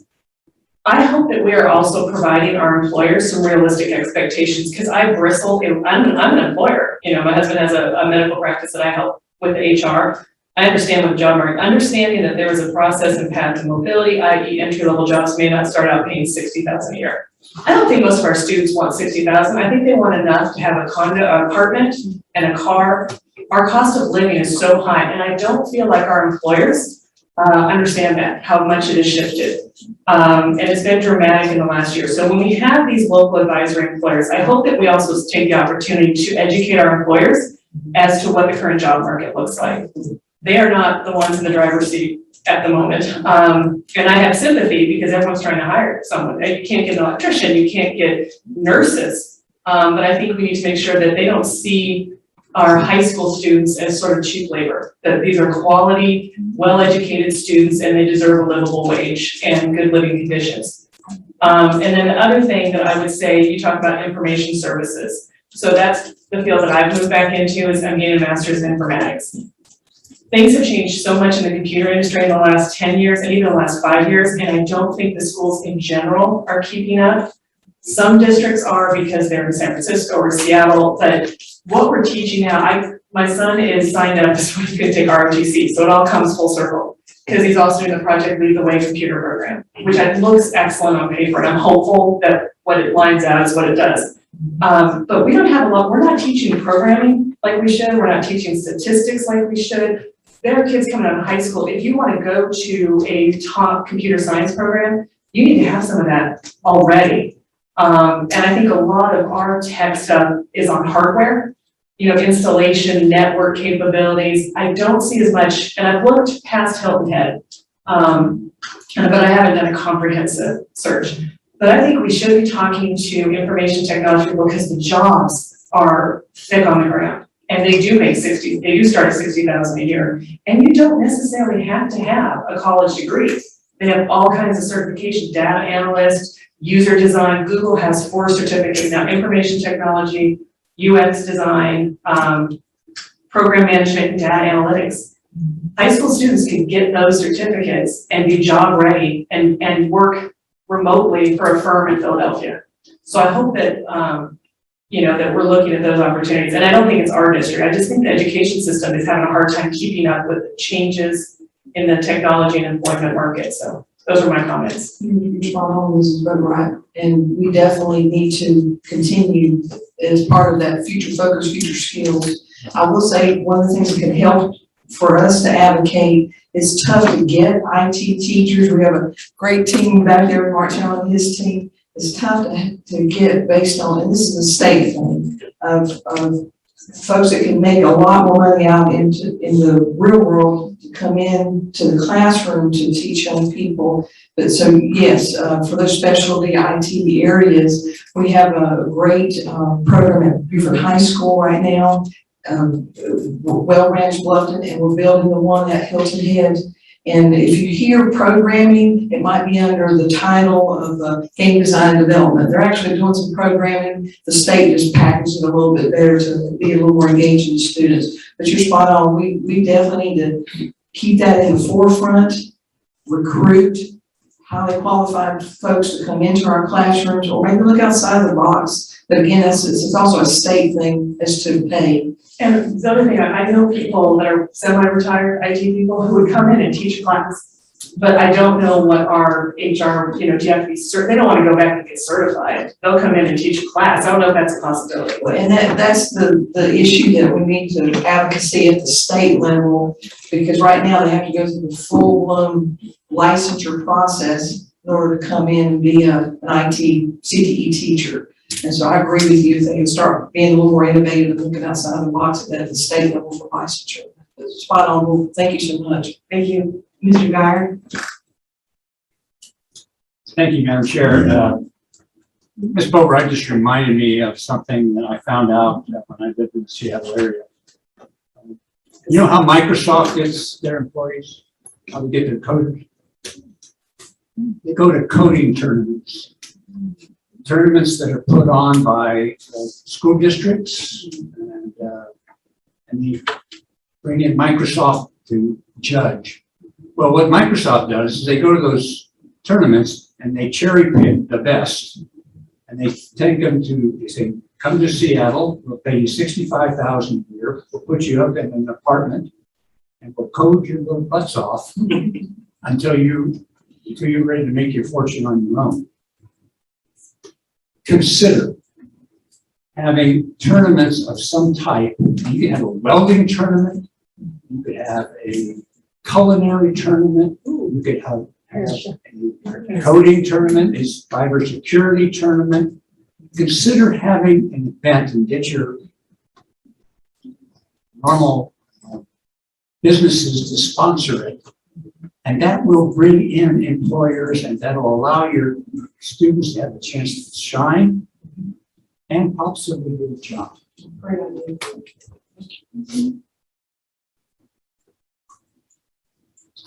I was going to say, also being in the medical profession in this area, I can guarantee you, your health CTEs, anybody that comes out of one of those programs can easily get a job in one of the smaller or offices, private offices. I noticed you have community affiliations with like NHC and Coastal Carolina and but all of us in the medical field, and I'm sure Ms. Boatright would say this too, as being an HR person for her husband's practice is, I mean, when somebody like comes into your office and they decide, okay, well, I think I'll go somewhere else. I mean, they have a job probably that same afternoon.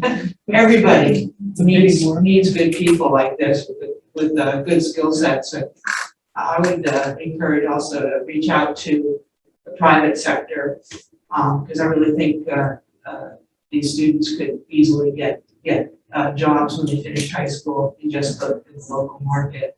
Then they might become interested in themselves and going on too, like work in an office for a few years and say, oh, I want to be an RN, or oh, I want to be a PA, or I want, it would be great.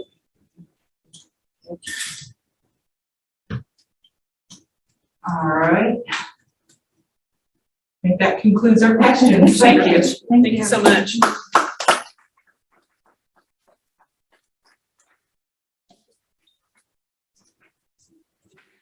Do you want a 5-minute break? Yeah, Or do you want that sounds to good. 5-minute break? Okay. All right, 5 minutes.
All right, next up on our agenda is the district's hurricane disaster plan.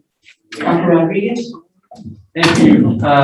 So one of the requests from the board was for, because, well, I think first everybody take their hand like this and not on this table. If you will, thank you very much. We're going to be talking about hurricanes. I think that's probably the best way to start. The request was to talk about the district, because we're getting into the season around hurricane protocols, hurricane plans, and what happens with any days lost or anything like that, right? So what we're going to do is run through this. We'll tackle the academic portion of it within here and the issue about days lost, and then take questions. Okay? So we'll begin. Dave, if you're ready, go ahead and get us started. Okay, good afternoon, board. Yeah, not getting into the season, we're well into it. As you remember, we already had the hurricane and then tropical storm Elsa that struck back on July 8th. Everything we're going to talk about today, we pretty much did in the days coming up to July 8th from the meeting with the command staff and getting briefings from the EOC and Robert's team going out and evaluating the schools, mainly Port Royal. So everything we're going to talk about, we've already, already done this year. So, okay, the emergency plan for some of the new board members. This is something that I do every year, and I actually have to submit this to the emergency management of the county and the state fire marshal for approval every year. So that's something I normally do in June, July, August time period. Get it back before school starts so I can get it out to the to all schools. So what we're going to be talking about is the hurricane operations plan, and that's just a few pages of what's actually in the overall plan. Just so you know, the things we're going to talk about from mitigation to recovery to preparedness, they're not just for hurricanes, they're for anything and everything, from tornadoes to active shooters to a plane down to flooding. It applies to all of that, but we're going to speak specifically about the hurricanes today. Besides that, for the new board members, we also have the guide itself, which is actually in every single classroom, office throughout the district building. Somehow, some of these get lost every year, and I got to replace it from some of the classrooms on a yearly basis. So, okay, you're right into the hurricane plan. The hurricane season generally runs or does run from June 1st through November 30th. As you know, if you watch the weather channels or weather reports or anything, it seems we're getting more and more frequent storms that occur in May. And we even had some this last year that happened in December and January. So it's almost becoming a year-round event for us. And they're probably going to change this date from June 1st to May 1st. So the predictions for this year, and we're already at 9 named storms, and we're not even like 25% into the season already. So NOAA predicts 13 to 20 named storms, 6 to 10 hurricanes, and 3 to 5 major hurricanes. So all of that, for the most part, is still to come. As you know, there's probably a Category 3 hurricane that's going to strike somewhere on the Gulf Coast, probably on Sunday, maybe even a Category 4 hurricane. I think the Sunday is the anniversary of Katrina, and it's supposed to hit the exact same area on the anniversary of Katrina. So that's not a good thing. So again, July 8th, we've already experienced it with Elsa. That's I wouldn't be shocked if we don't have more of those to come in the next month or so. So, okay, the 4 phases of emergency management. There are 4 things we're going to talk about here. We go through this presentation: mitigation, preparedness, response, and recovery. And we will briefly discuss each one as we get through this program here, okay? The task force. This is something that we've met. I met with Dr. Rodriguez on things from the fire in Okatee, the hurricanes, anything that happens in the district. We pretty much meet with his team in his office, and the communication is great from him on down. The one thing that's great about working for Dr. Rodriguez is everybody in the team has an opinion. Even me on some of the issues. So, and he listens to everybody and makes a decision, so that's much appreciated. We have, Dave and I sit on, the emergency operations. Thank you. Dave and I sit on the emergency operations center, with the county.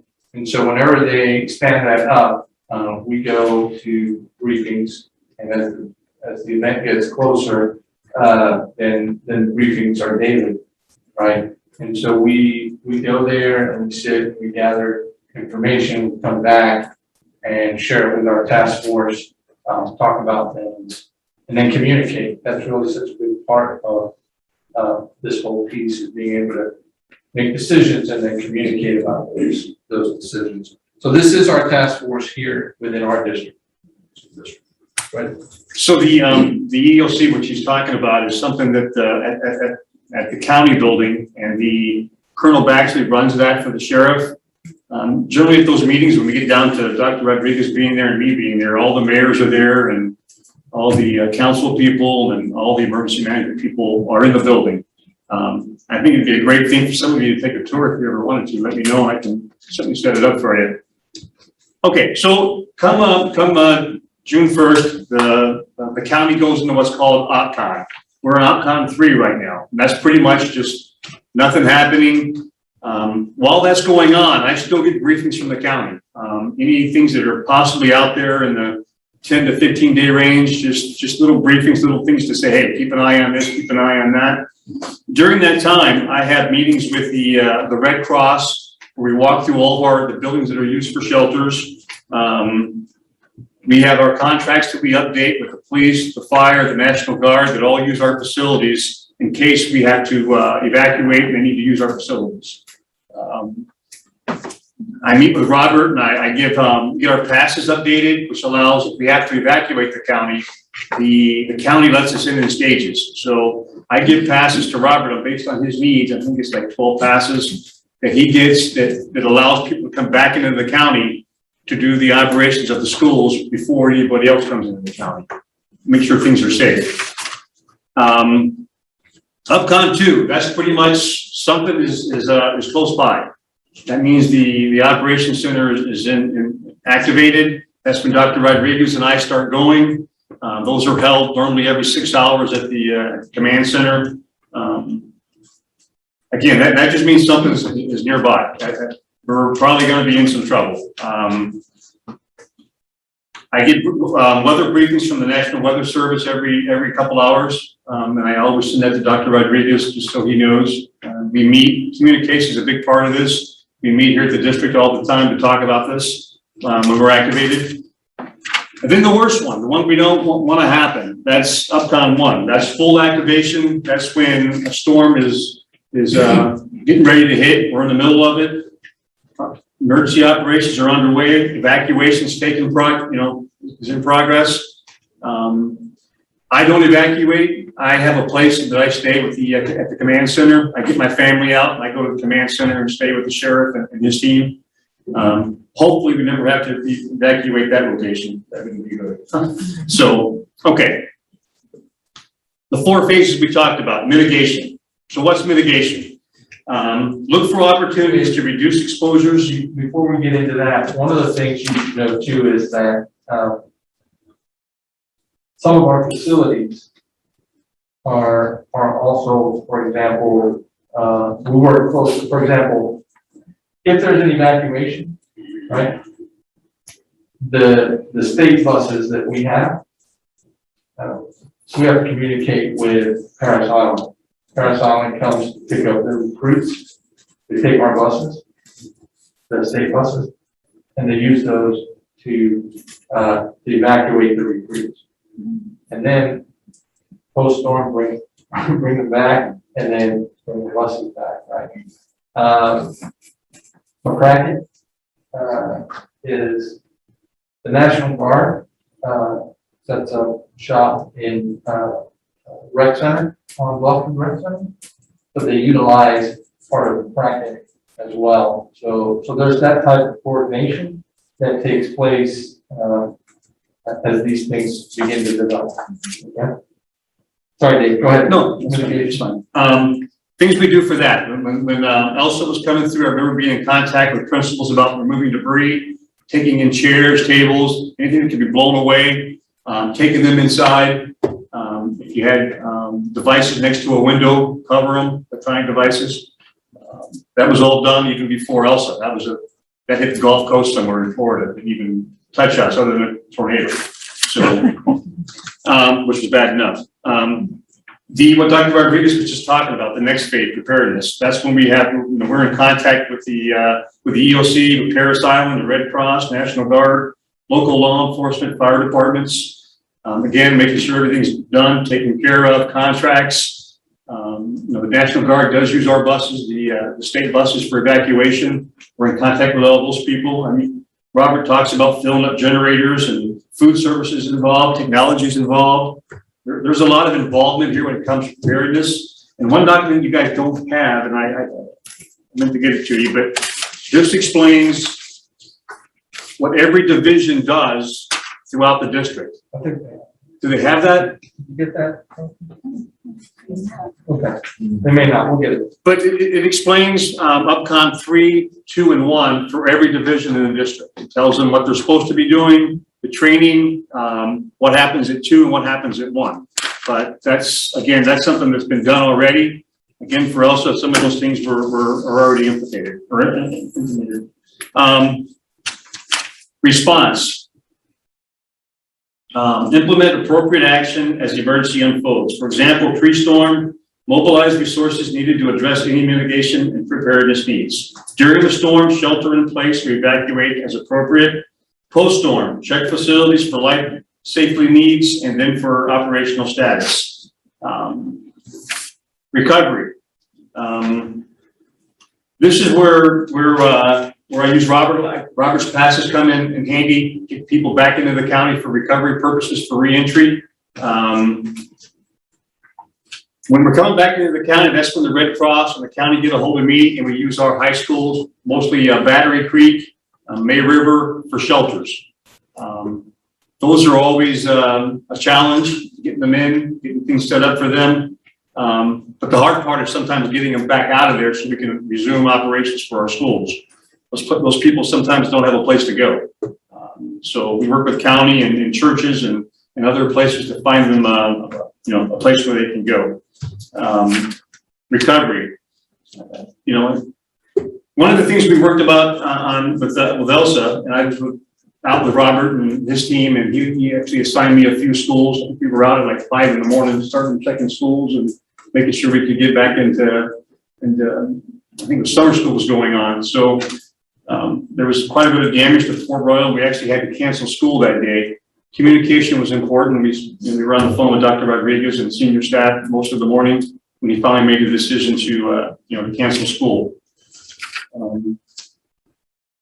The reentry part is always a challenging part because that's you remember a few years ago, the long lines on 95 and 278 and a lot of ticked off people that just couldn't get back into the county. That's kind of, that's going to lead to some problems later on because people are not going to want to leave. But again, we have passes where we can get back into the county for the people that, Dr. Rodriguez and the senior staff and Robert's team have passes so they can get back in. Part of the reentry plan talks about notifying employees of the return when it's safe to do so, making sure schools are ready to reopen, communicating with all stakeholders. Then the final thing is just officially reopen schools when it's safe to do so. It's a lengthy process, requires a lot of inspection. I think part of what you see here is just to highlight the list. There's a lot that goes into all of this.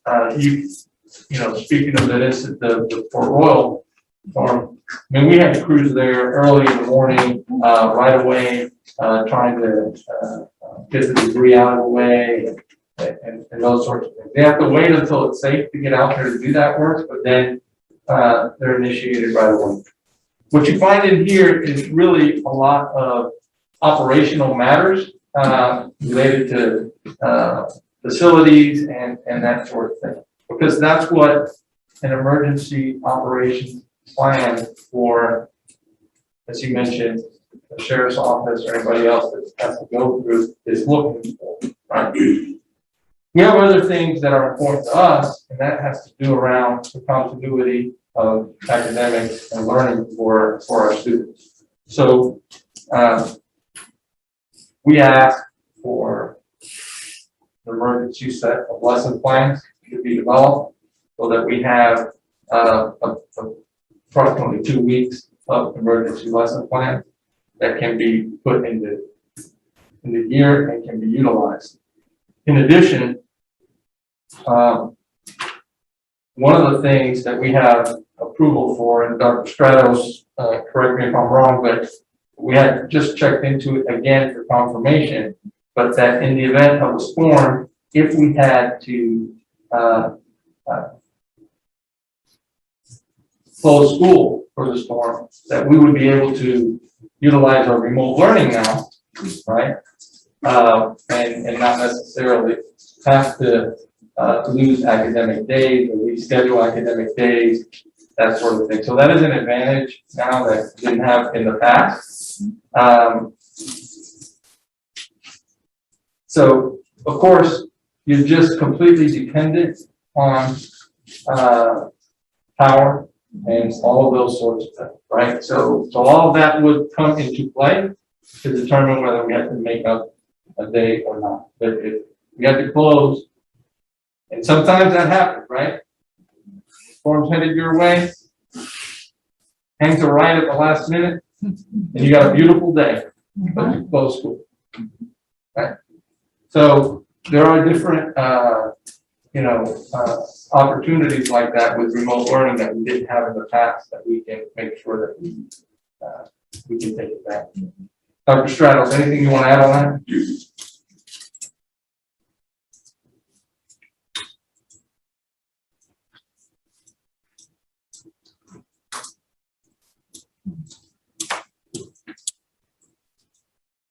Good afternoon.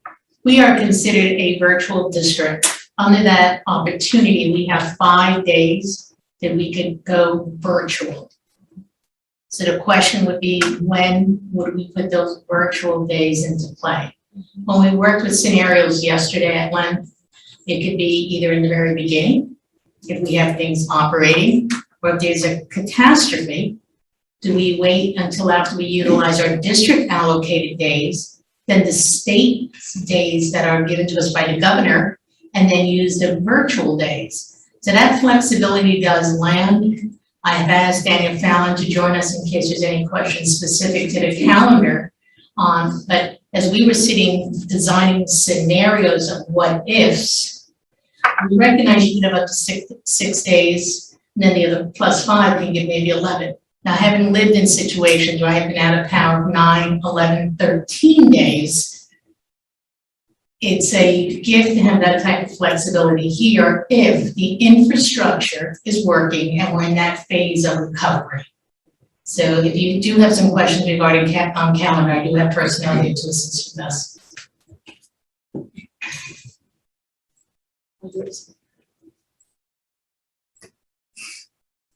Ms. Fitch? Thank you, Dr. Stratus, or Daniel. So just talking about different kinds of scenarios, what if Hilton Head gets hit, sorry, Hilton Head, what if they get hit and lose power, but Northrop Broad doesn't? Is there a scenario where kids would not have to miss school, or it would be a district-wide decision? You know, say there's power up north, kids could access virtual school, but they can't move south of the Broad. Would we be able to split it? So I think it probably, again, all of these, it's a lot like quarantine, right? If, then, but, yes, what about, right? Yeah. So I would just say, it would depend also on the severity of the situation in Hilton Head, right? If it's something that they would be out for a day or 2 days, right? Or if it's something that they would be out long-term, but nobody else would be out long-term, right? Then we'd have to figure out something bigger to do with the students at Hilton Head, beyond just virtual learning, right? flexible. Yeah, so I think it's. Yeah. If I may. Yep. The information is written broad enough, Mrs. Richards, that we're about to believe that we would have that flexibility dependent upon our geographical areas in the district that may be hit. Okay, thanks. Ms. Boatright? Thank you. This is exactly what I was hoping to hear, right? Because one of the reasons I had asked to just review the hurricane plan, because I do it anyways, living on Hilton Head, you know, is this the expectation that has been created in the community that we don't need snow days anymore? Or hurricane days, that, you know, we should just seamlessly transition from, you know, regular classroom instruction. So in the reentry plan, or I'm sorry, I circled this, it says return operations to normal learning environment, not normal school environment, right? And now we do have, we're a one-to-one school district for devices.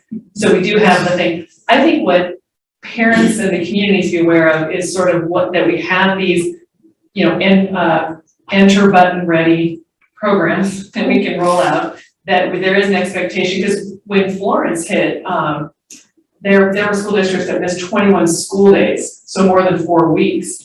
You can't make that up. And of course that has a big impact. So I think what I would love to see in the plan or on the website is sort of that we have these plans, you know, if we have any kind of standards, I don't think we want to get rid of flexibility. But like within 2 days of the school closing, we will send out an email. The teachers know that they might have to pivot to virtual. To your point about Hilton Head, Hilton Head one time had to evacuate. No one else did, because I guess we're barrier island. And so the governor evacuated just Hilton Head. If that's the case, you want the Hilton Head students to continue being able to keep up with the rest of the district. So I think it sounds like you guys have all the scenarios outlined. I don't think you need to do a blow by blow by blow, but I think parents and the community understand that we're prepared for it, we thought about it, and that there's a general sense of if there's a storm in 3 days, we know what we're going to do. Thank you so much. Ms. Robach?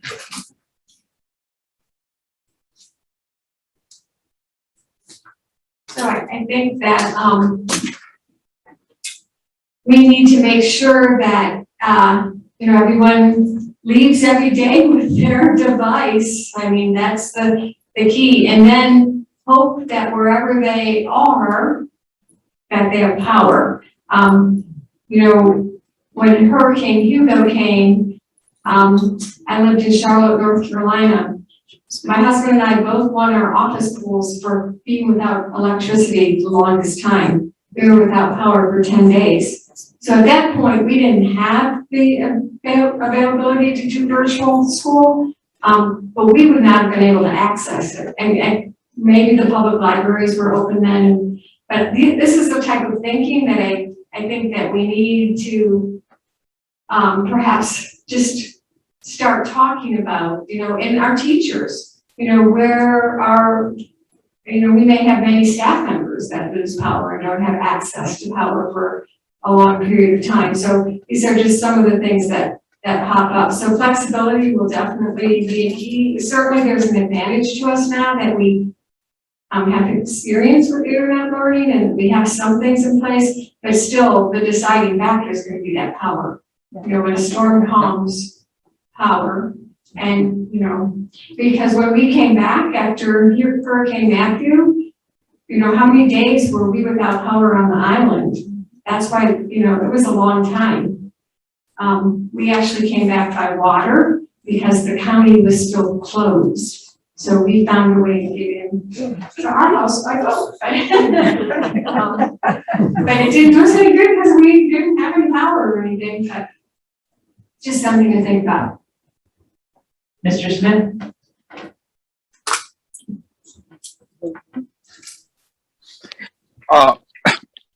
One of my questions are also in terms of the uses of facilities. I know that we have we have a certain standards or certain proto tools when we refer facilities out to community members. Even though I understand that when we use these facilities for the storms, what's the process in doing that?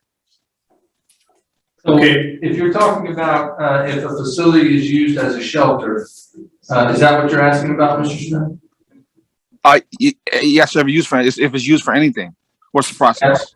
So if the facility is used as a shelter, none of our shelters are pre-storm shelters, right? They're not places people can go to for shelter prior to the storm. They're shelters that can be used after the fact if they are deemed to still be intact and in good condition. And the Red Cross mans those shelters. So we would work with, I believe, the sheriff's office and our local law enforcement, and then the Red Cross, and the Red Cross would man and operate those shelters until it's deemed that they're not needed and they close them. Is that right? Yeah, so for the Red Cross, I actually walked through all the buildings with the Red Cross. They have certain requirements that they need to adhere to, accessibility and room and space and all those things. So I meet with the Red Cross on a yearly basis to make sure our contracts are right and walk through the facilities. When the Red Cross is at our facility, the Beaufort County Sheriff's Department provides security for all those buildings when people are there. And Red Cross leaves the building as they found it. They do a good job cleaning it up and making sure it's in good order. And I don't know that Robert's had any issues with anything being damaged. I can't recall any, but they leave it in good shape after they're done.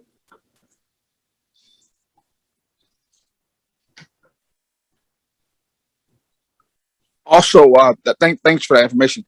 At what point do the board get informed, or what role or any role does the school district, the board of education have in this having this? In what, in the hurricane protocol or process? Yeah, yes, sir. Yeah, so generally, if you recall, when I first got here, we had a storm that came through, a hurricane that came through. It's really an operational matter. It's run by the staff. As I mentioned, myself and David sit on the Emergency Operations Center, and then we engage our staff to operationalize whatever we need to do, and then we just keep you informed of anything that you need to be informed about. I communicate regularly with our community, with our constituents. Whatever information I have, I either get out of robocalls and emails. And I believe you all get the communications that I send out as well, to keep you in the loop on what's going on. Yeah, I'm for the EOC. Normally, prior to Dr. Rodriguez, I was the only one who would ever attend those meetings with the EOC. But since I've been here, Dr. Rodriguez and I have attended all the meetings. He does the press releases with the sheriff. So I think it's in good hands, and communication piece is definitely there. Thank you. Thank you very much for your presentation. Thank you, David.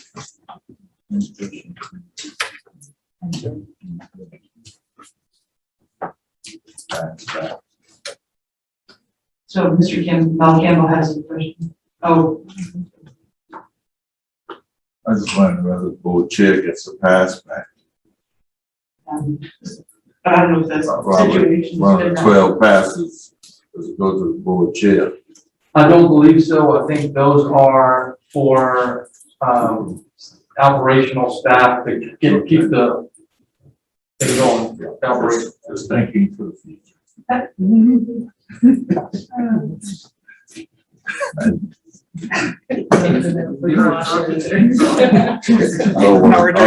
Come back and if I vote.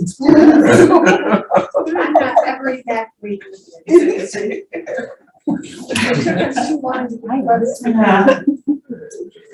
All right, next up is the Battery Creek High School School Board.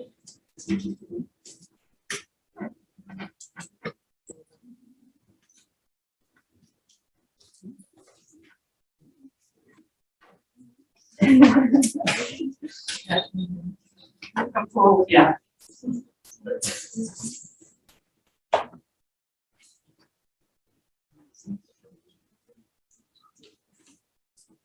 Oh, yes. We have people that are, connected, online, so we need you to, use the microphone, and your mouth actually has to be quite close to the microphone. Yeah, skip the mask, because we really will have too much trouble here. Thank you, thank you. I'm sorry we were out in the hall. We were a little distracted as, thank you so much.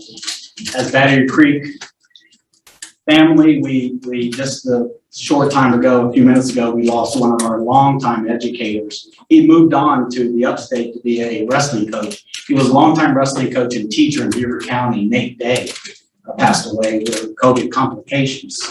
So we're, as a family, a Creek family and a broader community, very distracted right now and uneasy. So could we say just have a moment of silence, please?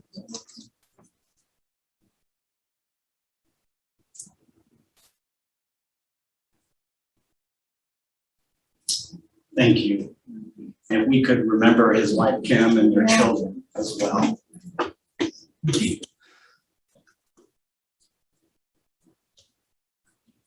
Well, good afternoon. My name is Vince Smith, and I'm an alumnus of Battery Creek's class of 1979.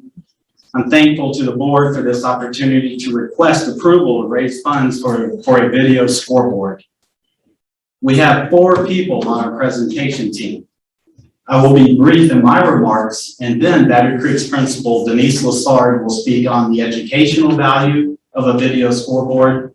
Sarah Hayes, our athletic director, via Zoom, will then address the sports impact, but even greater, the community impact.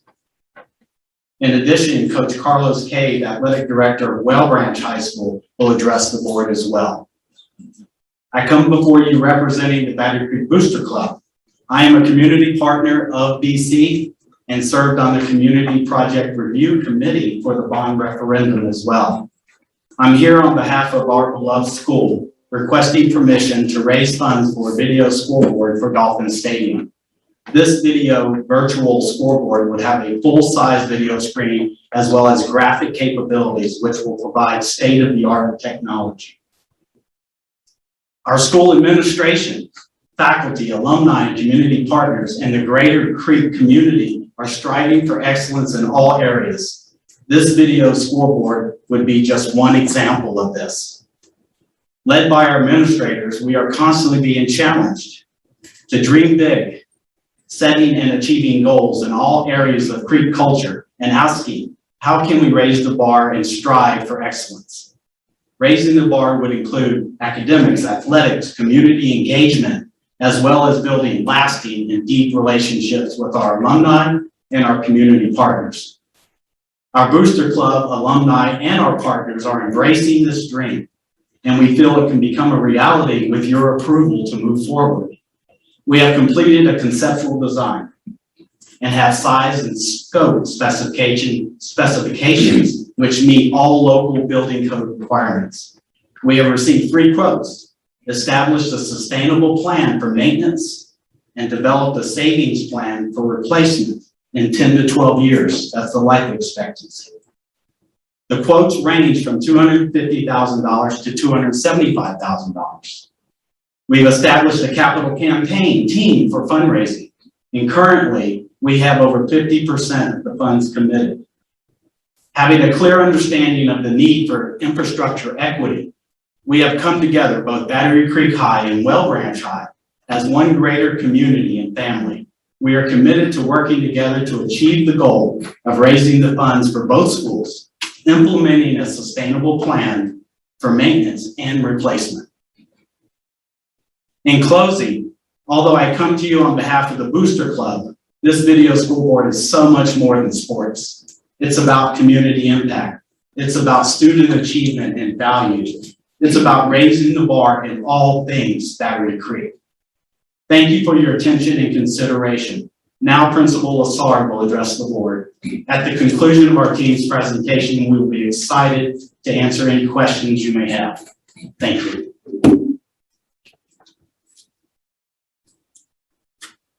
Good afternoon, everyone. Thank you for giving us this opportunity to speak with you today.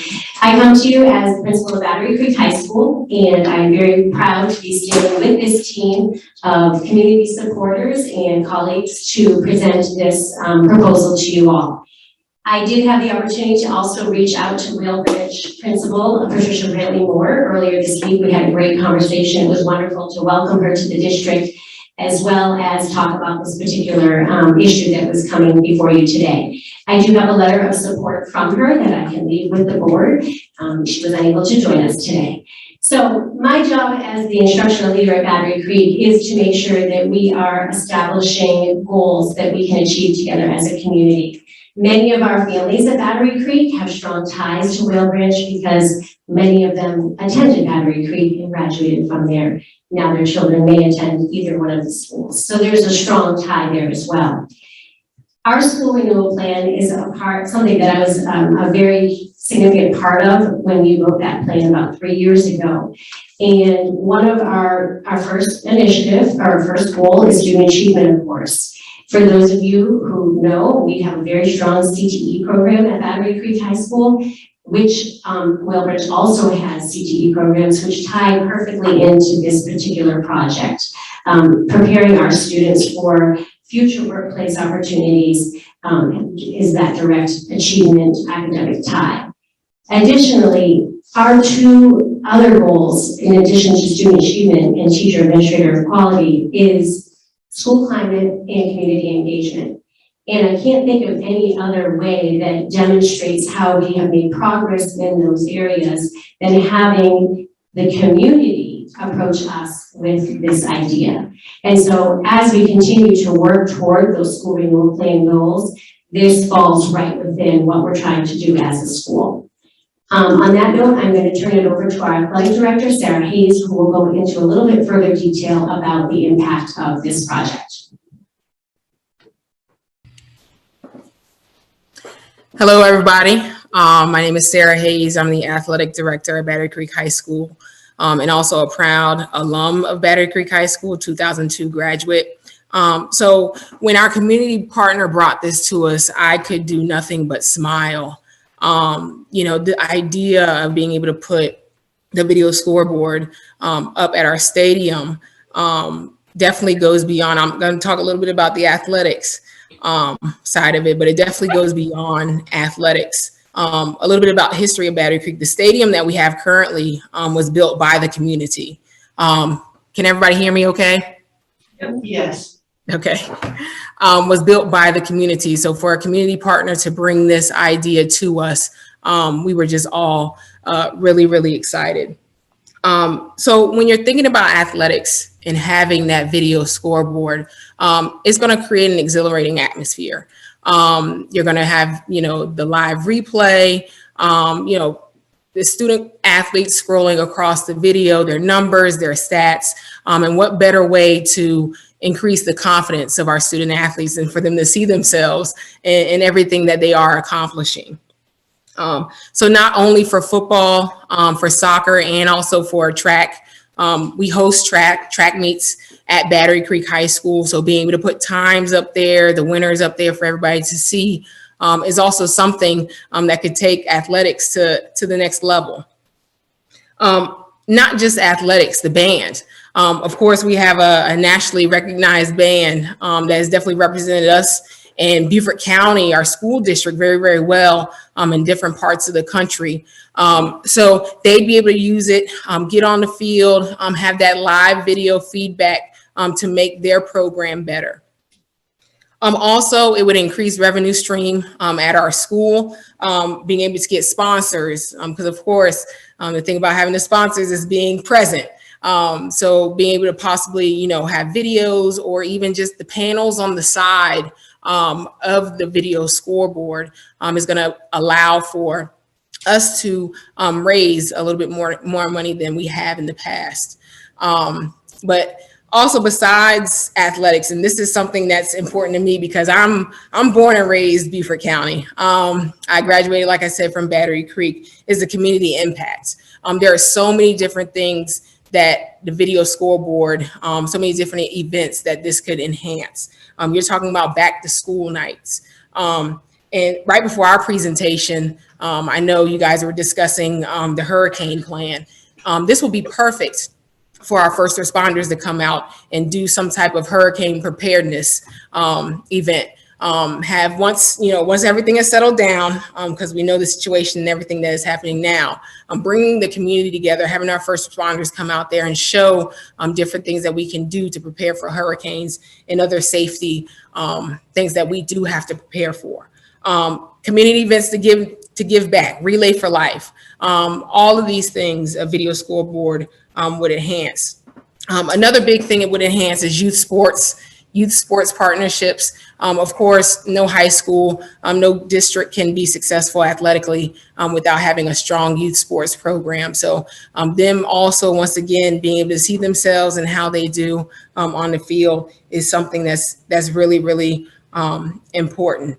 But I cannot stress enough how this would impact the community at Battery Creek, and also, of course, the community at Well Branch and Cave. Carlos Cave is going to come and speak briefly. But when we're playing our games, a lot of the parents, a lot of their kids, or a lot of the kids that are at Well Branch, their parents came to Battery Creek. So for us to come together as one community and do this for our community, I think would definitely be a great opportunity for us at both schools and for our communities at large. So now I would like to turn it over to Carlos Cave to talk a little bit about the impact that it could have over at Well Branch.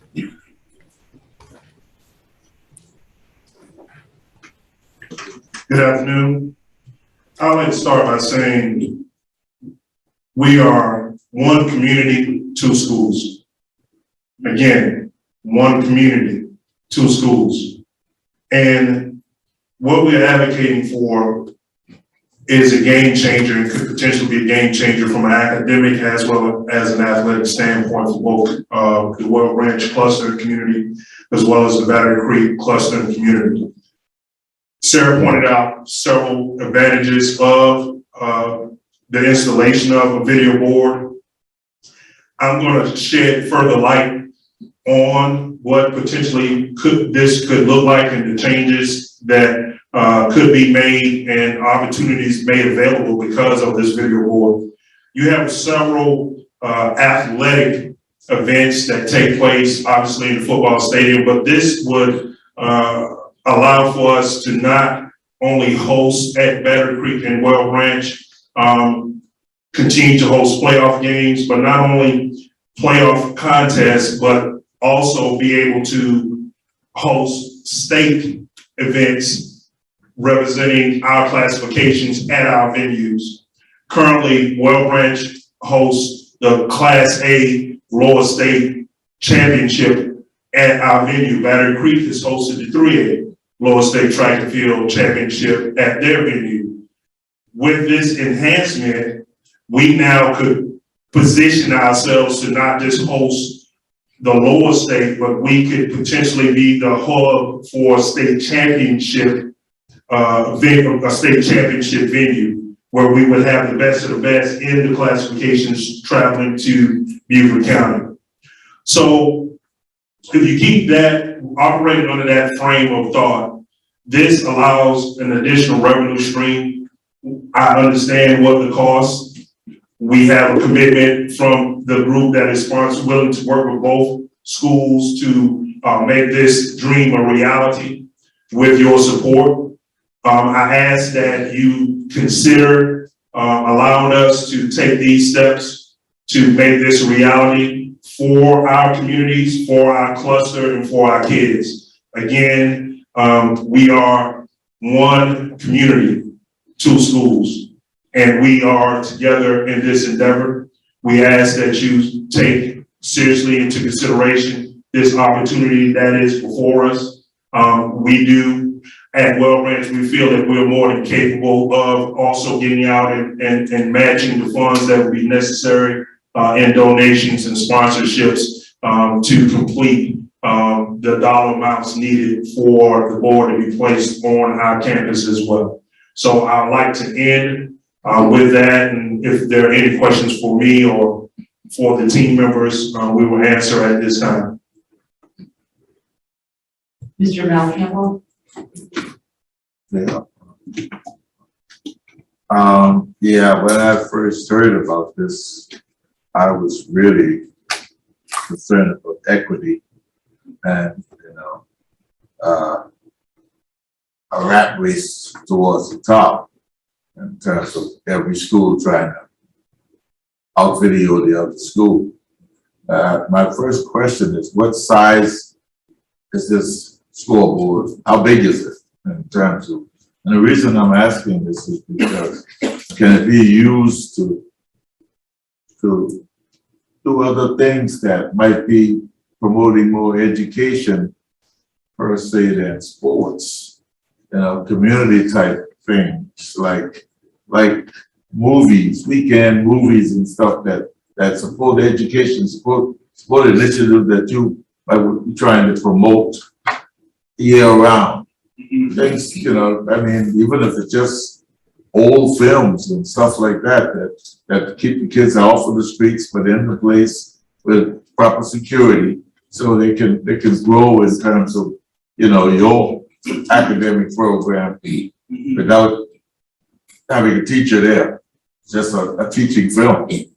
And that's my thought about it and why I would really support this. But how big is this? I just want to know what's the size. Thank you for the question, sir.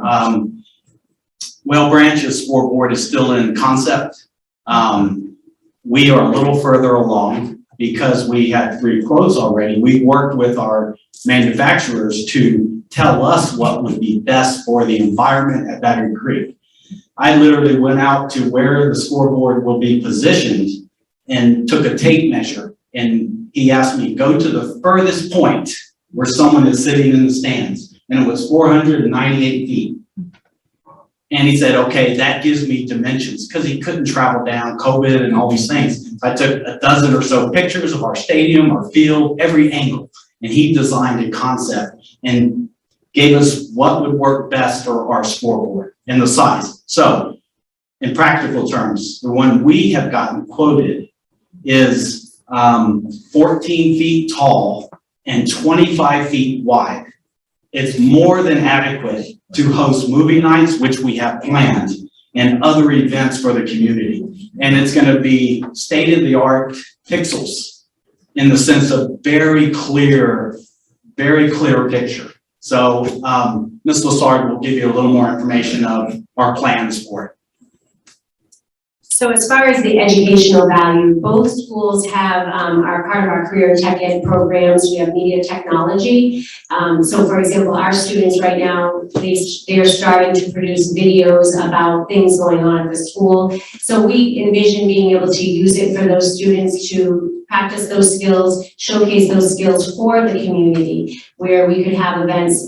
Pastor Vince had mentioned back to school night. So having that where you could have an outdoor venue, especially with everything going on now, having that outdoor opportunity to host events such as that. So back to school night, having just parent information nights, the community events where you may show a movie night where people can come out, where, have just that community building. The other impact, we work with Burton Fire District, for example. So if they wanted to partner to do like the hurricane preparedness that Sarah mentioned, inviting the community to come out where they would be able to display what to do if you have a hurricane, have the first responders right there on site where they can ask questions, make plans. So those types of things are the other things that you could use that for. Our PE teachers could use it in class if they wanted to, because they are outside a lot of times when they're instructing. So it's something that could be used year round for a variety of purposes. We also host ROTC drill meets at Battery Creek. So those are just some examples. I could go on all day if you wanted me to, but I know you don't want me to. Graduations. Yes, thank you. Graduations, thank you. I forgot about that one, Dr. Rodriguez. Next is Mr. Dyer. Thank you, Madam Chair. I move that the Beaufort County School Board support the effort of the Battery Creek High School Booster Club to raise funds for a video scoreboard for the Battery Creek athletic field. If the fundraising effort is successful, the school board will accept the donation for placement of the scoreboard on the athletic field. Again, Mr. Geyer's, you second, Mr. Earl Campbell second, Mr. Geyer's motion. So now we have to speak. May I? Yeah, go ahead. First of all, Reverend Moore is here, also representing the Whale Branch community. I've spoken to him about that. There is other things that this scoreboard could be a major use. Can you imagine using this scoreboard at graduation and showing the graduate coming up on the stage and being able to put that up on the screen? Can you imagine an Easter morning service or a group of churches in the community to come in on the field? This would be ideal for something like that. Now, the biggest issue, of course, is this going to be a competition? Will it make other schools feel impoverished if they can't afford something like that? I want to share with you what is in each school's student activity fee, each high school. Battery Creek has the least amount in their student activity fund. They have $8,622. Whale Branch has the second least, has $49,933. Beaufort High is next with $148,240. May River High School has $292,237. Bluffton High School has $322,977. And Hilton Head has $367,226. I'm giving you these quotes to tell you that if other high schools wish to have something like this, they can have a fundraising effort and they could supplant that with their own activity fees if they choose to do so. So the two schools with the least amount of activity funds are the two schools that have come to us today. And so I know we want to have equal quality in the district, but this, and we're providing equal quality, and it's in the referendum to give everybody the same. But here we have a group that's come in that wants to give us a donation of something between $250,000 to $270,000 to improve that. Does it make sense to say, no, you can't, because maybe some of the other schools will feel jealous? Well, the other schools can help themselves. Battery Creek needs the money, the worst of any of them, and Whale Branch the second. So I strongly recommend that we approve this. We don't want them to go raise the money and then come to us for the acceptance of the donation, say, oh, sorry, we're not going to do it. So let's not put them through an effort that's not going to be used. So that's why I made this motion today and ask that you agree with that. Thank you. Ms. Boatley? Thank you, Colonel Garland. I was just wondering why you were up here talking, I didn't know what we needed to do. So as long as, I have no problem if there's fundraising. Is there a provision that people have to bring it up if they raise money for new uniforms? They have to get approval from the school board? All donations have to be approved by the school. Gotcha. Okay. Well, above $5,000. Above 5,000. Okay, I agree, and as a Hilton Head person, good luck to you. And if it looks great, then we might copy you. But I think it's, if you guys want it, you can get the money for it. I just was concerned that maybe they were talking about shifting money around. So as long as that's not the case. And then the other question I would have is just making sure that the community partners who have brought this to the school, that there's no, what would be the term? that it's not the video board company. Yeah. It's our community fund. Any here. conflict? That's, thank you. Can I make a additional comment? When they looked at this, they also looked at not only installing it, but also maintaining it. So it's not a consistent issue that's going to be coming up if they're going to raise the funds to install it and maintain it. So that we can't have this come out of taxpayers' money. Taxpayers didn't put this on the referendum. So this has to be completely off the referendum piece. Just as a follow-up, this goes to my question. I don't think the equity issue is who has what. The equity is how the process occurs, right? Like we can come to different outcomes. The equity issue is just, do we all follow the same process? So one school didn't circumvent the normal. So as far as I'm concerned, this is very equitable. And if this is what you guys want to do and you've got the means to do it, I don't have any problem with that. It would be different if there was a different process for different schools. Other than that, bravo. All right, next is Kathy Romine. I think Ms. Colonel Guyer Just answer my question. But I just wanted to make certain that we don't, in approving and accepting this nice, wonderful donation, we are not setting ourselves up for additional costs down the road in maintenance and insurance costs, those types of things. So somebody just reaffirm that for me.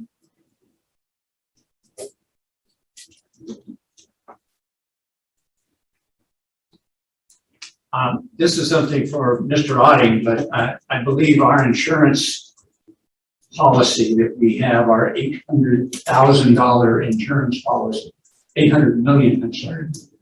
Yeah, $800 million policy could well encompass that as well. We just have to report it in our property. We have it renewed every year. Without additional cost? There may be, but. I'm just trying to get it down the road. I just want. Addition to Understood. $800 million is. But it's a piece of electronics, and I know that oftentimes pieces of electronics that may require a lot of maintenance, carry a higher risk. Understand. Yeah. Great question. And in my remarks, I said we, as a team of both schools, we planned a sustainable plan for maintenance. So we're building in the cost for maintenance. It will not be passed on to the district. And we're building in a savings plan for replacement, which the life expectancy in our area in the southeast of the US is generally 10 to 12 years. So we're forward thinking and we're planning for that. We don't want any costs to be incurred by the district. It will be a fixed asset owned by the district. So it needs to go under the insurance policy. We're willing to reimburse the district if there's a way to, accounting wise, to do that. We're willing to reimburse the district for the monthly electric bill if we can do that. So great question. And we want to own all of it in the figurative sense of the word. The district's gonna own it. We are paying for it. And we hope our community will reap the benefits of it. Thank you. Ms. Gendrich? Thank you. I am fully in support of this, and my head is spinning with the instructional opportunities. I mean, it sounds like a big geometry problem to me. But so everybody's pretty much asked what I asked, but I really did want to extend my condolences to the Creek Nation. What a loss. I know Kim Day, the wife, and she was a fabulous teacher at Battery Creek, so I'm very sorry. Thank you. As far as the screen, this is great. Absolutely supported. I also support doing it because I think, you raising your own funds is the way to go, looking at the ending balances in the student activities fund. And I agree with Ms. Boatright's comments that, we shouldn't be giving Battery Creek the funds to do it, and then at high school, so you raising your own funds is exactly the way to go. My concern is definitely with two things. One is, I really think that and this might be a Wendy question, the donation can be accepted by the board. But ultimately, I do think the superintendent should have the ability to, give the final okay on the project. Like if, you know, I know you said it was gonna be 14 feet high and 22 feet wide and blah, blah, blah. But it seems like since it's going to be a fixed asset of the district, I really think that then the district, whoever oversees the district, the board or the superintendent need to make that final decision of approval. And my concern is also the maintenance, the insurance, the electric bill. We can't, you know, wonderful generosity of your community, but it can't be something that's then, you know, as we already said, creates an expenditure, or probably a large expenditure is my guess, although I don't really know anything about electronic scoreboards, but electronics are expensive, it only lasts about 12 years and blah, blah, blah. And so I think I really think that should be determined before we vote. I support the idea, I support the idea of the donation, but I think that, I don't see, I don't know what kind of dollar amount we're talking about.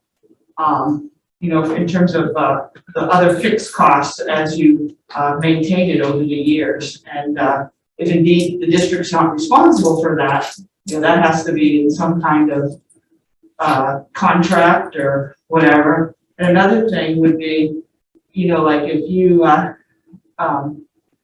rented an apartment and you put in gold toilets in every room or something, I think you have some, you could say, well, I upgraded your apartment, so I upgraded your playing fields. Do I have some legal claim that, that has some value? What happens if you can't maintain it? Can't do the electric bill? Are you gonna, I'm just thinking of the thing, just trying to think, can you come back and say, well, we want our money back if we can't support it anymore? There's a lot of, it's a big dollar amount, that's the thing, $100, that's a different story, but we're talking a lot of money, and probably a lot of money to maintain. So, I don't know, I'd love to hear what the superintendent has to say. Well, I have, down in South Florida, only know one school down there. We had it, just recently put it in, and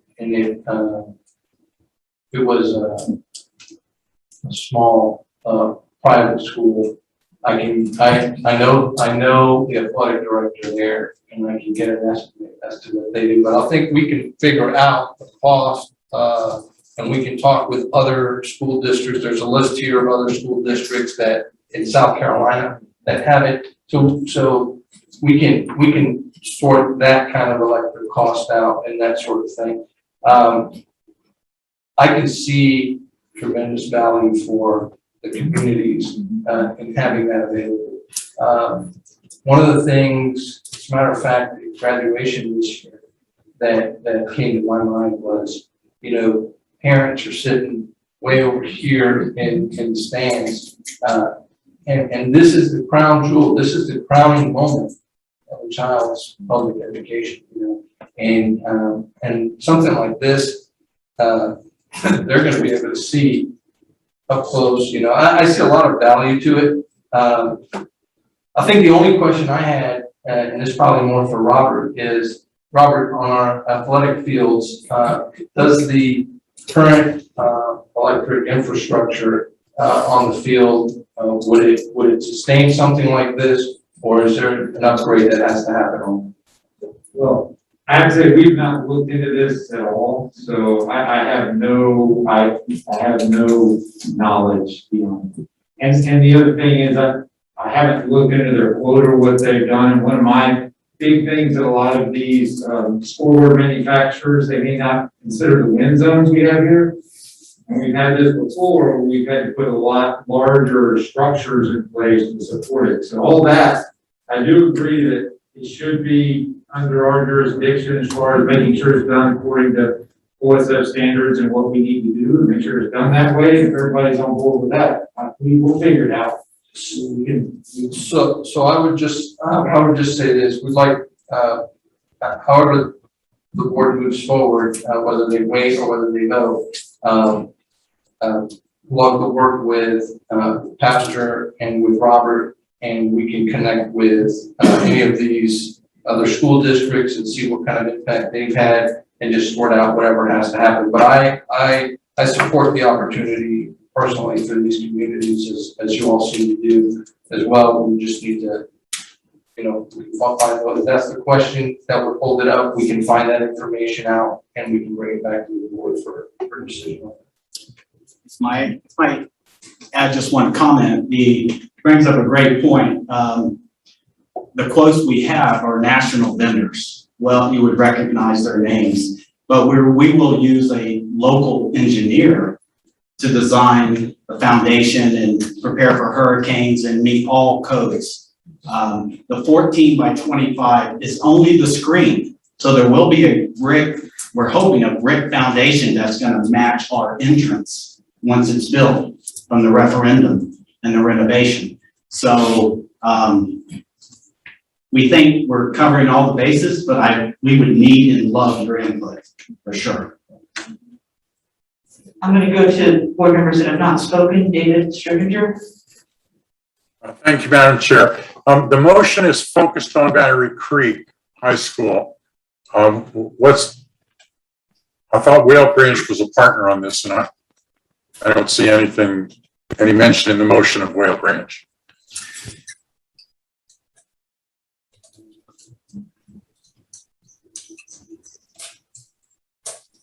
Could y'all hear me? We could add Whale Branch to the motion. Mr. Earl Campbell. I was wondering, what if we take a couple of, say 2 weeks to get all this information, would that hinder you in any way? I didn't hear the second part, so. If we make a decision, make a decision in 2 weeks, would that hinder you in any way? That's tough to say. Of course, we would love to walk away with the decision because I have donors waiting to do that. Would they wait 2 weeks? I'm sure they would. We're up against a time frame because of construction has already begun in the school, but they're already starting to work around our football field. So time is of the essence as far as a window to take advantage of the construction and the renovations from the referendum. So could we wait 2 weeks? Yes, but I would just say time is of the essence as far as timing.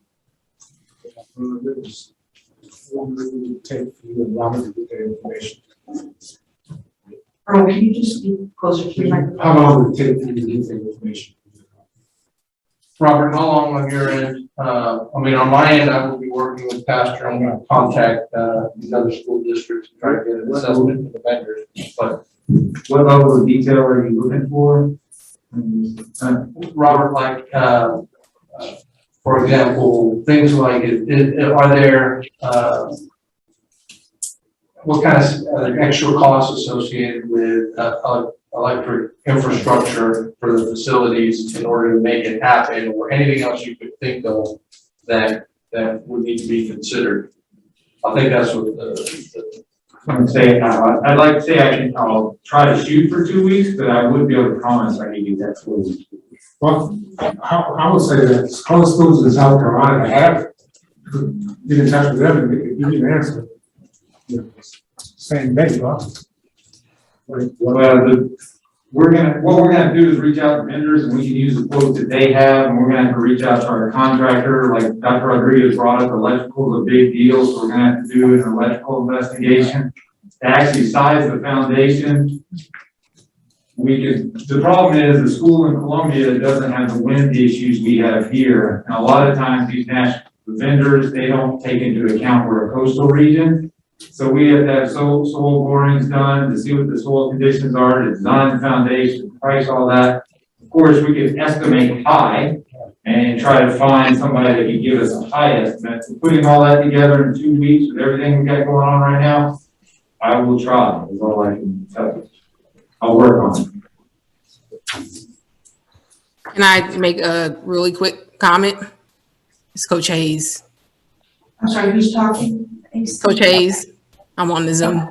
Oh, sorry, go ahead. I couldn't tell where the voice was coming from. I know the two school districts that we do have on here, Charleston County and I think Horry, Robert, in that regard, will probably be the closest ones. I guess maybe 2-hour geographical, not closest, but you know, having the same coastal issues. So I don't know if those are probably maybe the best two to inquire about their scoreboards. You also have video boards in Chatham County as well. All right, Mr. William Smith. And in referencing to the motion, when I read the motion, the motion says it says to support the effort. It didn't say to finalize on it. So I think that some of the issues that we're talking about that we're in referencing to, if it comes back, if we need to, I mean I don't see a problem with the final product coming back for us and giving us an update. But some of this sounds like this is more of in terms of operations, because I'm sure they had to go through Dr. Rodriguez to put this on the agenda. So I was just thinking that some of this is up on the operations. So in terms of us voting to support this motion to go ahead and get things started, and I'm sure Dr. Rodriguez will have Mr. Otting working with them to get this done. I don't see a reason for us to prolong this. So with that, I'm going to call for the vote. Okay, we need a 2/3 vote, vote, and since you're a member calling for the vote. Do we want to, yeah, okay, so you're seconding to call for the vote? Okay. So hold on. So this is to end debate, end discussion, and vote on it. I will not support this motion because I have a couple more questions. Anybody else want to comment on ending debate? Exactly. Mr. Malkia. I second it for no discussion. Yeah, I will support the motion as written, but I think there's another way to do it. So we're stopping, so this would be just stopping debate and voting on what's written here. So right now, it is stopping debate, stopping further discussion, so vote yes or no on that. Can I comment on stopping the debate? Yeah, sure. But I agree with Will that we're voting simply to support according to the motion, support the efforts of the Booster Club at this point, and then eventually they're gonna bring back the I think I agree with Will that we're just voting on supporting the Booster Club's effort to raise funds for this eventual video that we'll have to approve later. And I don't know if the bid will clear up the idea of them raising funds or not, but the bid might come later when they come back with the idea and we have done some background work now that we know what the idea is. That's the reason I would support. Let's vote on it. And point of order, Madam Chair, calling the question is not available here. Just take that as a matter of the vote. Okay. The motion to call the question to end debate is not debatable. It takes a 2/3 majority. Correct. It is not debatable, and if it passes, it's done. If it doesn't pass, then we can debate the original motion. Yeah, exactly. Okay. All right. Fair enough. Want to know.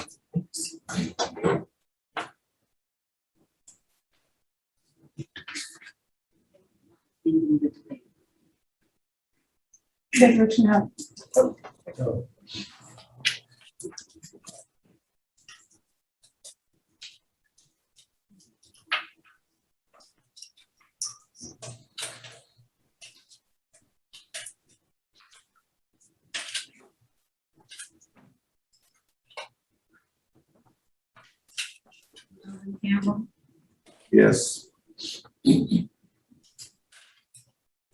No.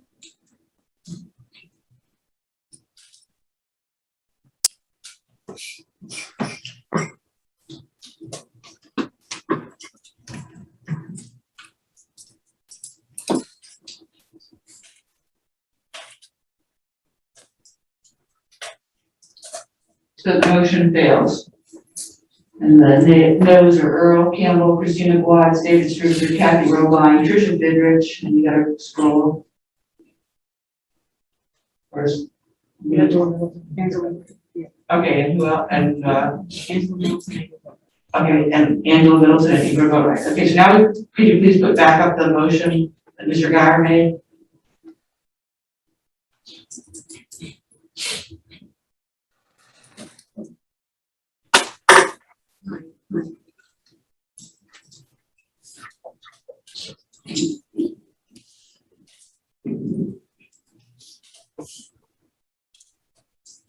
Okay, so I will just comment as, you know, I think it seems like from our remarks here, that we are on board with the idea. Our concern is what extra is required to install it and what extra is required for maintenance and insurance costs. You know, there's other fixed or additional costs that we're not clear on today. And I also see a problem. The second sentence is, it says if the fundraising effort is successful, we'll accept it and place the scoreboards. To me, that's problematic because that's what we don't, we have more information on. Maybe if we only kept the first sentence, that we support the effort and then look into these other things, and then that's adequate. I don't know. I mean, you know, to me, the motion, the way it is beyond just supporting the effort. So, let's see. Ms. Boatright. I was gonna suggest, Madam Chair, that we divide the question into two separate motions. And the first motion being that we support the efforts, and we can vote on that. And then if we want to, we can amend or vote or withdraw the second part. But then at least, hopefully that would be enough for them to continue the fundraising efforts while we sort out the other stuff. So I never get to use this motion, but I would like to move to divide the question. Okay. So So two one sentences. sentence at a time. Yeah, basically two separate motions. Okay. So did you hear that, Robin? Motion to divide the question. It's getting procedural, sorry.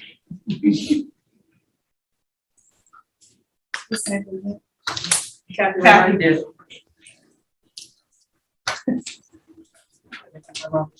I know, so,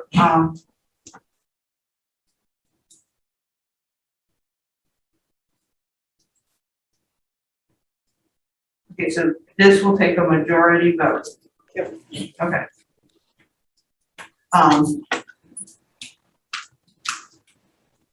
And, We could do it by general consent.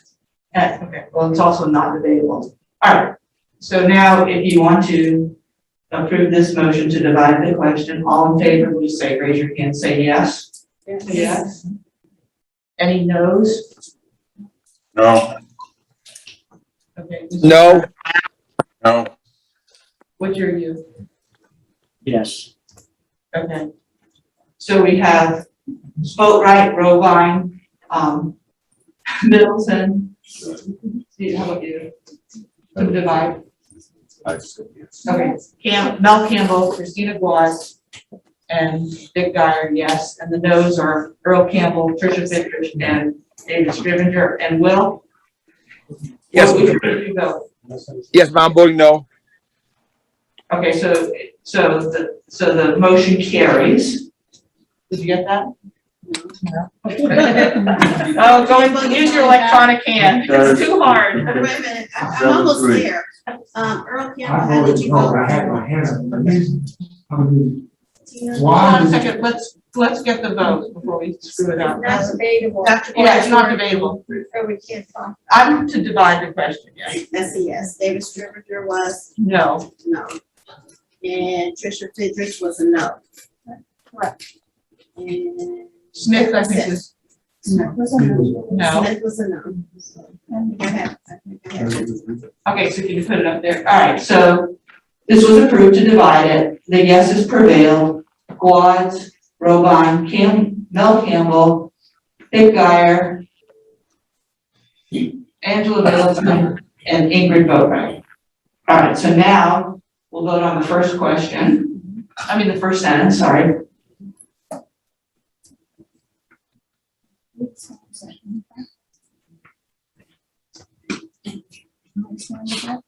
Oh, Big now. okay, yeah, Earl. Yes, my comment is, why do we need two motions? I mean, listen, these people have done a lot of hard work. And all we're doing is voting them. And I just can't support that. You know?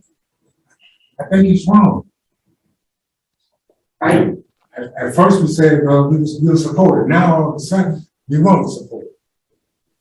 Well, we'll see. We haven't voted yet. Well, I the comments on some of these motions. All right, Mr. Davis, you're here.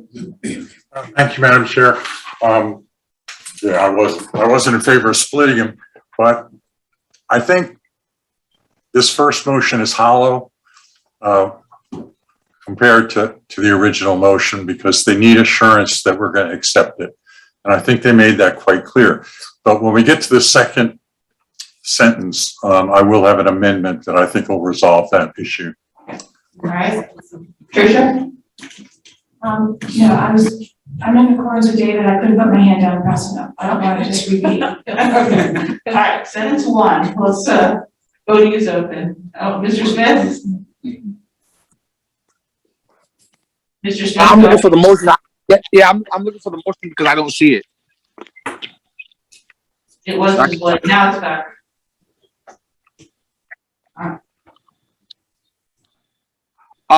Also, I agree with Mr. Campbell in reference to us not being able to support it as a motion as a whole. So I don't know,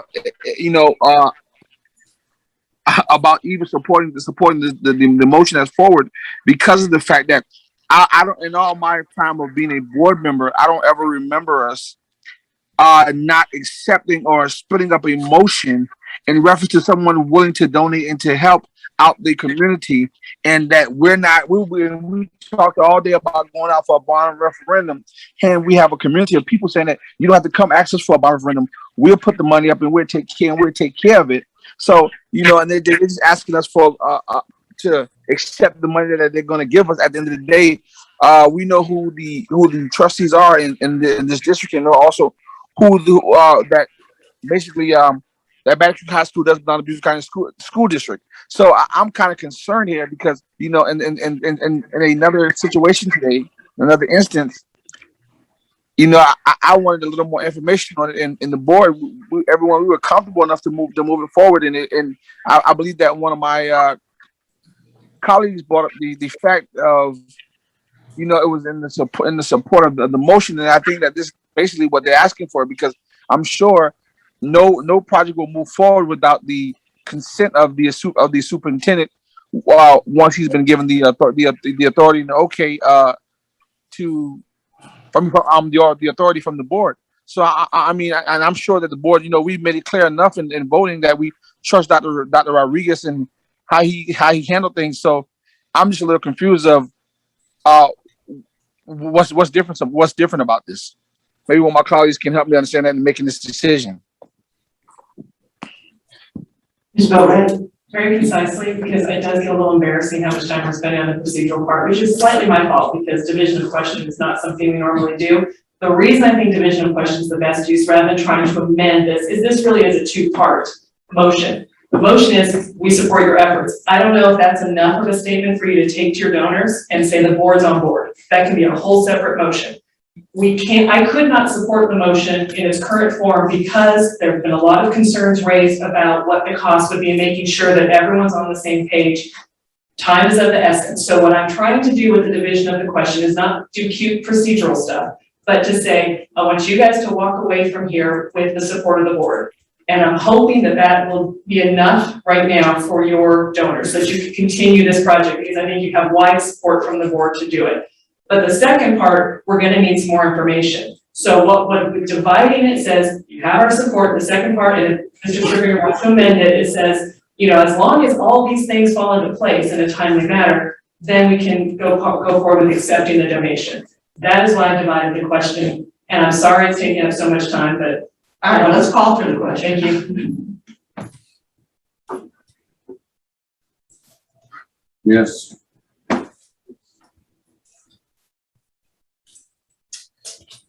I'm not done answering questions. My hand is still up, Madam Chair. I still have questions to ask. Well, you didn't put your hand down, sir, so that's impossible for me to know, once again. Well, I asked for feedback from the board support. I mean, from the board. In the process of me asking for feedback, I'm also trying to understand. I'm still developing questions. So that's why I did not. Your question is rhetorical.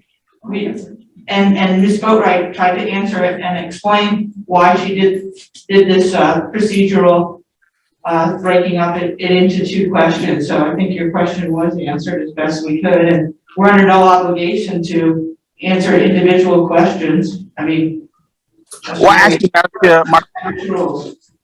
my question was not to the board members. My question was in reference to, there was a question asked earlier, and I believe there was a guy in the room that I'm not there to see him, that he said that we would like for 2 weeks for us to get it done. Mr. Campbell asked someone, I believe, would 2 weeks be long enough? And I believe that they stated along the lines of, the price and the cost of stuff is going up, and they tell us that all the time.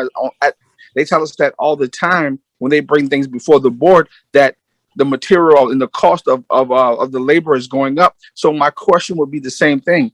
Is the cost of the material and the labor is going up, and how soon would this group? Okay, so Mr. Smith, can you stop for a minute and just listen? Read this sentence.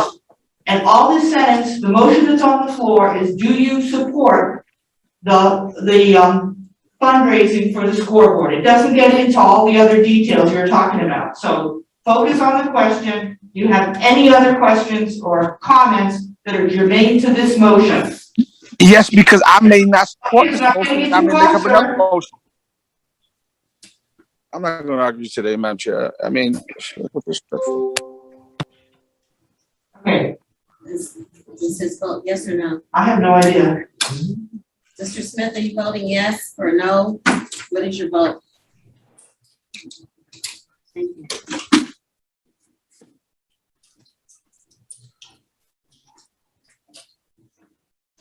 Okay, so the motion to support the effort passes unanimously. Now we're going to question the second sentence, and Mr. Striviger said he would like to make an amendment. Go ahead, Mr. Striviger. Thank you, Madam Chair. That second sentence isn't up for me to read, but I would like to add to the end of the sentence, as approved by the superintendent. And I think that takes care of the fact that it's only going to be approved if the superintendent approves it before the board does, which means that he has time to take care of all the financial issues and the insurance and all those things we're worried about. So if you could put up that original motion, I can probably be a little more specific about where I would like to the amendment to go.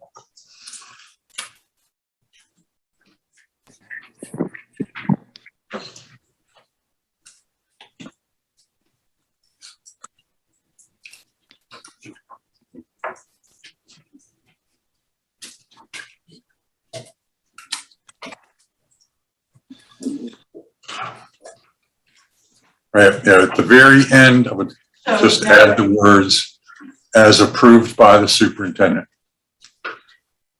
I think that would give folks the assurance that we are going to accept the donation as long as you meet all the criteria from operations and et cetera, et cetera. So you go out of here, I think this was your intent. You wanted to know that we would accept it if it meets all the criteria. So I think that solves everybody's issue. Thank you. All right, I think I'm confused. The only thing I'm confused about now is this motion, I believe was seconded by, what was Ms. Boatright, guys? I seconded the amendment. Okay, I'm sorry. Who seconded this amendment? Ingrid did. You don't have to. You can also do it if you want.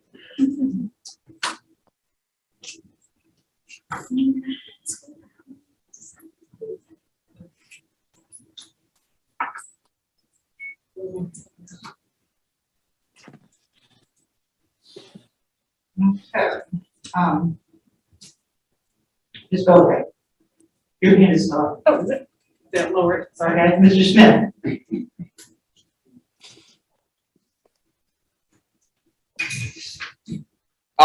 Also, in the midst of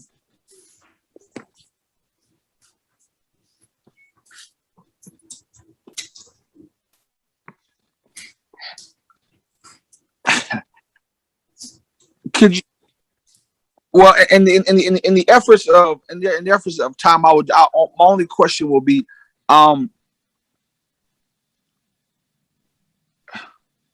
is there much difference than besides the superintendent? So now the superintendent is improving it, and then is he in the process of him improving it? Is he bringing it back before the board? What's the understanding between that? Could we have some clarity for that? I'll let Mr. Scrivener respond if you'd like. I'm assuming that superintendent will approve it, then it comes back to the board and we accept it. We're saying now that we will accept it as approved by the superintendent. Well, so he has to approve it first, then bring it to us and we will accept it. I think we're giving a commitment that we will accept it, but it still has to come back for, because it doesn't say we accept it. It says we will. So that's future oriented. So the superintendent has to approve it, take care of all the finances, assure us that everything has been taken care of, and then we will accept it. I mean, it seems real clear to me, but I'm not sure if I'm being clear. No, actually you are, but I just wanted to make it clear so we all could understand it. And Mr. Scrivener, a steady Will, would you put shall a steady when you said board will accept, would you put shall there?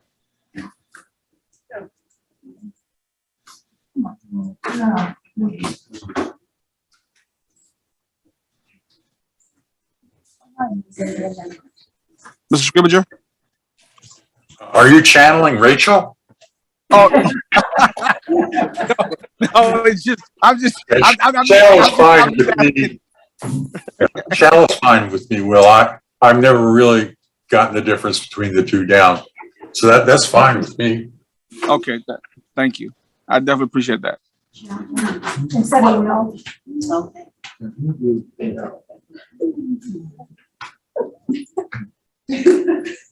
this is an amendment now on the amendment, I believe. No, this is an amendment on the second motion. Can I just say shall?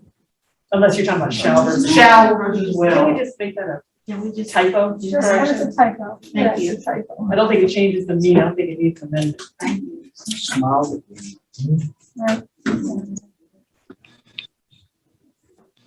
All right, and Mr. Scrivener was okay with it, and you as a seconder? Yeah, do it. All right, voting is open. I shall be okay with it. You shall, or will you be? I shall be okay with anything that gets this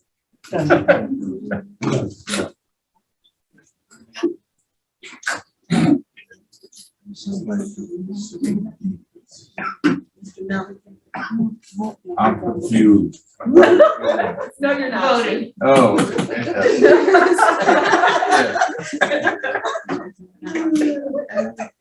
Okay. Yes. What time is it? Way too late. It's 4 o'clock. Almost. Yeah, I am from here. I'm not going. All right. Motion carries unanimously. Bravo. And thank you for coming and thank you for your presentation. All right. Sure. Thank you very much. All right. And we can now adjourn by unanimous consent? Yes. Yes. We're adjourned. We shall, or will.